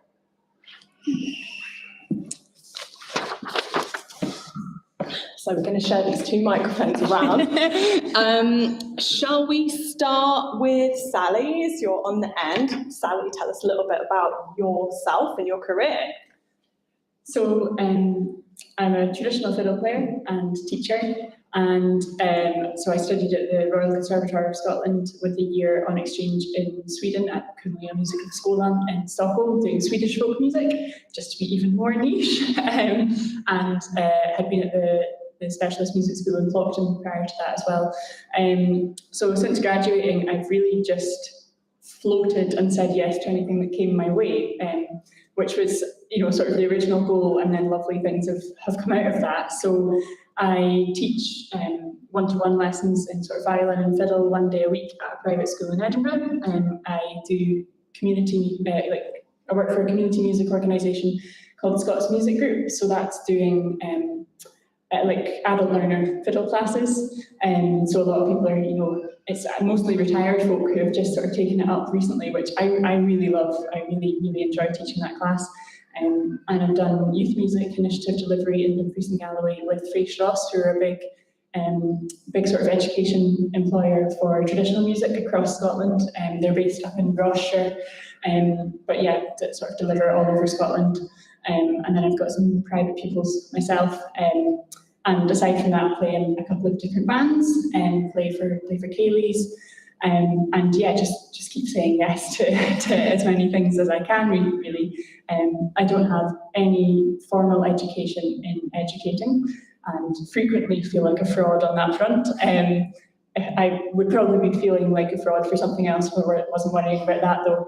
And I find the area of education and traditional music a really interesting and complicated one, because it is not something that has been traditionally, a formal discipline, and even the term professional folk musician is something that can feel really uncomfortable. And you want to keep things accessible while furthering the tradition and challenging yourself musically, and that can be, a really interesting. It's not exactly a line to tread because there's many ways to do it, but a really interesting area, I think. So I'm Katrina. I have a very similar sort of start to learning music with Sally. We both went to the music school of Hopton at different times. Then I studied in Newcastle, doing the folk and traditional music degree there, with a year abroad in Sweden, in Gothenburg, doing world music. And then, like Sally, I just sort of picked up whatever work came my way. But for me, it involved a little bit more sort of arts administration stuff, as well as bits of teaching and performing. So playing a band with Sally and a couple of Kaylee things and stuff, but mainly teaching. I've got a part-time job with Creative Scotland as traditional arts officer there. So with that role, I do sort of traditional arts development, and within that, there's some sort of project management and setting up workshops and being involved with education that way. And then my work with live music now, I've been doing that a little bit longer than Sally. I forgot to mention it. So that's, we've done loads of stuff with, I've worked with nurseries, additional support needs schools, care homes, like lots of different environments and different levels of engagement. Sometimes it's you're teaching and people have instruments and you're teaching songs, or some of it's just a bit more performance-based, but different levels. And I've just finished up a project doing traditional music with nurseries, so sort of 3 and 4 year olds for 10 weeks, which was really lovely. I think that's all of it. That sounds really cool. I'm Edward. Some of you have seen me already. At the moment, I am Learning and Participation Manager for Dunedin Consort, which is a job share. So in that context, we do all sorts of work, and I'll talk about that in a bit. But for me personally, I began life as a chorister in London, and then I went to university. I didn't do music, and then I went to Royal Academy of Music as a postgrad, and I found the right answer for me musically in what's called Open Academy there. It's run by an amazing man called Julian West. He is one of the world experts on making music with people with dementias. And it's an incredible program, because inside this elite institution that is focused on being at the top of the pyramid, it can get very blinkered about what good looks like and what excellence is. And the Open Academy department is incredible, because it is about excellence, making music with people or for people, not at people or to people, which I think we all can recognize in some musical situations. And so that year I did it as a kind of during my master's, and then I was there as a fellow for an extra year. And I worked in all sorts of contexts. I worked with opera companies, I worked with Wigmore Hall, I worked with kind of long-term projects, short projects. It was incredible. And out of that, with the rest of the fellows from my year, I started a group called Hold the Drama. We've just had our 3rd successful Arts Council England support. So we're a kind of thing now. We make shows that are non-verbal and go into settings in sort of, the new show, we've just made a new show at Snake Maltings. That show will go in anywhere really across the country. And it's non-verbal. It's about music, using music to start conversations about emotional well-being and mental health. So I have that performing side of my life. And then for Dunedin, I administrate learning participation work. So getting out there and making sure that people can come to our clinics or come to choral workshops or open rehearsals, or that primary schools get our fully funded music kind of workshops for 6 weeks or whatever. So yeah, kind of a real mix of things. Wow. I have a very different background to all of you. I did not go to a conservatoire. I went to Cardiff University and did music a long time ago. Really just was obsessed with the idea of music education from the second that I found out what it was. And I was just so lucky that I had some really great aspirational adults around me when I was in my late teens who helped me see how important and how core this work is to all music. I really had such a lucky start. I was able to apply for housing benefit because I'm from a challenging circumstances background, so I didn't have loads of money. So I applied for housing benefit and was granted housing benefit so I could do a 6-month internship, unpaid at the time, with Welsh National Opera's education department, which was known as MAX at the time. That work just opened my eyes completely to the sorts of really important things that we can do to help people's well-being and to challenge them and to help them enjoy their lives a bit more than they currently were. And so I was desperately wanting to work into that area, and I couldn't find any work. So it was the financial crash of 2008-9 time. There was no work in arts administration at the time. And so I decided, well, why don't I just train as a teacher? So I took out a second student loan and I did a PGCE in secondary music teaching at what was the University of Wales Institute Cardiff, which is now Cardiff Met. So it was a year-long training, and I learned how to do classroom teaching in secondary schools, in state secondary schools around Cardiff and the Vale of Glamorgan. So I did that for a while, and I did really enjoy it. So that's teaching from age 11 up to 16, and then you also get the A-levels if you've got those in your school. So I was doing all of the formal education side of things for a while. But that also comes with it lots of this sort of work. So cluster schools, which is your schools down the road, and your feeder primary schools, those primary schools that your secondary schools are made up from, those local ones, doing lots of projects with them. And I realised after a while that actually I felt like I was in a bubble, and that I wanted to see more of what was actually going on in the real world of music. So I moved and I did a master's in arts administration at Goldsmiths, University of London. And then since then, I have been a bit of a serial job hopper and have gone around and about. I'm probably going to talk a bit more about that tomorrow when I do the funding talk, because I will show you exactly how many organisations I've worked for with all of their logos. But let's just say it's a lot. And that's both as a freelancer and as an employee. And yeah, probably my favourite work was I did actually run that community programme at Wigmore Hall, which works with the Royal Academy of Music. Open Academy with Julian West, who was amazing, and that was a great programme to run. Royal Opera House Thurrock Community Chorus, which is the only community chorus that the Royal Opera House runs. In a very interesting place. And I somehow wound up in Scotland, and now I'm here and I work at the university, which is a little bit of a different sort of music education job, but it's still music education. So that's me in a nutshell.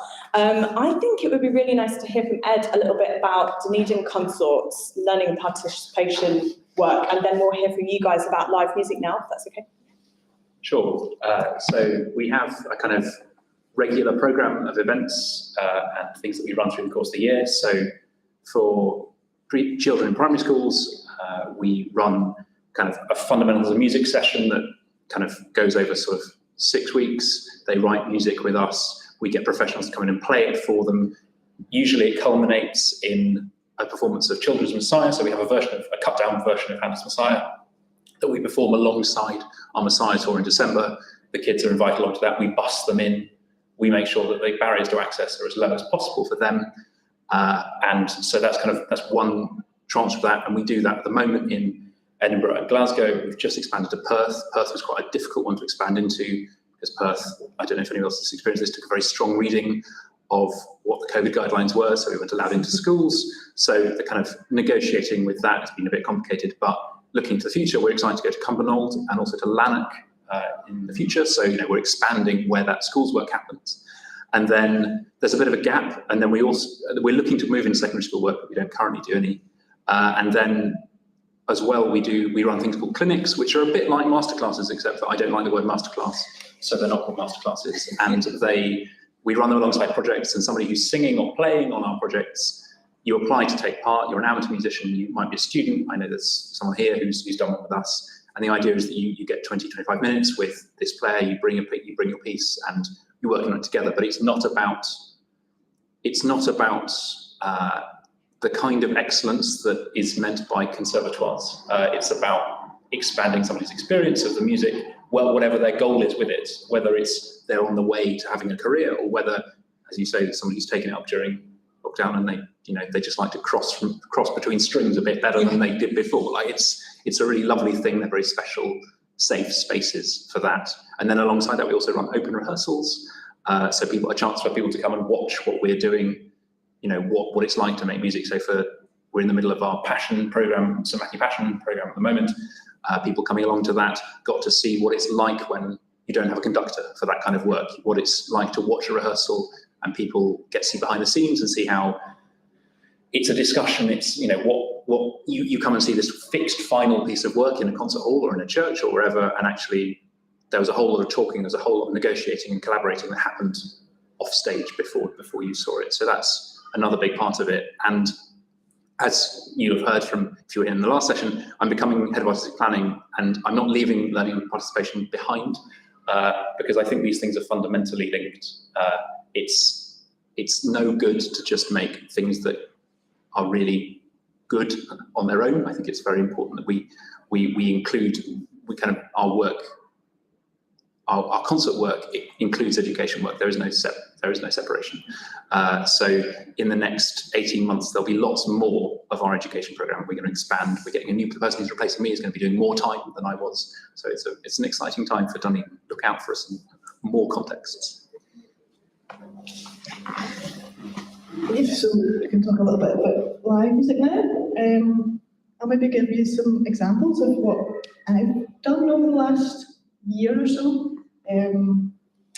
One really lovely project that I really enjoyed was working with quite a big group of musicians. There's, I think, 8 of us as professional musicians working in the Donaldson School for Deaf Children, and it was a really great experience. We had 10 weeks to go back and work with the pupils there, and obviously with deaf pupils, that's a massive thing as a musician to work out how to approach that, and that was a really great opportunity for us, a really supportive environment to really build on our skills and think about what music actually is or could be. If you can't hear it, you're not going to be able to, listen to something and experience it in the same way, but through movement or through vibrations and louder noises or rhythms. So it was a really lovely experience, that one. Also did a songwriting class for 10 weeks, which for me was new as not a singer, but it was really lovely working with some other singers. That was with care experienced children and young people who were sort of local school attenders. It was set up through through the local council. It's an evening class, and they would come along with their parents or carers and just spend a bit of time writing music together about their experiences in life. And it was, with people who hadn't ever really thought about music as something for them, or had no experience playing or writing or really being involved at all. So that was really sort of coming from the very start and building confidence and just chatting about what you like and listening to lots of music and finding what everyone enjoys. And it wasn't a sort of teaching here are the proper techniques or the proper ways to write a song or the structures. It was more just building that confidence from the very start. Do you want to maybe talk about CMAP? Yeah, so Katrina and I had a really, really lovely placement with Live Music Now for 6 weeks, doing half days one day a week at CMAB School in Rumling Bridge in Perthshire, which is a centre for looked after children as well, which I think they attend all year round. And it's called a school, but it's really a lot more than that. And yeah, we learned a lot from the approach of the staff there and how they supported their young people. And because that was a 6-week project, you could really see the journey as the people we were working with began to gain our trust. We learned more about them and did manage to sort of get to the point where it was teaching them about music as well as getting them experience in music. Because I think with Live Music Now it is, I would say it is an education setting a lot of the time, but as Katrina says, it's a lot of the time it's about that shared experience and that enjoyed experience with your participants, whether they are dementia sufferers or 3-year-olds and everything in between. So that was really lovely, and we're going to be returning to CMAB School soon, which I think is the most excited I've been for a return placement for anything before. We also had some recent workshops at the Royal Blind School in Edinburgh, and I guess, and we had that trip to Dublin as well. Had a trip to Dublin to play for a Scottish Government reception, which then of course enabled events, outreach events around that, which was really great, and is quite a nice way of doing it, because Live Music Now are always looking for sort of funding opportunities and looking for who they want to help that can be matched with the opportunities there to pay for it, really. So the care homes and the likes and the schools, as far as I understand it, they're not the ones paying for the workshops. So it's really trying to make it as accessible as possible. And they've got a wide-ranging roster of musicians. So they do have quite a lot of traditional musicians. I think traditional music is really well suited to that kind of work because for whatever reason it is seen as quite accessible. You know, if somebody wants to pass a grade 8 exam with flying colours and then go on to do diplomas, I am not the teacher for that, but if you want to be playing music and enjoying it, and for that it just be a sort of nice little bubble in your week, then I know that that's something that I can deliver very easily through traditional music. But they also have classical musicians. They've got, how would you describe Randolph Sleep? Great, indie pop. So, you know, the style of music is secondary really. And for Live Music Now, it's also, they're particularly looking to support emerging artists so that it's still an education for the artists as well as for the people that you're working with, and really highlighting that there's a lot more to a career in music than just performing, and there's a lot more to performing than playing hard pieces well, if you like. And it's certainly been interesting for me to look at how you bring what you want to play to meet the audience that you're playing for. So like the pieces that Katrina and I were playing there in the concert at lunchtime, it's been a while since we played them in their full sort of length, because often if you're playing for, you know, a group of 3-year-olds, they don't necessarily want to listen to the whole thing, but also trying not to underestimate your audiences as well. If I missed anything out? I don't think so. Yeah. Sally, it was interesting at the beginning, you said you felt like a little bit of a fraud doing this work. I just want to explore that a little bit, because obviously I'm coming saying, you know, I trained as a classroom teacher. That does not mean I would be any good at this work that these guys are doing. I mean, they're very different. And obviously Ed was saying he went to Open Academy, which is also a different type of training. So should we just have a chat about that? How did you actually fall into doing it in the first place?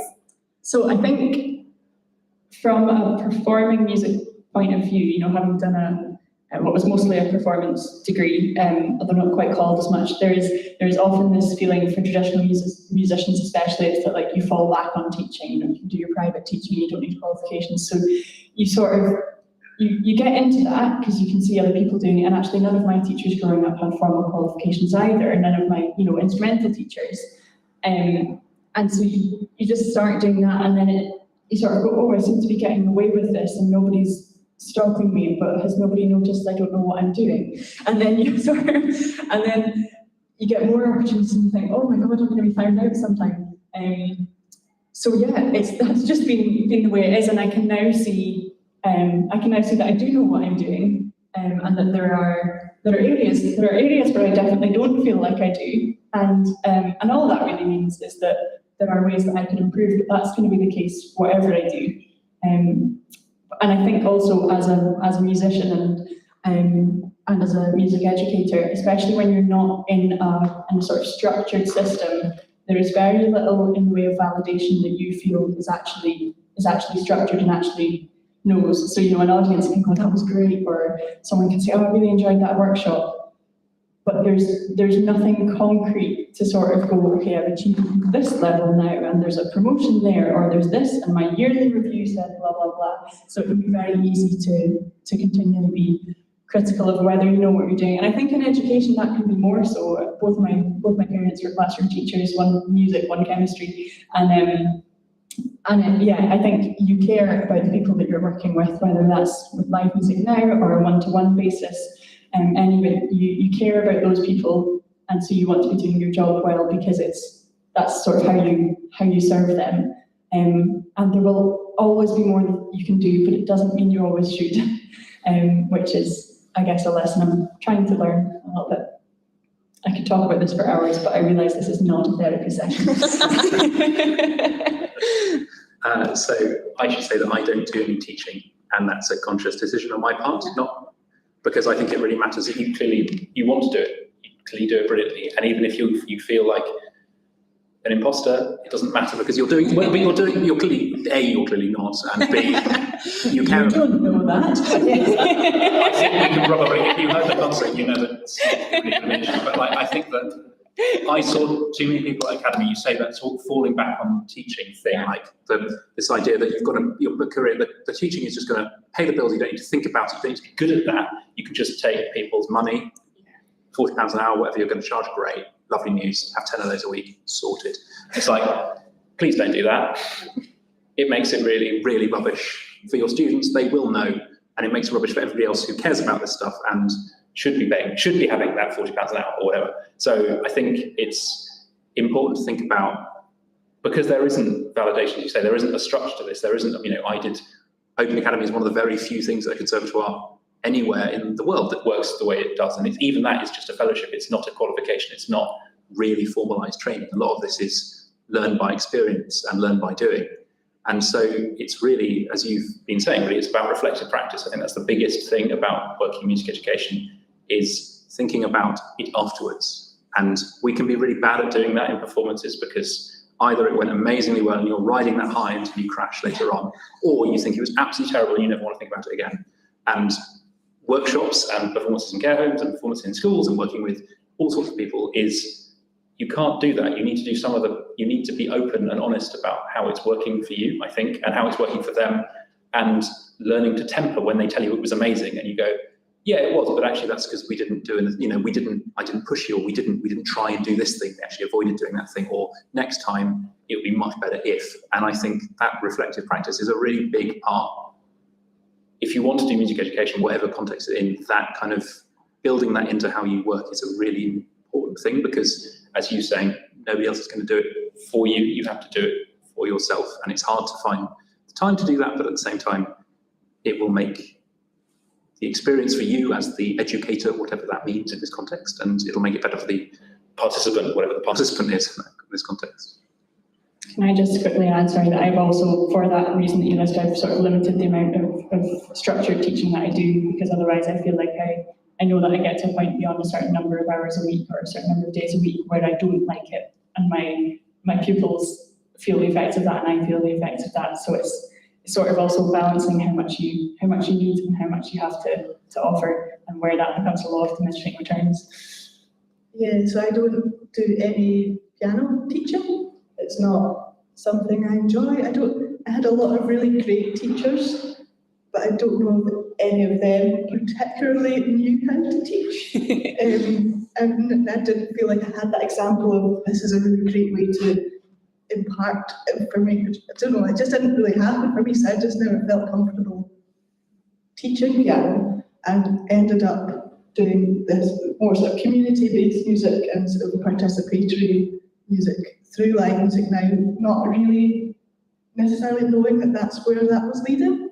I think a lot of people, you apply to live music now as a performing musician and you go to the auditions and you perform, and it's roughly like you would perform for a group of people with dementia or for young kids or whatever, but it's much more, you don't actually have them in front of you, it's just an audition panel, so you kind of just doing what you normally do if you're a performer, you just play, and it's not until you actually go and get sent somewhere you're like, right, it's quite different, this is not just going to be a performance, I'm going to have to like pull something out of the bag here, I can't just play the same tunes that I always play in the same way.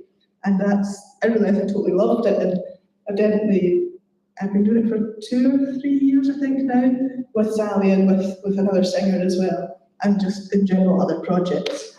And it's been a real learning experience, but you get maybe 2 or 3 hour sort of training sessions with live music now about how to, the sort of do's and don'ts of working with people with dementia or people with additional support needs. Obviously in 2 or 3 hours, you're not going to get to practice any of those skills. It's more just do this, don't do that, try your best, off you go. But it totally works. Within a few sessions, you start to understand. It's different every place you go, but I've definitely come on and sort of, I feel a bit more prepared to go into any situation now, and I'm a lot less structured in some ways and don't necessarily have the same plans as I started with, but I've got a bag of tricks. So, yeah. I'll hand that one back. Much for that.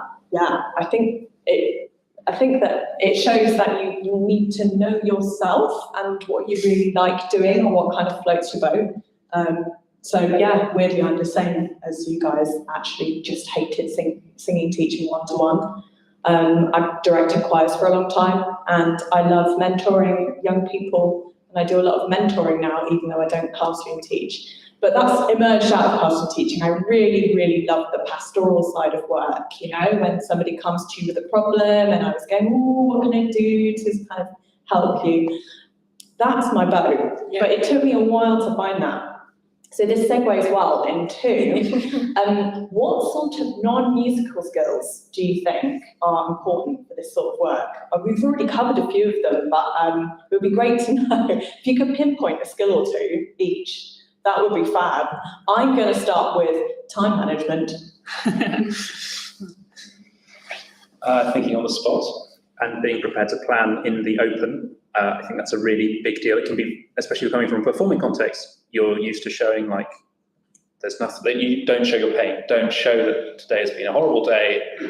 The audience doesn't care. Well, the audience still doesn't care in an education setting, but it doesn't need to be smooth. You can plan out loud doing a top session academy with 2-year-olds. You can forget what's coming next, and then you can turn to the person and go, oh, Joe, I think we're doing some Handel next. Is that right? You can go, no, we're doing Debussy next. You can go, oh, great, we'll do some Debussy. And that's fine. That's thinking out loud and not being afraid to show you're working. I think that's a big skill.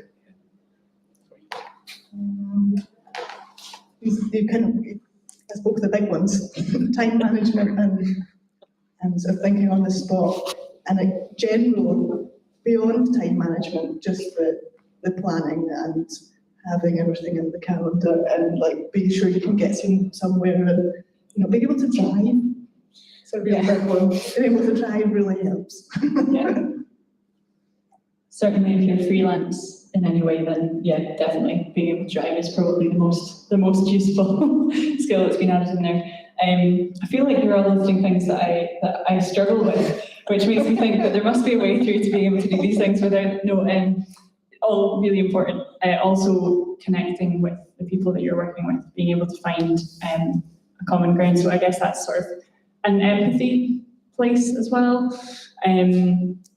Yeah, because whether you're working with a sort of community music group or one-to-one, I think, yeah, being able to find what's going to work for that person can be really helpful. And also knowing that you won't always get that right straight off, and that's completely fine, just like Kathy was saying about knowing yourself actually sometimes and knowing what suits you. A lot of the time that comes through just doing it and finding out through a process of elimination. But yes, I think being able to connect with people is really important. And I think that's one place where performing and working in music education settings are really, really close-knit, because that is the key to performing well, for me as well anyway.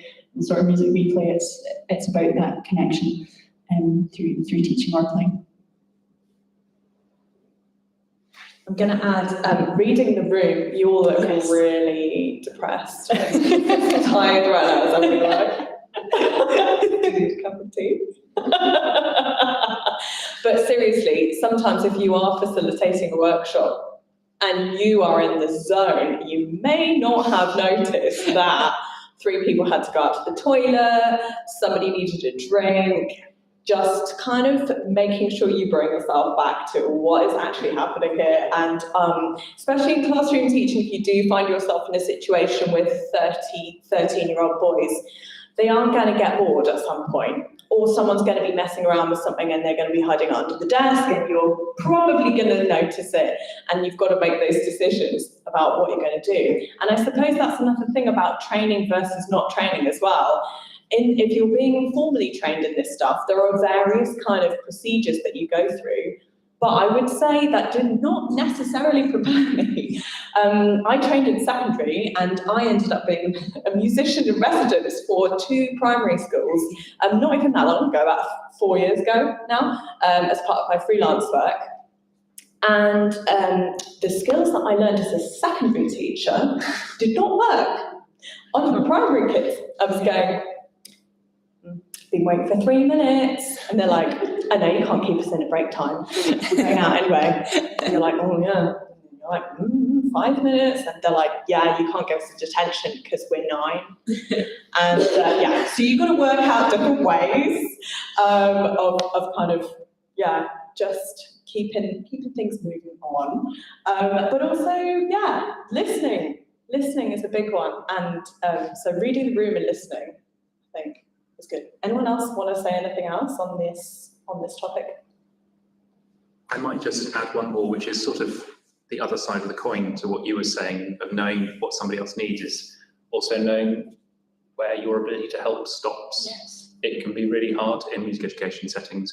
You are often working with incredibly vulnerable people and music is such a thing that can unlock experiences, memories, emotions for people, that you can end up in a situation where they tell you an awful lot more than you can possibly handle.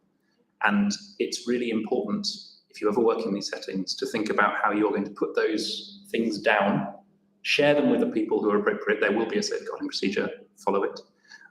You can't fix it, and you need to take it, but you need to do something for yourself. You need to be kind to yourself. And that's about timetabling your day and that kind of thing. But I think it's really important. I worked in a children's ward in a hospital in London, and I made an opera about Batman with a 4-year-old. He was amazing. He was absolutely brilliant, but he couldn't go home because he couldn't be released. There was nothing actually wrong with him anymore, but he couldn't go back home because there wasn't a home for him to go to. And we were making an opera about Batman because he'd worked out. He said, I said, why do you like Batman? He was like, well, because he has all the money to make it work. And you're like, okay, you're 4. This is, you're right. Like, you've absolutely analysed this correctly. This is really, frankly, quite shit. I'm seeing him for 6 weeks was tough because you want to help and you can't. And I suppose it's being able to feel that connection and feel that empathy and know that you care about them, and that's why you're there. But also not over-promising and not also ruining yourself with that kind of experience, which is like a mite of selfishness is kind of important in keeping yourself safe.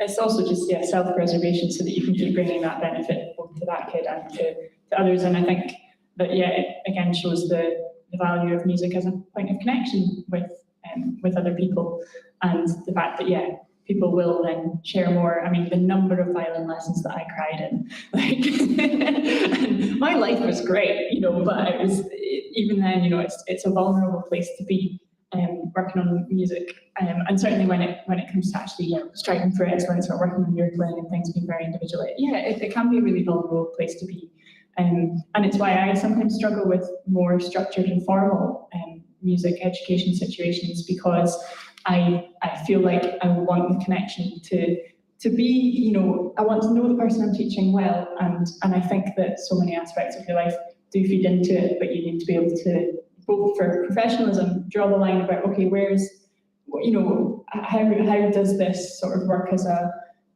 an education space? Where's the line of what you leave at the door, and what they have to leave at the door, and it also, as we've had through live music now things, often you have to be very aware that certainly kids we're working with have experienced a lot of connection and then that just being absolutely ripped apart, and making sure that they're getting the values of music and what you can offer without it then being another trauma that you're only there for 6 weeks, you've got to go again. But yes, it's exactly what makes it special and a challenge. So I was thinking it might be great if we could just touch a little bit on project management in learning and participation, which is definitely something all of us have done, lots of. And I was going to come to Katrina to sort of talk about that a little bit. And obviously, Ed, you've just been doing this for a while as well. So it'd be great to hear a little bit more about, now we've heard a lot about, you know, that what the facilitator in the room is going to be doing and thinking, how about the project manager who actually puts this all together? Yeah, so it's a fairly new thing to me. I've been working with Creative Scotland for about 6 months now, but project management is a very small part of what I do there. But I've recently organised some workshops for emerging queer storytellers and musicians with 4 workshop facilitators. And it's been a totally new experience for me to think, because I've been in that position, I've been the workshop facilitator, I know how to do that, but it's like, how does it all fit around it, what do you need? And it's really good that I know what that person needs, because I've done it, I've been there. But actually, from the outside, as project manager, it's a lot trickier than I thought. To make sure that everyone can turn up to the planning beforehand, and then turn up at the right time to the right place, and that you've got the right rooms, the rooms are big enough, and there's accessible toilets and lifts and all these things that I've definitely taken for granted as a workshop leader.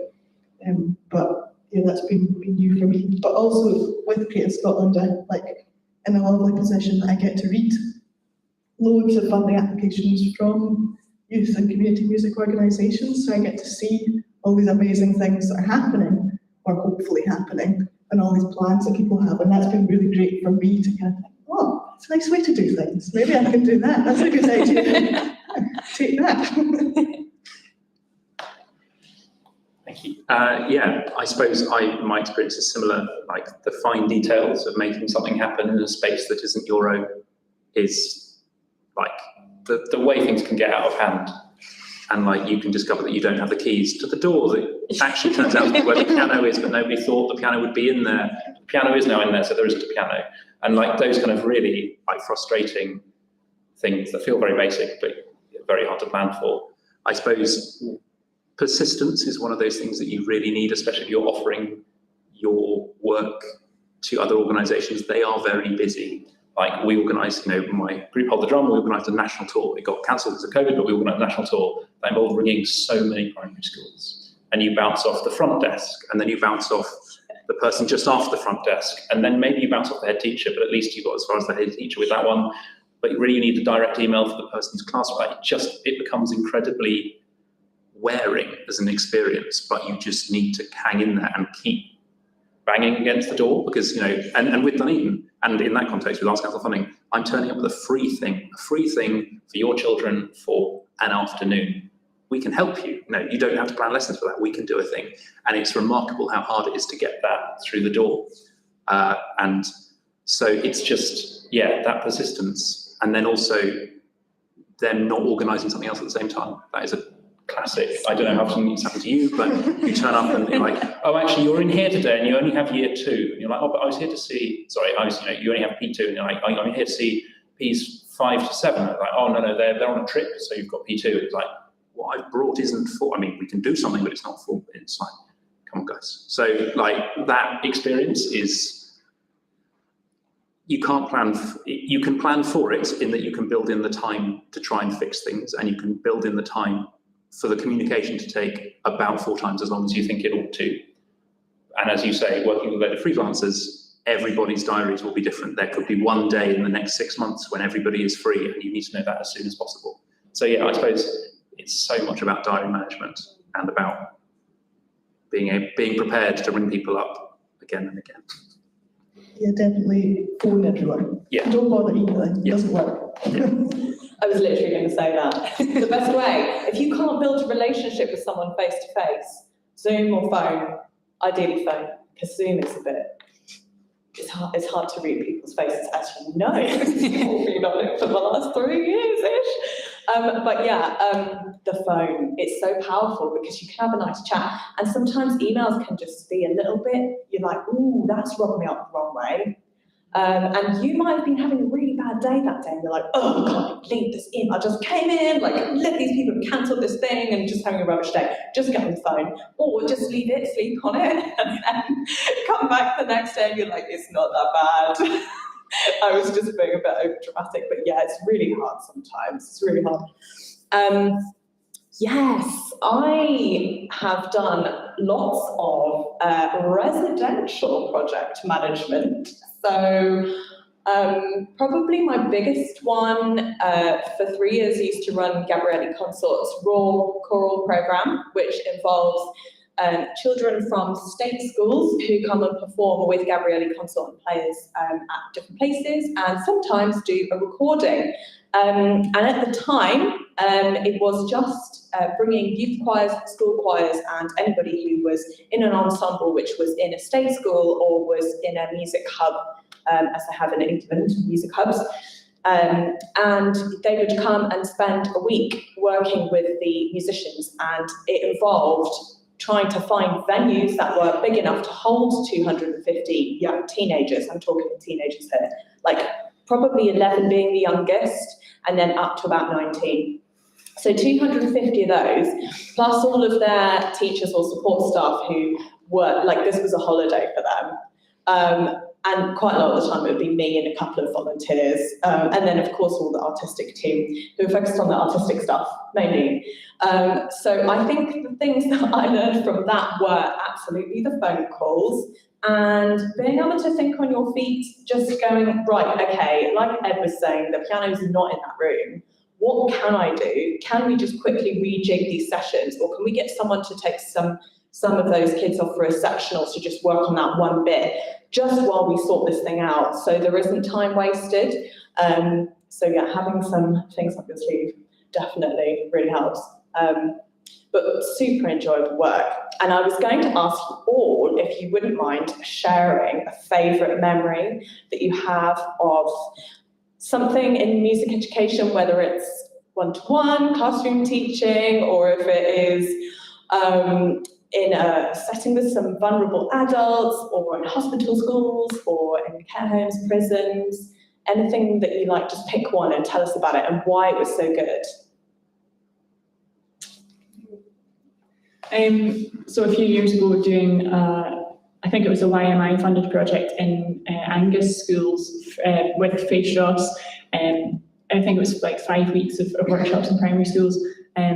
Obviously, in that situation, you don't really get to know the kids incredibly well because you're in and you're out and you're on to the next school, and you're trying to make it as meaningful for them all as possible. And I remember in one class there was a girl who was selective mute, and the teacher coming up at the end of the sessions, the final one being that was absolutely incredible transformation of that child, because she'd been partaking so much more than she usually would, and having mentioned earlier about it being hard to actually validate how successful was this work that I was doing, that was really, really helpful, because you're then getting that validation from someone who does know the people you're working with a lot more. And it was great knowing that music had, in that situation, had an impact, and been such a safe space that there had been a massive breakthrough for this kid in her ability to partake, where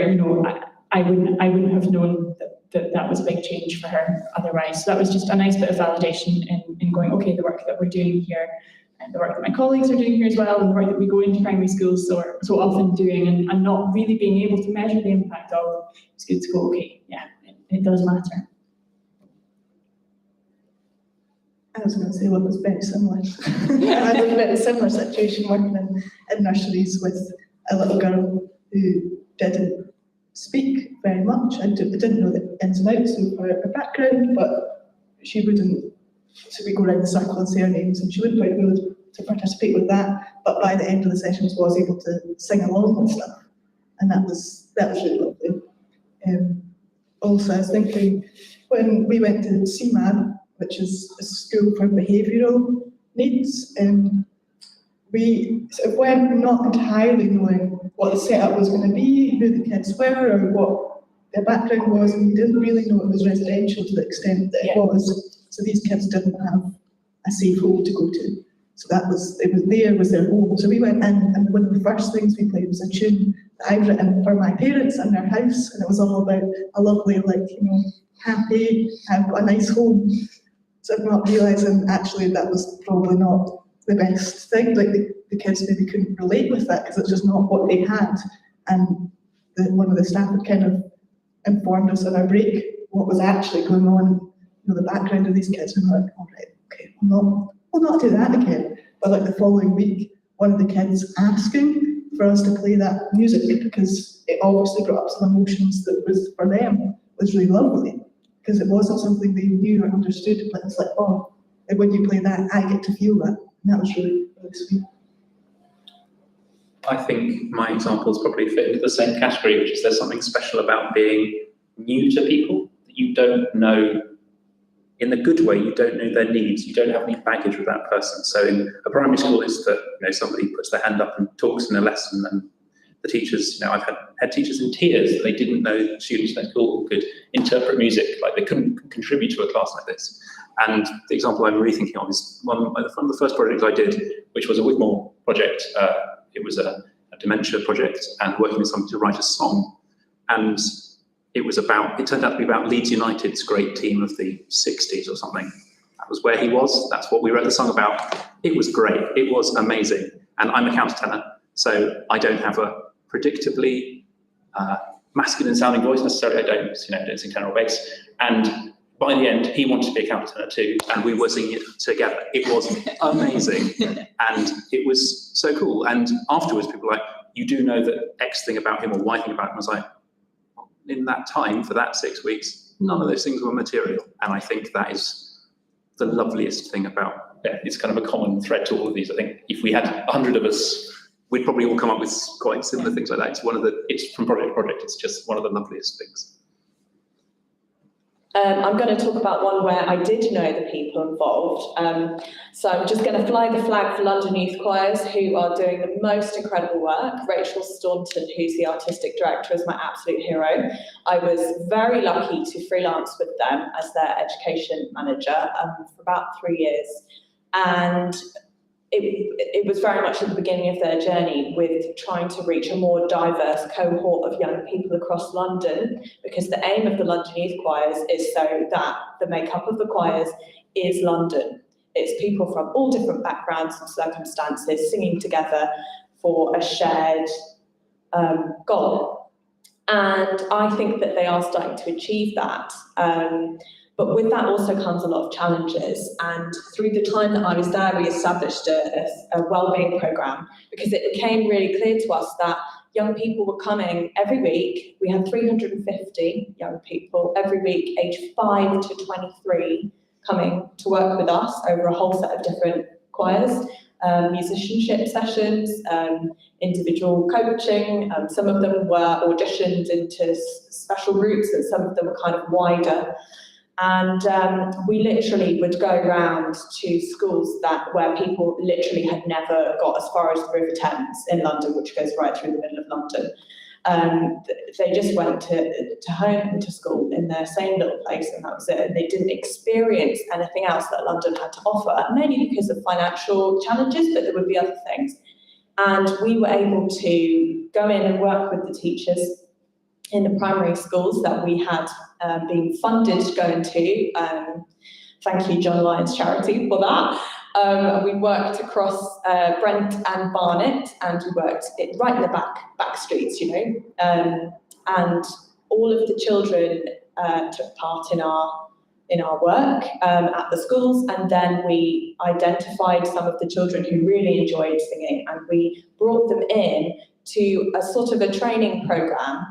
And it became really clear to us that from the pilot that had happened before I arrived, that there was too much pressure put onto the parents so that they could bring their children to rehearsals, and it wasn't going to work. It's not sustainable. So what we did is we established a chaperone program. So people who were trained chaperones and people who are specialists in safeguarding were positioned at the school gates to pick up those kids. They would bring them into the rehearsal, we would feed them, they would do the rehearsal, and then they would be brought back to the school gates and their parents would pick them up from there. And did it work? Boy, did it work. And if you look at the makeup of the choirs now, this is kind of 5-6 years on, they really have achieved this just incredible, diverse group of young people. And the wellbeing programme is now supporting them because there are all sorts of challenges that come from all sorts of different backgrounds being with each other. But often you've got a kid who goes to the London Oratory School sitting next to somebody who literally has never even set foot out of Brent. And they're best friends. You know, they don't know any different. And that's one of the great things about music education, isn't it? You just don't know who you're going to meet. But supporting people, especially now, post-COVID trauma, mid-COVID trauma, where are we at with it? Everybody needs a bit of help.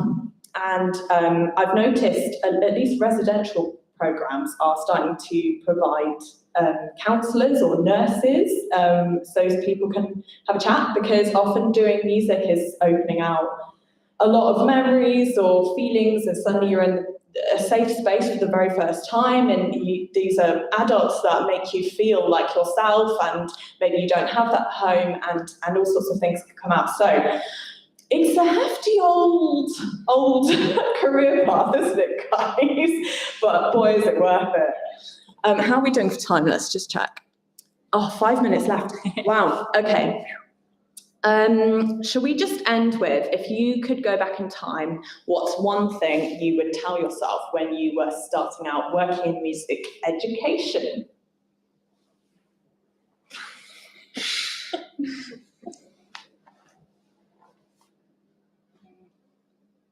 I think this would be just for generally working in music as well, and I probably still need to hear it, and it might not be true, please don't tell me if it's not, but just that everyone's making it up as well, that everyone is doing their absolute best with what they know and what they can do. This makes it sound like I'm having some kind of a crisis. I promise I'm not. But just going, you know what, you don't have to be the best to be sharing what you do and what you know, because I think it's easy to go, that person would do a better job of this, and that person would do this job better, and I've got this thing, but they should have it.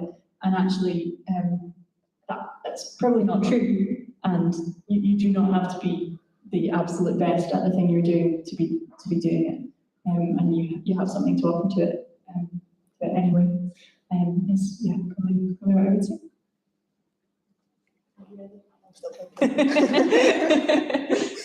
I might think while I speak. I think that I would probably tell myself that it exists as an option, and that it is an incredibly malleable thing that you can, as I said earlier, I don't teach. If you said music education to a 16-year-old who knows about music, it probably involve teaching. It doesn't have to. And I suppose it's to say that you can really forge your own path and find the thing you're good at. Some of you will probably be aware of Lucy Draver. She is an incredible local Edinburgh, local to here, Edinburgh woman who has invented her own career, basically. She is a presenter for all sorts of organisations, including Benedetti Foundation, Wigmore Hall. She created a job for herself. She is now a person who presents accessible concerts. She made that job up because it's what she's incredibly good at. And now there'll be lots of people who want to do a job like her, and she's made it a thing in a way that it wasn't before. And that is true for so many different disciplines within this kind of sector, regardless of how visible they are. You can make them what you want to be and play to your strengths. So as you're saying, you don't have to be the best at about 17 different things. You can be really quite good at one of them and then hang everything else off that, and that will be fine. Yeah, I think mine's pretty similar. We've spoken about it a lot.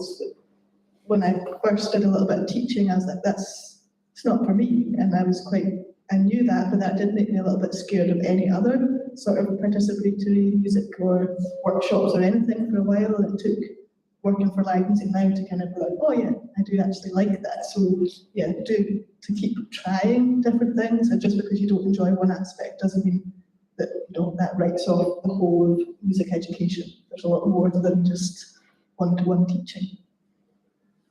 And finally, I would say, if you are not really an outgoing person and you're thinking, how would I stand up in front of a group of people and talk? We need you as well in music education. Please don't think that it's just for people who are going to stand up and almost perform. It's really not.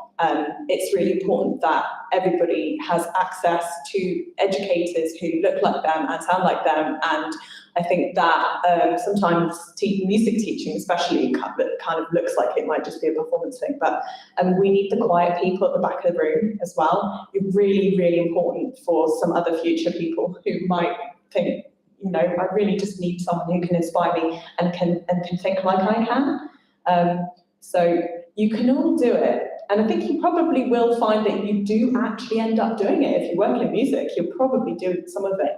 And I think I should just say a great big thank you to our academic music department, some of who are in here right now, because they are music teachers in a completely different light than we're talking about, but they really are. So thanks, guys, for having us here. And thank you lot for coming on this wonderful panel. Thank you so much. And we are going to move on to our CV discussion in about 5 minutes. So please get a cup of tea. Thanks. Thank you.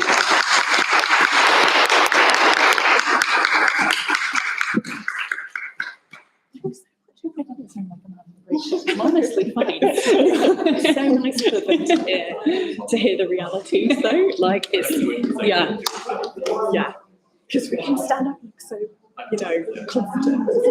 Yeah, actually,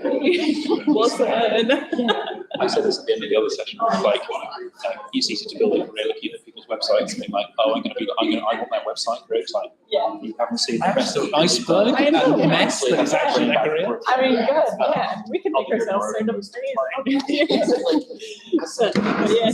it's not everything. I don't want to teach at public school level because it's professional baggage and not wanting to carry that. And the general idea I want to know is how do you establish an amateur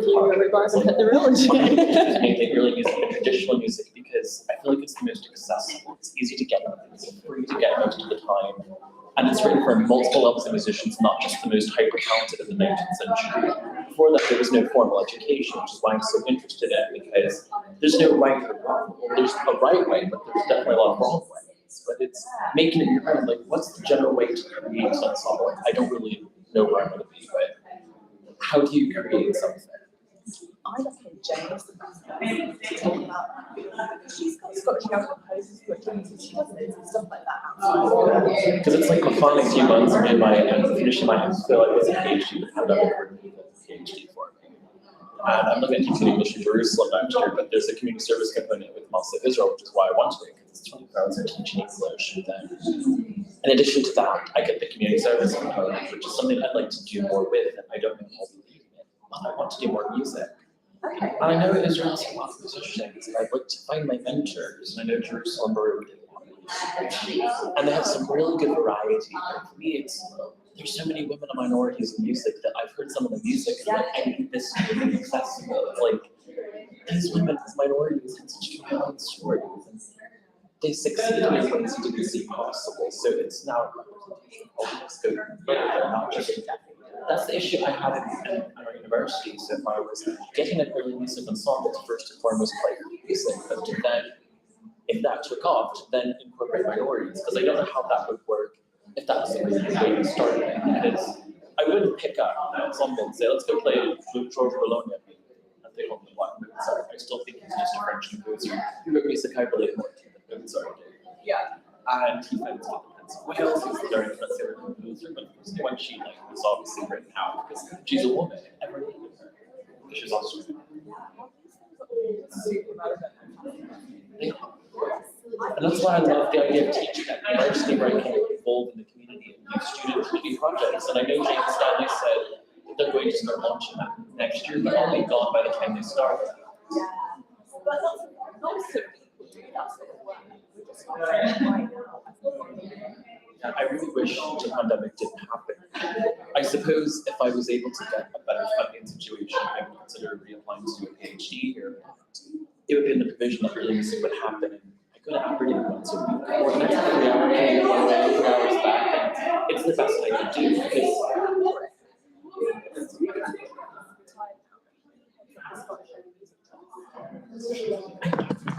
Are you okay?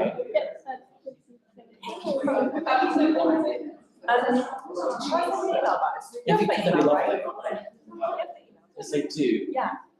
I can like your name and it'll pop up here. Yeah, it will. Why don't you do that, and then I'll introduce you. I'm loving the floral top, like anything floral. You're not wearing any today. Well, let's see, I'm wearing it is my Maria Callas t-shirt. I love Maria Callas. I got that in Lisbon at Eurovision. I am that kind of person. Eurovision. I love the diversity of this year. I love the Italian drink. Oh, really? I haven't It's seen it. deliciously queer. I love it. Because I didn't know Mummy was gay until I read it. But then you look away. Didn't do great. This year we've done a better song. Oh, right. It's really good. I haven't seen you guys. I'm doing well. I moved to Giffnock actually. I moved to Giffnock because my flat's being renovated. But it's only a short-term rent. It's roughly the same price, but I get a 3 bedrooms myself. And my landlady's coming next month, and then she'll be laying her mother's headstone. She's invited me to her family gathering, which I really appreciate. So she's not just a landlady; she's like looking out. Thanks for the dog's Jewish. Well, I have to get rid of my hair. I'll see you around probably tomorrow.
Hi.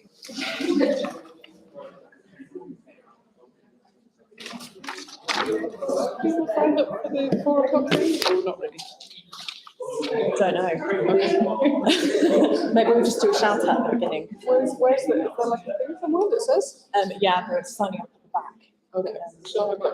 Yeah, I'm not sure if anyone's remembered to do it.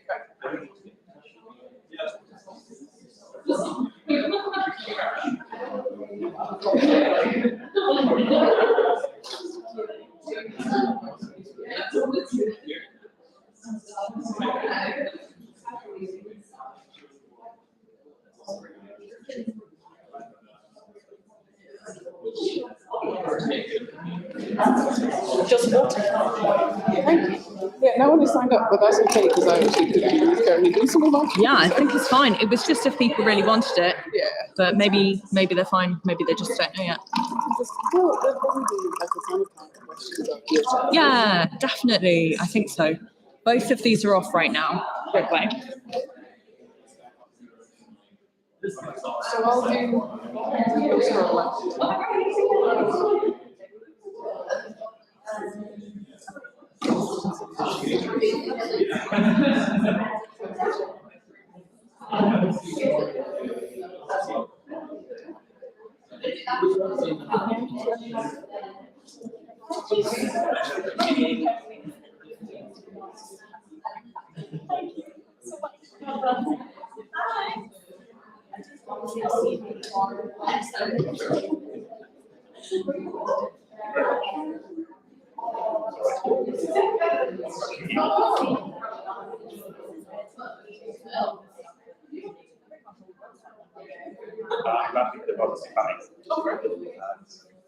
That sounds fun.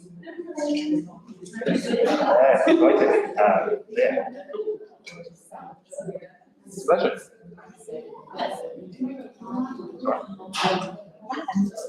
Tomorrow, I'm sure it'll be very nice. Yeah, I think that's how we're doing my football. But out on Saturday, I think was fine. Good. So, Tuesday, you felt right? Yeah. Enjoy.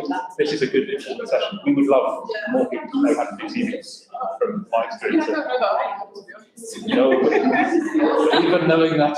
Yeah. Okay, I'm just going to do a quick shout out. Which one should we use? This one? Hello, everybody. We are about to start our CV session, so please join us back in the room. Just a quick one. If anybody who's in the room would like to sign up for a 10-minute individual advice session, which takes place at 4 o'clock today, just for 10 minutes, please can you quickly go and sign your name up on the sheet at the back, just so we know how many people would like to have a 10-minute chat with someone. So please just go and do that quickly whilst we're setting up.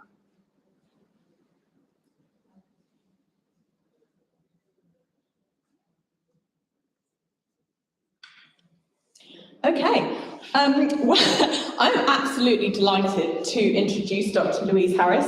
Some of you may know Dr. Louise Harris. She is an artist and also she is one of our senior lecturers in the music department. And we are going to share a session on writing CVs. And it's kind of a bit practical in a way because you might want to just make some notes about how your CV currently looks. And we will show you at the end a little bit of an overview. But without further ado, I would like to pass over to Louise to start us off. Can you all hear me okay? Yeah, that's weird. Hello. Hi, yeah, so I am Louise Harris. I am a lecturer here, senior lecturer in sonic and audio writers. I know quite a few of you, some of you quite well, some of you sort of at a glance, some of you not at all, so it's nice to see new faces. I'm going to start off the session by talking about what a CV is, what you should use it for. Then I'm going to talk about preparing an academic CV and preparing an artist CV, and the differences between those, and then Kath is going to talk us through a couple of other types of CV. So we're going to start with yes, right? So what is a CV? I'm sure you'll probably know what a CV is already. But basically it is a short written summary, usually short, not always short, as we'll see when I show the academic CV, which is usually hellishly long for reasons that are complex and multiple. It's a summary of your career, your qualifications and your education, and it's a good way of, it's basically a snapshot of you as a person, your skills, your experience, your expertise. It's a way of describing yourself in the really kind of important key ways that employers need to know about for whatever the context that you're applying for a thing for. It showcases your skills, your abilities and your experience, and it gives the reader a flavour of you at work, whether you are employed, freelance or looking for work. It is widely known as a CV or resume, otherwise CV, curriculum detail, and it's often accompanied by a covering letter, not always. A lot of companies that you apply for work through will, as you probably already know, have long and complex and multifaceted online application forms instead of cover letters. Some of these are good, some of them are less good. The one for my current job here at the University of Glasgow was so terrible, I almost didn't apply for the job. I got midway through the form and was like, oh God, I can't keep doing it. And it just kept crashing and dying and falling to pieces. Fortunately, I did persevere with the terrible online form, and here I am now. But there will be numerous probably atrocious computer platforms that you will come across in your process of applying for work. So look forward to that. And as Kathy has very rightly said at the bottom there, one size does not fit all. There are a range of different types of CVs that are specific to specific contexts. So we're going to talk about those in some detail to start with. So let us begin with the academic CV. Now, unlike your kind of standard short form, single page or 2-page CV that you would use for applying for most jobs, an academic CV is a very different kind of thing. It is a CV in which you basically write everything that you've ever done in your entire life, within reason. So it has a lot of detail about your qualifications, it has a lot of detail about your experience, different types of jobs that you've done. It will include specific kind of information about those jobs. Same goes for your education. It should be appropriate to your career stage. So if you are early career academic, then you might include pre-academic job roles. If you are later on in your academic journey, then you probably wouldn't include your work experience. It also doesn't usually include education prior to university. It can, but most of the time it doesn't. And it should be tailored to the role that you're applying for. So you should foreground, and this is kind of true for a lot of different CVs, but you should foreground the things that are really relevant and key and important to the particular job that you're applying for. So we're going to have a look at my excessively massive academic CV. Here it is. Now, one thing to say about academic CVs is they are usually laid out in quite a boring manner. So here is my very boring academic CV. Curriculum vitae of me, there I am at the top with the many and various letters after my name, personal information underneath, and then present appointment. These are the things that I do. My current role, as you can see, already a lot of description, a lot of discussion of the things that I do and how I do them. My supplementary roles alongside the main thing that I do, and then as you go down to employment history, sort of shorter chunks of stuff, but still descriptions of what each one of those key roles was. The earliest employment history that I've included is the first academic role that I had, which was while I was doing my PhD at University of Sheffield. I have got quite a long employment history prior to that, but I just haven't included it in this particular CV. After that, academic qualifications in, what's the word I'm looking for, in the reverse chronological order. So I'm currently doing a Master's of Education and Academic Practice. So that's ongoing, that's at the top. And then underneath that, PhD, and Master's under that, and Bachelor's, and various teaching qualifications. The sort of further away the qualification, the less detail that you would include. So for my PhD, there's quite a long description. There we go. For my Bachelor's and Master's, much shorter chunks of stuff. Esteem indicators. This is a heading that the University of Glasgow specifically insists on in your academic CV, and what this is a list of things that suggest that other people think you're good. So that's basically what esteem is. It's a way of demonstrating your kind of impact on the wider field outside of the people that you teach on a daily basis. So for me, that's things like these various leadership programs I've been asked to participate in, being commissioned to write a book last year, various kind of installations and stuff that I've been commissioned to do, that type of thing. Invited talks, keynotes, commissions, that kind of stuff. And then a lovely long list of all the things that I lecture on, all the things that I convene, all of the kind of, what's the word I'm looking for, kind of structural committee level roles. So I used to sit on a thing called Academic Standards Committee, that kind of stuff. The fact that I convene wellbeing, the fact that I convene the BEng and MEng in electronics and music, all that kind of thing. Research and related admin, it's fascinating, isn't it? It's the longest, most long-winded CV in the world. So all of the kind of funded projects that I do and how I run them, the research labs that I run, all that kind of stuff is in there. The conferences that I've organised, all that kind of thing. Professional activities beyond university. These are sort of professional memberships of things. So, for example, being a fellow of the Higher Education Academy of Royal Society of Arts, the sort of peer review stuff that I do, the conference panels I sit on, the fact that I review doctoral scholarships for the Scottish Graduate School, all that kind of stuff. The fact that I'm a member of the board of the charity Scottish Women in Music, the various kind of research networking programs that I've done. Surely that's it. There's nothing else. There is. There's a selected publications list. So as you go further into your academic career, you don't put absolutely everything in here because this is already, what are we, like 8 pages long, which is enough. If you start to list every single thing that you've ever done, it can get unwieldy. It's already kind of unwieldy, I think we can all agree. But basically, key things, so my book at the top, recent chapters underneath that, and then some of the works that I've done recently, so installation works, performance works, and all that kind of stuff. Yes, there it is. It's very, very long indeed. That is an academic CV. Well, that's my academic CV. Not all academic CVs are created equal. They don't all look like that. They are all long. They are big, long documents that describe basically the vast majority of the experience that you've had that is relevant to the thing that you currently do and the thing that you might want to do, that you might be applying for. Admittedly, even if there are some of you who are thinking about pursuing an academic career, I would highly recommend it because it's great and I love it. It will be a while until your CV gets to this kind of size, but it's important to start thinking about how you might flesh out some of the elements of this CV if you were to be putting one together for yourself. So what would you start to put in things like esteem indicators or administration or teaching experience, that kind of stuff? Obviously, that might not be a huge amount of stuff at this point, but just sort of bearing these headings in mind, I think is useful.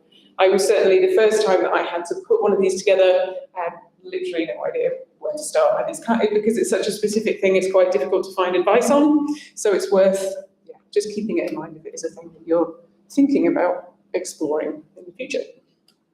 Okay, I think that's quite enough of my gigantic academic CV.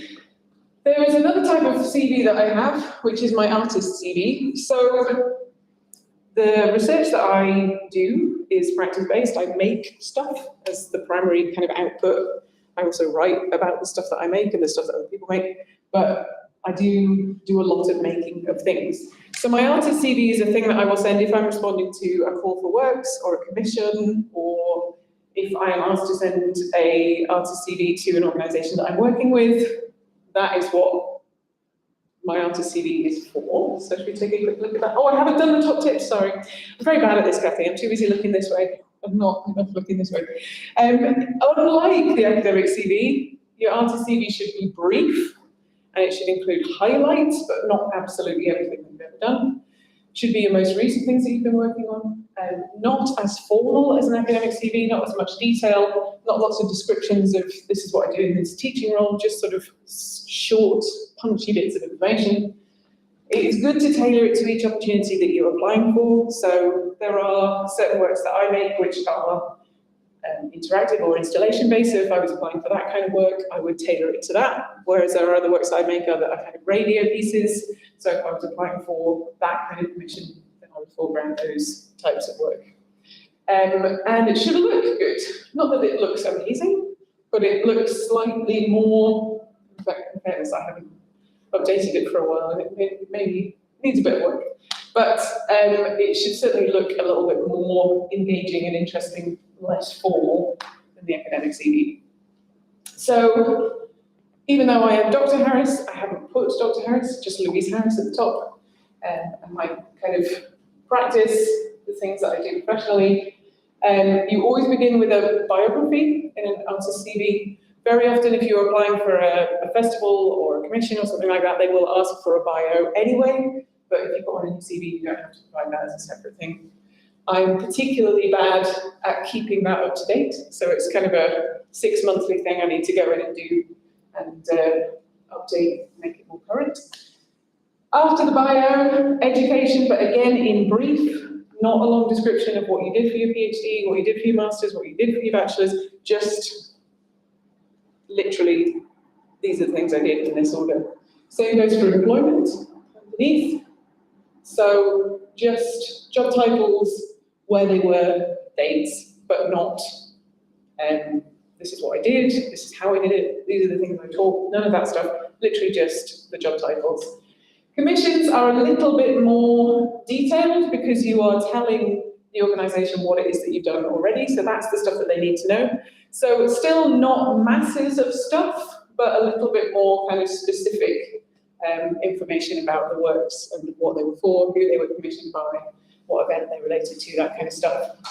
And then down into performances, and underneath that I think is installations, concerts and festival screenings. It just becomes effectively kind of a list of recent works that you've done and where they've been. So what you are wanting to do here is demonstrate the reach of your work. So it's a list of places your work has been seen or been performed, places you've done performances, all that kind of stuff. Basically, you are showcasing, often there's international reach of your work, demonstrating that your work has been in all of these different places, lots of people might have seen it. And then prizes, if you've won any prizes, you pop them down at the bottom. And it's kind of like esteem indicators, but on the artist side of things. Is that it? No, there we go, there they are. I always forget the publications. You do include publications in an artist CV if they are related to the work that you're doing. So because, like my monograph, Composing Audiovisually, is specifically about audiovisual composition, and that's my main area of work. So that is the thing that you would include in your artist CV. Okay. Should we do questions? Should we do questions? Yeah. Anyone got any questions? Thomas? I see the bio here is in third person. Is that the bio that would be included in a program? Yes. Yes. For me, usually it's copied and pasted straight across from my website. So once I remember to update my website, I can go and copy and paste that and copy it onto my artist CV. But yes, I would usually write that as though someone else had written it about me. If you know a nice person who will write a bio about you, then great, get them to do it. Any more questions? Oh, perfect. This is more of a kind of general observation than anything else, but I assume given the length of the short, brief CV that there's a world of difference between like a CV for like a quote-unquote normal job where it's like one sheet of A4 and the brief you are more likely to do. I mean, like, I assume that CV this kind of, there are chances that should be read by human beings a lot higher. Yes, for sure. Absolutely, yeah. Yes, that is absolutely true. But in a little while, we've got like a little template that will show you that has kind of the main categories for a more standard CV, and I think Kathy's going to talk about a slightly more, less specialised type of CV. Abby? Should you include any links to work in the CV, or should it just? You can do. I include links to my website, but not to individual works. More often than not, if you're applying for a commission or something, they'll usually ask you to include a portfolio as well as your CV, so you'd probably include it in that, or include a list of links of work, because you'll typically want to tailor it to the opportunity that you're applying for. So you would just include the ones that you think are most relevant to the opportunity. Yeah. I think this one is 4. Five is 5. I should probably use a smaller font, but then it would be less massive. I mean, yeah, it's still pretty big, because it is a thing in which you do just list a whole bunch of stuff that you've done. But I think the main thing about it is compared to the academic one is it's much easier to see at a glance, like kind of pertinent information rather than having to wade through sort of detailed descriptions of employment and stuff like that. To be honest, I don't really know why an academic CV is structured as it is, why there's that much information on it. It's just, that's how it is. It's academia for you, it's weird. It's a weird place. Okay, more questions? Yeah. With the academic CV, did all those, esteem indicators and everything you've listed sort of just come naturally to you as you're working, or the things that you really had to go out your way, I need to fill that up, so I need to now go and do other stuff, and does that kind of become a bit of a distraction actually, because sometimes I worry about all the stuff I see on CVs, how much of that is really substantive, or is that actually just distracting you from focusing on one thing, because it looks good, but then sometimes I think, hang on, I don't know if that is good, all this stuff, because do we need all this stuff? Yeah, we've got one job to do it. I just find a bit concerned when I've seen some of my lecturers who I do this for the University of Milan, all these things around the world. I think, do your job at Glasgow. I don't understand what all these things are. Like, it just concerns me a bit. Yeah, I know what you mean. I mean, I think to start with, when you're starting out in an academic career, those are things that you go looking for, particularly things like, so one of the key things that you do as an academic is peer review, and it's really important to get experience at that. So reviewing submissions for conferences or papers for journals, that kind of stuff. And that's actually really good for you in your own personal development as well. I think it's a difficult question to answer in a balanced way, because I think there are some academics who do really go out and seek this stuff and do kind of actively try and develop their sort of portfolio of professional work very extensively outside of their main role. For me, the vast majority of my kind of esteem indicators are things that have just happened, and that's accelerated over time. So as you get better known, you get invited to do external examining for degree programs, for example. You get invited to go and do keynote speeches and that kind of stuff.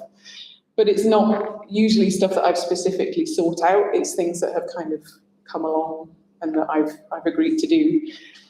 Increasingly over the last kind of 5-10 years or so, I've been actively trying to do things sort of within that category that are valuable and important to me. So one of the recent things is I've just joined the board of the charity Scottish Women in Music, and that's really important to me in terms of developing my practice outside of the university, because I want to try and kind of foreground and develop the work that women in music in Scotland are doing and make that much more visible.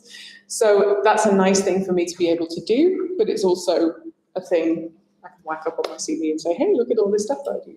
So I don't know if that answered your question. I feel like I went kind of off at a tangent halfway through, but I think, yeah, it's definitely easy to clutter those sections.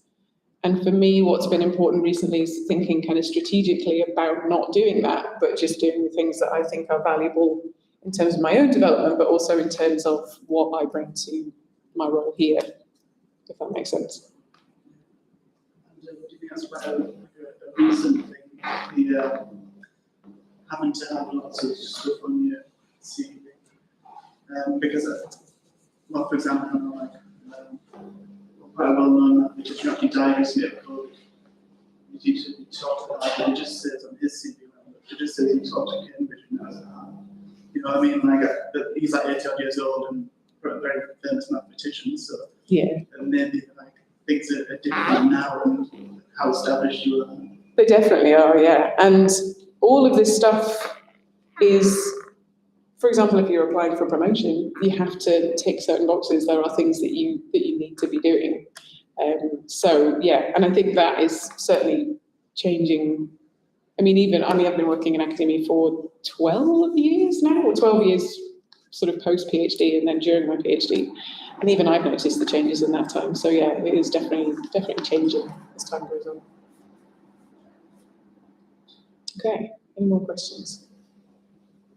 Okay, then I'm going to stop talking, and I'm going to let Kathy do some talking, and I will do some scrolling instead. Okay.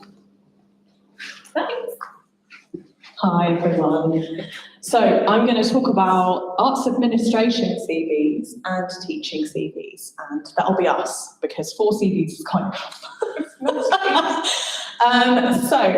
Some of you saw that I sat on the music education panel, and although my background was in teaching, I have spent the last 15 years working in what we call arts administration, which is essentially making it all happen. And my role at the University of Glasgow is kind of still arts administration, would you say? Pretty much. I get to work with all of you, and I get to work with the academic music department and the industry and put on events like this one. So this is technically still arts administration. So it covers a huge range of different things. It doesn't just mean running events. And I guess we'll talk a little bit more about that tomorrow when we talk about funding. So a very short CV for both of these, please. This one, ideally, is going to be 2 pages of A4 maximum. I have sat on a lot of interviewing panels over the years with professional groups, ensembles, venues, festivals, and I can tell you that sometimes if you send in 4 6-page CV, it will go in the bin without even reading it. This is because it is quite difficult to sit down and read through 300 six-page CVs when we have one roll up and it's 25 grand a year. I'm talking mainly from the non-profit sphere here, often where you don't have an HR department. So at the university, we have a whole team of people who are specialists in recruiting the right people for the right roles. My job just before this, I headed up a non-profit where I employed 3 young people under the age of 25 to run a community radio station. I did not have an HR department, so I had to do all of the recruitment process myself, which is why we like to keep it quite short. We like to say ideally size 10 to 14. So, you know, Louise was saying we should do a small font. Don't do any smaller than 10 because that's just cheeky. Just cut it down. Use less words. So you're going to start off with a little overview about yourself at the start, which you'll see in mine when we look at it in a minute. It's just a paragraph that sort of says about your motivations really for why you're going to be applying to this particular job. So say it was that you were going to work in fundraising and the term we use for that is development. And you might want to say something like, I've got 2 years experience in fundraising and I'm really passionate about making things happen and I'm really good at asking people for money. I also like swimming in my spare time. And it shows that you're like a rounded person and that you've read their job description and it kind of gives a little bit of an overview of you. And of course, when you're first starting out, you're going to have less to say than 10 years down the line where you'll have more to say. So don't worry if you're thinking, not sure what to write. Just show people that they can trust you. Say that you're really conscientious. Say you're really organised. Hopefully you are. Say you're really passionate about whatever it is that you're applying for. Say it's a job in a theatre. I really love theatre. I've been doing it all my life. Something like that, just to show people that are reading the CV that you are the right sort of person for working in their company, because that's the first thing they're going to read. Before they read your application, they're going to read this little tiny overview about you at the beginning of the CV. Only include relevant experience to this role. So I know you were just asking just then about all of these different things Louise has got on her CV. Well, she's picked only things that are relevant to that particular role. So for me, I often don't include all of my teaching stuff on my arts administration stuff because I'm not being like a workshop facilitator. I'm not being like Sally and Katrina, who were just talking just then about, playing the violin in a session with people who have dementia. I probably am going to be the person actually developing the partnership and then making that happen. So it doesn't really matter that I'm a qualified teacher unless I might include it if I was applying to a job where I needed to show that I understood how the school system works in Scotland, for example. But I'd probably just write one line about that. I wouldn't include, all of the teaching that I've done. Pick your most impressive roles and detailed responsibilities. I no longer include on my CV that I worked at Odeon, Red Dragon Centre, Cardiff. Yes, I swept up all of the popcorn and various other things that people bring into the cinema with them. And it was really useful experience for me, but I just don't include it anymore. But I can tell you that probably for the first couple of years of working, I did include it because it was like, this is customer-facing experience. I know how to communicate with people. I know how to turn up to work on time and do a shift and complete it and don't get fired, things like that. So you may want to include those things at first. You might have had a job whilst working at university, and that shows that you were able to balance having that job and studying at the same time. So that shows that you're a hard worker, you're good at prioritizing, all these things, it all adds into each other. But you can get rid of those a bit later on once you have other experience under your belt. Show that your passions and your experience match. Sometimes we are asked to give an anonymous CV. So you'll have seen that I redacted some of Louise's personal details on her CVs, those black boxes.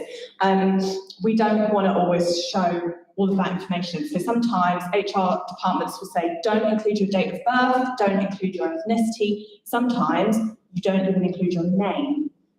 So it's just worth reading, make sure you read the fine print because they might be asking for that. And if you don't do that, they might not look at it. So just read the small print. References on request. We used to add references at the bottom of our CVs. Did you used to do that? Yeah. So we used to put people's contact details. They'd be like, Dr. Louise Harris, Louise's email, maybe a phone number for Louise. We don't do that nowadays because we have this great thing called GDPR, which is really good. It means that our data is protected better. So we just write now references on request, which means if they want to offer you the job, they can ask you who are your referees. Then you ask the people that you would like to be your referees if they'd be okay to be put in contact with the organisation, and then they will speak to them from there. Just don't give out people's personal details. Thanks. And then afterwards, send it as a PDF. So you might have made this as a Word document because it's easier to format. Save as a PDF before you send it, because I have a story for you, which is that my friend applied for a teaching job, and the schools had some sort of weird mess up where she sent in her Word CV and someone else had sent in their Word CV, and somehow the front page of the other person's CV got put on the front page of her CV instead. They offered her the job thinking she had all these skills, which she didn't. So it was a music teaching job, and they were expecting her to have grade 8 piano, and she had like grade 5 piano, and they were like, hey, I know you're going to a company assembly this morning, and she was like, what? No. Yeah, so these things can happen. Just save it as a PDF to safeguard that. It means like you're locking a document, and it's, you can't change this. Should we have a little look? Oh, here we go. This is 2 pages entirely. So that first bit is the personal profile. I got to add award winning because I won 2 awards for a radio station last year, and I'm really proud of it. So now I call myself award winning, which is nice. And I just basically was like, look, this is what I'm a specialist in, which is partnership development and participation. And then I'm like, these are the things I like doing. And this is what I think about it. And because I've had all this experience, I developed these skills, and these skills are really useful. All of the jobs that you might like to offer me. That's basically what it says. Then I have key skills. I would highly recommend key skills. Just pick like 5 maybe. So say you've only ever worked in Odeon Red Dragon Centre Cardiff, like I had, you might want to be like, okay, really strong time management skills. Key skill, done. Next bullet point. Really strong communication skills. Don't use the word strong, it's something else.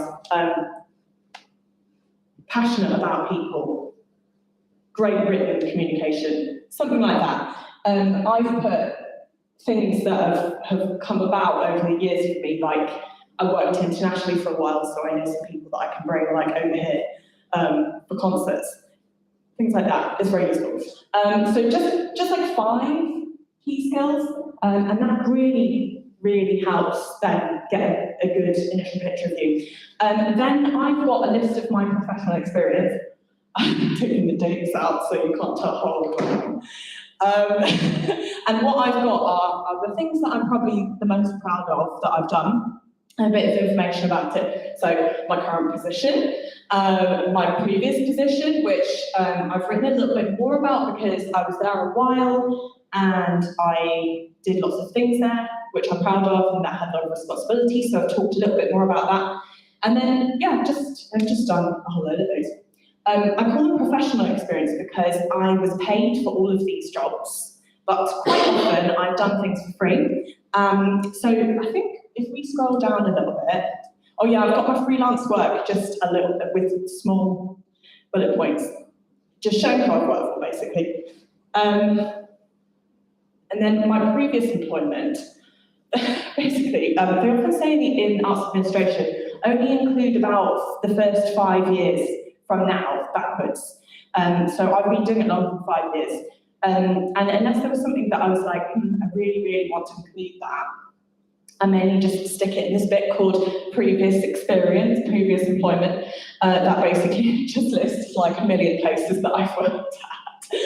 And internships, I used to have a whole section about that back in the day. So if you have done a week placement somewhere, or even a couple of days placement somewhere, something that's voluntary where you have contributed to a project or an organisation, you could have a whole section that says experience or voluntary experience that talks about all of those things you've done, like running percussion ensemble at music club. That's a conducting job. How long did you do it? 1 year? 2 years? 2 years, right? Okay, so that's great. It's fantastic experience. So you can write that down under voluntary experience, and it shows that you've got 2 years of teaching experience running an ensemble. I mean, come on, this is amazing.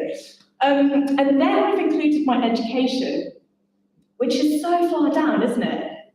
And I've been recommended to do this by lots of, I got so many people to look at my CV because I was so stuck. Because I started out in teaching, and everyone kept saying to me, oh, your CV just reads like you're a teacher. And I was like, but I'm a teacher, and I'm working and learning and participation. But actually, sometimes the arts enjoys your experience more than it does your qualifications. And we've had a big movement towards not asking people to have specific qualifications in the arts to ensure that more people can access work in it. So I'm quite qualified in the arts, nowhere near as qualified as Louise. Wow. Respect. I have a master's and I have a PGCE and I have an undergrad, and I did A-levels and GCSEs, and I also have a diploma from ABRSM in my singing. And I'm quite qualified compared to most of the people I've worked with in the arts over the years. Most people I've worked with do not have a master's in arts management. Most of them don't even have a music degree. A lot of them came from science degrees or English literature or maths or sciences or philosophy. It doesn't mean that you are not qualified to do this work. And like I was saying, the experience really means something to this particular sector, which is why we put it first. So education later on, because that's a massive bonus. Then they're like, "Whoa, you're a qualified teacher." You're like, "Yes, I am." So it's quite useful. And then after that, I've put courses and training. Don't worry. So the last part, can you believe this is all on 2 pages as well? It's taken years to get this far, guys. Honestly, I didn't used to write 2-page CVs. Courses and training, I would have all the dates there, and I'm only putting down things that I think are relevant. I've done a lot more courses than that. I haven't put down, for example, like first aid at work. I've recently just become first aid trained again here at the university, but I haven't included that because this job, it's not very useful. If I was going to go, with my I still freelance, with my freelance hat on, just got asked again this week, do you want to come and be a pastoral support officer on a residential course for some of our kids in a few weeks? I mean, yeah, of course I do. Of course I do. I love working with young people. So I would probably include on my CV that I had first aid at work and it was 2022, valid for the next 3 years. But I don't need that for this. This was a sort of generic one. And yeah, just sort of those sort of invited things are on there as well, but just as a bullet point. And what could you put on? I mean, if you were just starting out, you might have done a course in first aid, put it down. You might have done something in health and safety or in catering. Those are all really useful. My husband actually did an NVQ in retail management because he took a year out in uni and learned how to do merchandising in charity shops. So he's got an NVQ in retail management, which is great. So he has that on his, he's a trumpet player. Then I have board experience. So as Louise was saying, kind of the more experience you get, the more likely you are to be asked onto things. I actually found that I was asked onto things earlier, and I'm not so much asked now. I don't know what that says about me. I've moved about a lot. But I started out on some youth committees. If you have the opportunity to go and shout about music and the things that you want to see that are changing, go and sit on a youth board.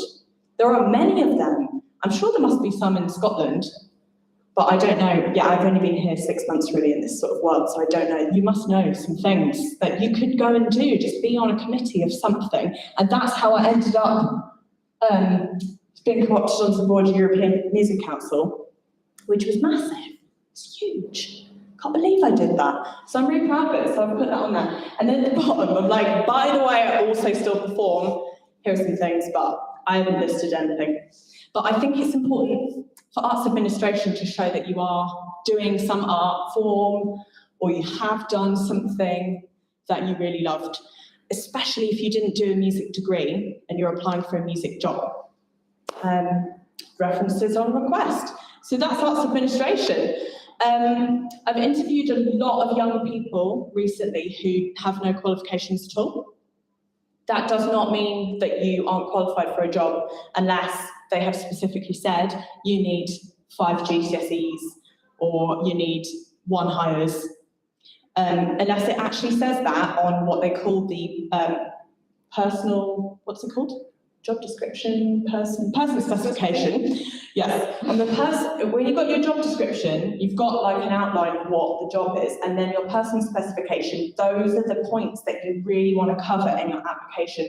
So you know we were saying about the covering letter, that's not the only place you want to put it. You want to try and address all of those points in your CV as well. It's quite a lot of work actually, but once you've done it a few times, you'll be like, okay, I know that I just need to change this bit and take this bit out and add this bit in and that sort of thing. So, and that's arts administration. See, I'm not PowerPoint compatible. That one. There we go. It's fine. It's fine. It's fine. Teaching. Anyone in here thinking about doing some teaching? Yay, good, 1. Naomi doesn't want to do teaching after 2 years of running an ensemble. Come on, Naomi. Right, okay. So with teaching, you actually want to have quite a bit of information about what you've done in your job. The one I'm going to show you doesn't have that much because I had a tech problem earlier and had to rewrite it during today's event. But yeah, I would say it's probably more going to be like 3 or 4 pages.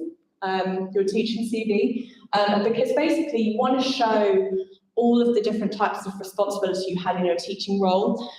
So I was a classroom teacher and I was a workshop facilitator, and those 2 different types of teaching had very different types of responsibilities and things that I had to sort of deliver on, I guess. And then there are certain things that I also fell into, sort of well-being and safeguarding and that sort of thing. So I would include all of that in all of the details about my teaching roles. Your training and qualifications for this one, you're going to put them higher up because it's really important to show that you have some training or qualification in teaching or something to do with your subject. And it's just like a safeguard for whoever is offering that job, to show that you have knowledge about that particular subject. You wouldn't believe it, but I actually had to teach maths for a bit, and I'm the worst at maths. But actually that was really useful because it meant that I got the kids who didn't understand how it was going. I don't even have an A-level in maths. So just brace yourself. If you fancy classroom teaching, things can happen in schools and sometimes you get drafted in. And if you can hold a classroom of young people, you probably will get asked to teach a subject that is not your specialism at some point. FYI, other responsibilities. I spent 2 years running the percussion ensemble at Music Club. Yes, let's put it on there. So good. But did you mentor a young person? Did you actually mentor a young person and you didn't realise that's what you were doing? Did some young person come to you and go, you're the only person who's ever listened to me and I took your advice and I did this thing? You mentored them. Write it down. Did you manage an event or a fundraiser? Motivations, that's really important as well. Why do you want to teach? They're going to ask you that in the interview. Even if you are being a supply, learning and support assistant, which is one of my first jobs out of uni after doing music. You remember when I said I couldn't get a job after Welsh National Opera? Yeah, so I went and supplied as a learning support assistant. Let me just tell you my day rate, £40 a day, and then I had to pay my travel on top of that, which was £20 a day. So I had £20 a day, and I didn't necessarily even get a week of work. Stuff was really hard then. Yeah, but you know what came out of it, didn't I? So you can do it, and you won't have that sort of experience because nobody would pay someone £40 a day for that now. This is a long time ago. What else are we talking about? Safety. One of the biggest things working in any teaching and facilitation environment is your safeguarding. If you're doing any sort of organisational facilitation like Live Music Now, who you already heard from them, they will have safeguarding and child protection training. They may also get vulnerable adult protection training, which is a special thing if you're going to work with people who have dementia, for example, or working in hospital schools. They're going to help you. You are going to feel a little bit like, woo, for the first time you go in there, but people will be giving you some basic policies and rules to follow if something happens. And that is why it's really important to include it on that CV. So should we have a quick look at the teaching CV, the shortened version? Okay, so I changed the personal profile to talk about education a little bit from my previous ones.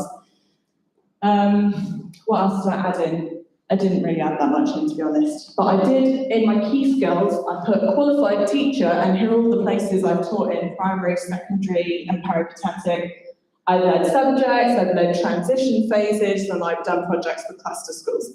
I mean, it literally just means I was head of music in a school where I was the only music teacher. So I had to do all of the stuff, and I had to make sure that I did transition with like what you guys have as a P7 here, with year 6 to year 7 with the primary schools. Did all of that in one job. So all my key skills, so good. Look how transferable it is. And then I talked about safeguarding as well. Designated safeguarding lead, very important role, done it many times. And I guess in a way, Louise is kind of our DSL here because you're a company of wellbeing music. And then I have put my education qualifications for this one a lot higher up, as you can see, so they're the same qualifications. And then I split my professional experience into teaching experience first, and then I've added, after that, education roles, because as you know, I spent a lot of time working in arts administration, but not actually being a teacher. And in the teaching roles, should we just go up a little bit? I've included quite a few things that I think are teaching, but some teaching roles may not think are teaching. And I guess it depends on what you're applying for. I have to say, with this actual experience, I actually applied for a teaching job and got offered it a couple of years back before I came to Scotland, in the middle of the pandemic, when I thought the arts was going to collapse completely and I was in the excluded camp. I didn't get any money from the government. And I just thought, well, maybe I just have to go back to teaching. And I applied for this teaching job, and I hadn't set foot in a classroom for 10 years. Bit worrying. Still offered me the job, though, because they thought I had enough experience behind me to be able to pick it up as I went. But that didn't necessarily come from me being a qualified teacher. That was because I'd done all of this other stuff, being a musician in residence, doing a head of safeguarding and wellbeing at LYC and things like that, which was all just working with young people and just getting to know them and helping them find the right path.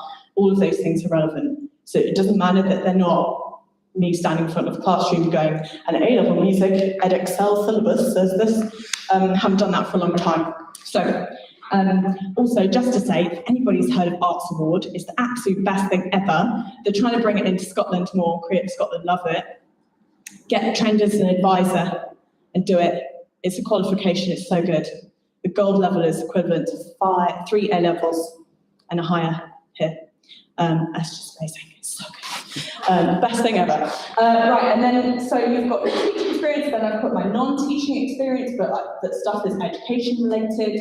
And then after that, I've just put courses and training. There's the first day at work. I thought it was relevant for this one.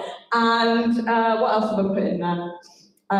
Spent some time working with the Music Education Council on policy. I used to go and sit in the Department for Education and talk at them about the state of music education in the nation, which needs a bit of work. Scotland's actually doing quite well, so that's good. And then again, just chucking in at the bottom, by the way, I still sing.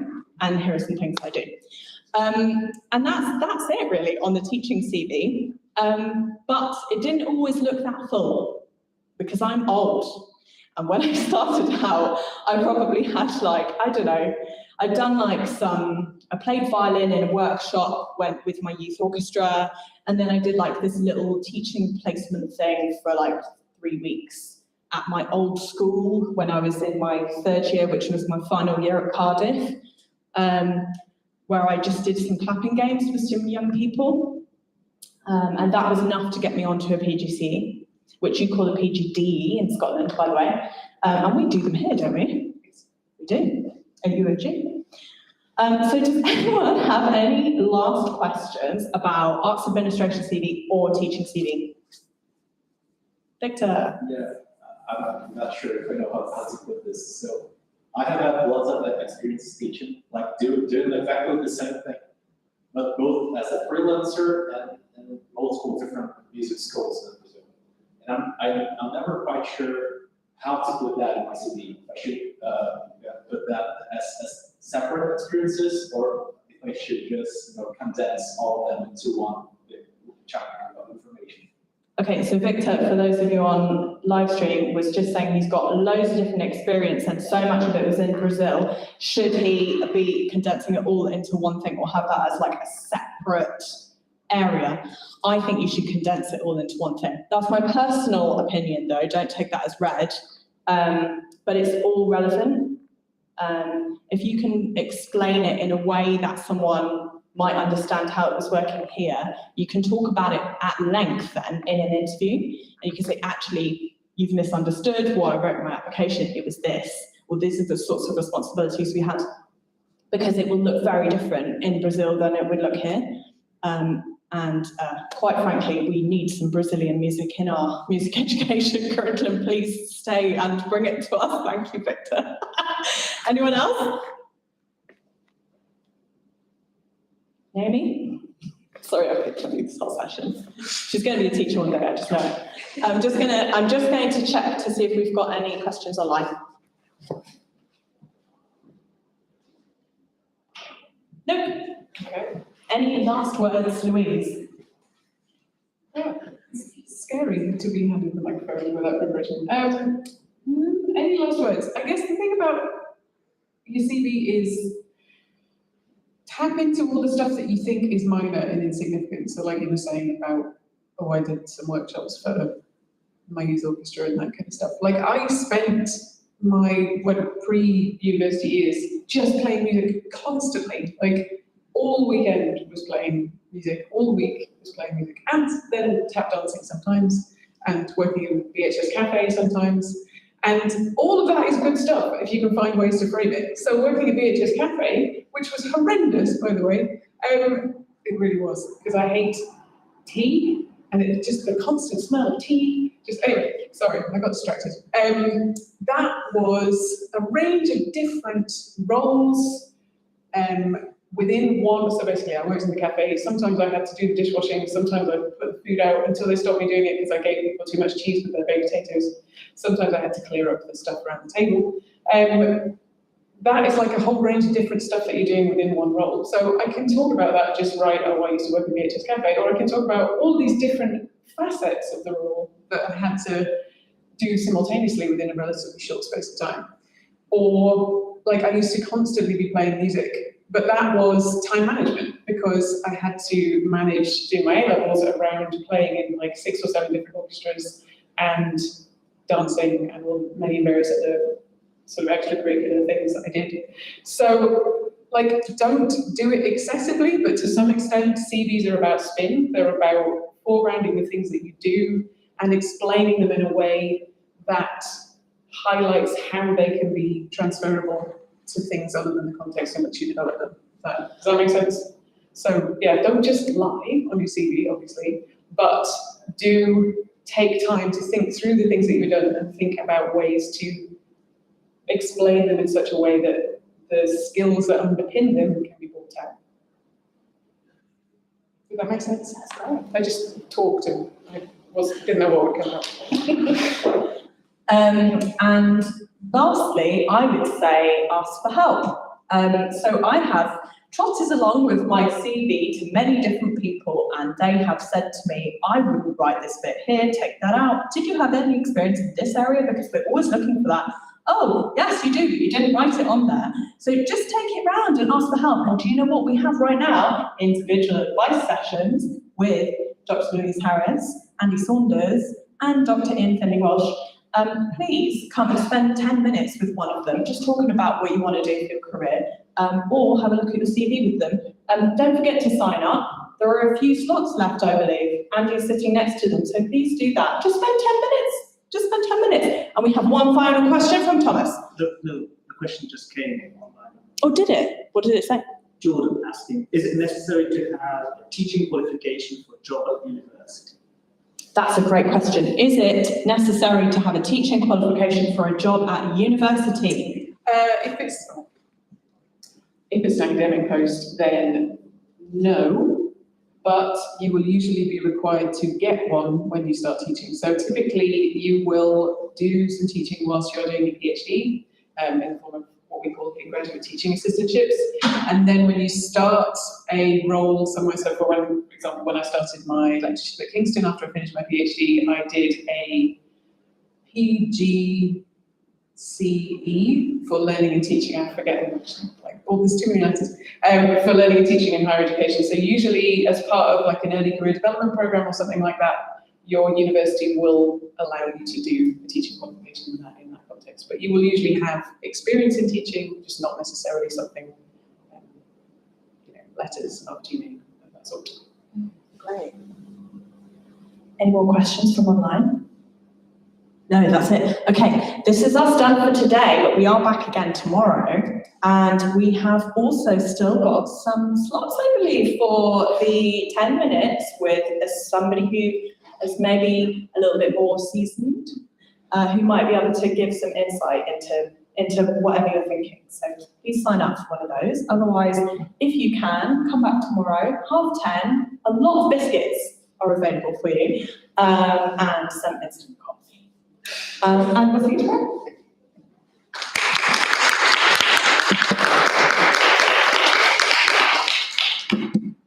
Thanks everyone for coming. Really, really appreciate it. That was mine, but maybe, I don't know. Yeah, those are clean. How do I turn this off? Neil's left me with all of the chat. Oh, I can maybe try and help. Can it be left set up? I said to him, Louise is coming, maybe she'll know. I thought you would know. I need to somehow make it so it's not out for everyone, but so that it's still easy to get and set up again tomorrow. Okay. So we have that, and then the little mics from AV are plugged into the desk. I think that's it. So what I would recommend is take photos of everything, then unplug it, stick it on the table, and put it in the green room. That's what I would do. So then you can replicate the setup. Love that with the photos. I would never have thought of that. What have you got there? That was such a good call. I snuck in the back and the phone was like just a big box of cakes in there. Oh yeah, sorry, there's loads of extra food in the green room. He's going to have the help Already getting had another these. lot tomorrow. That's right. Yes. Okay. Oh, I was going to set up too. Oh, really? I'm so sorry. Oh yeah, I'll go and have a look. Yeah, there was a cherry pack there.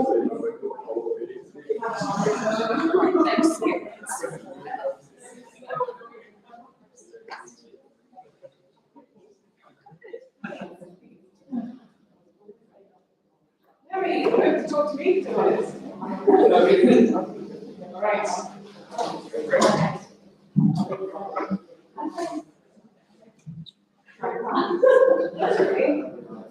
Yes, we don't mind people coming in and out.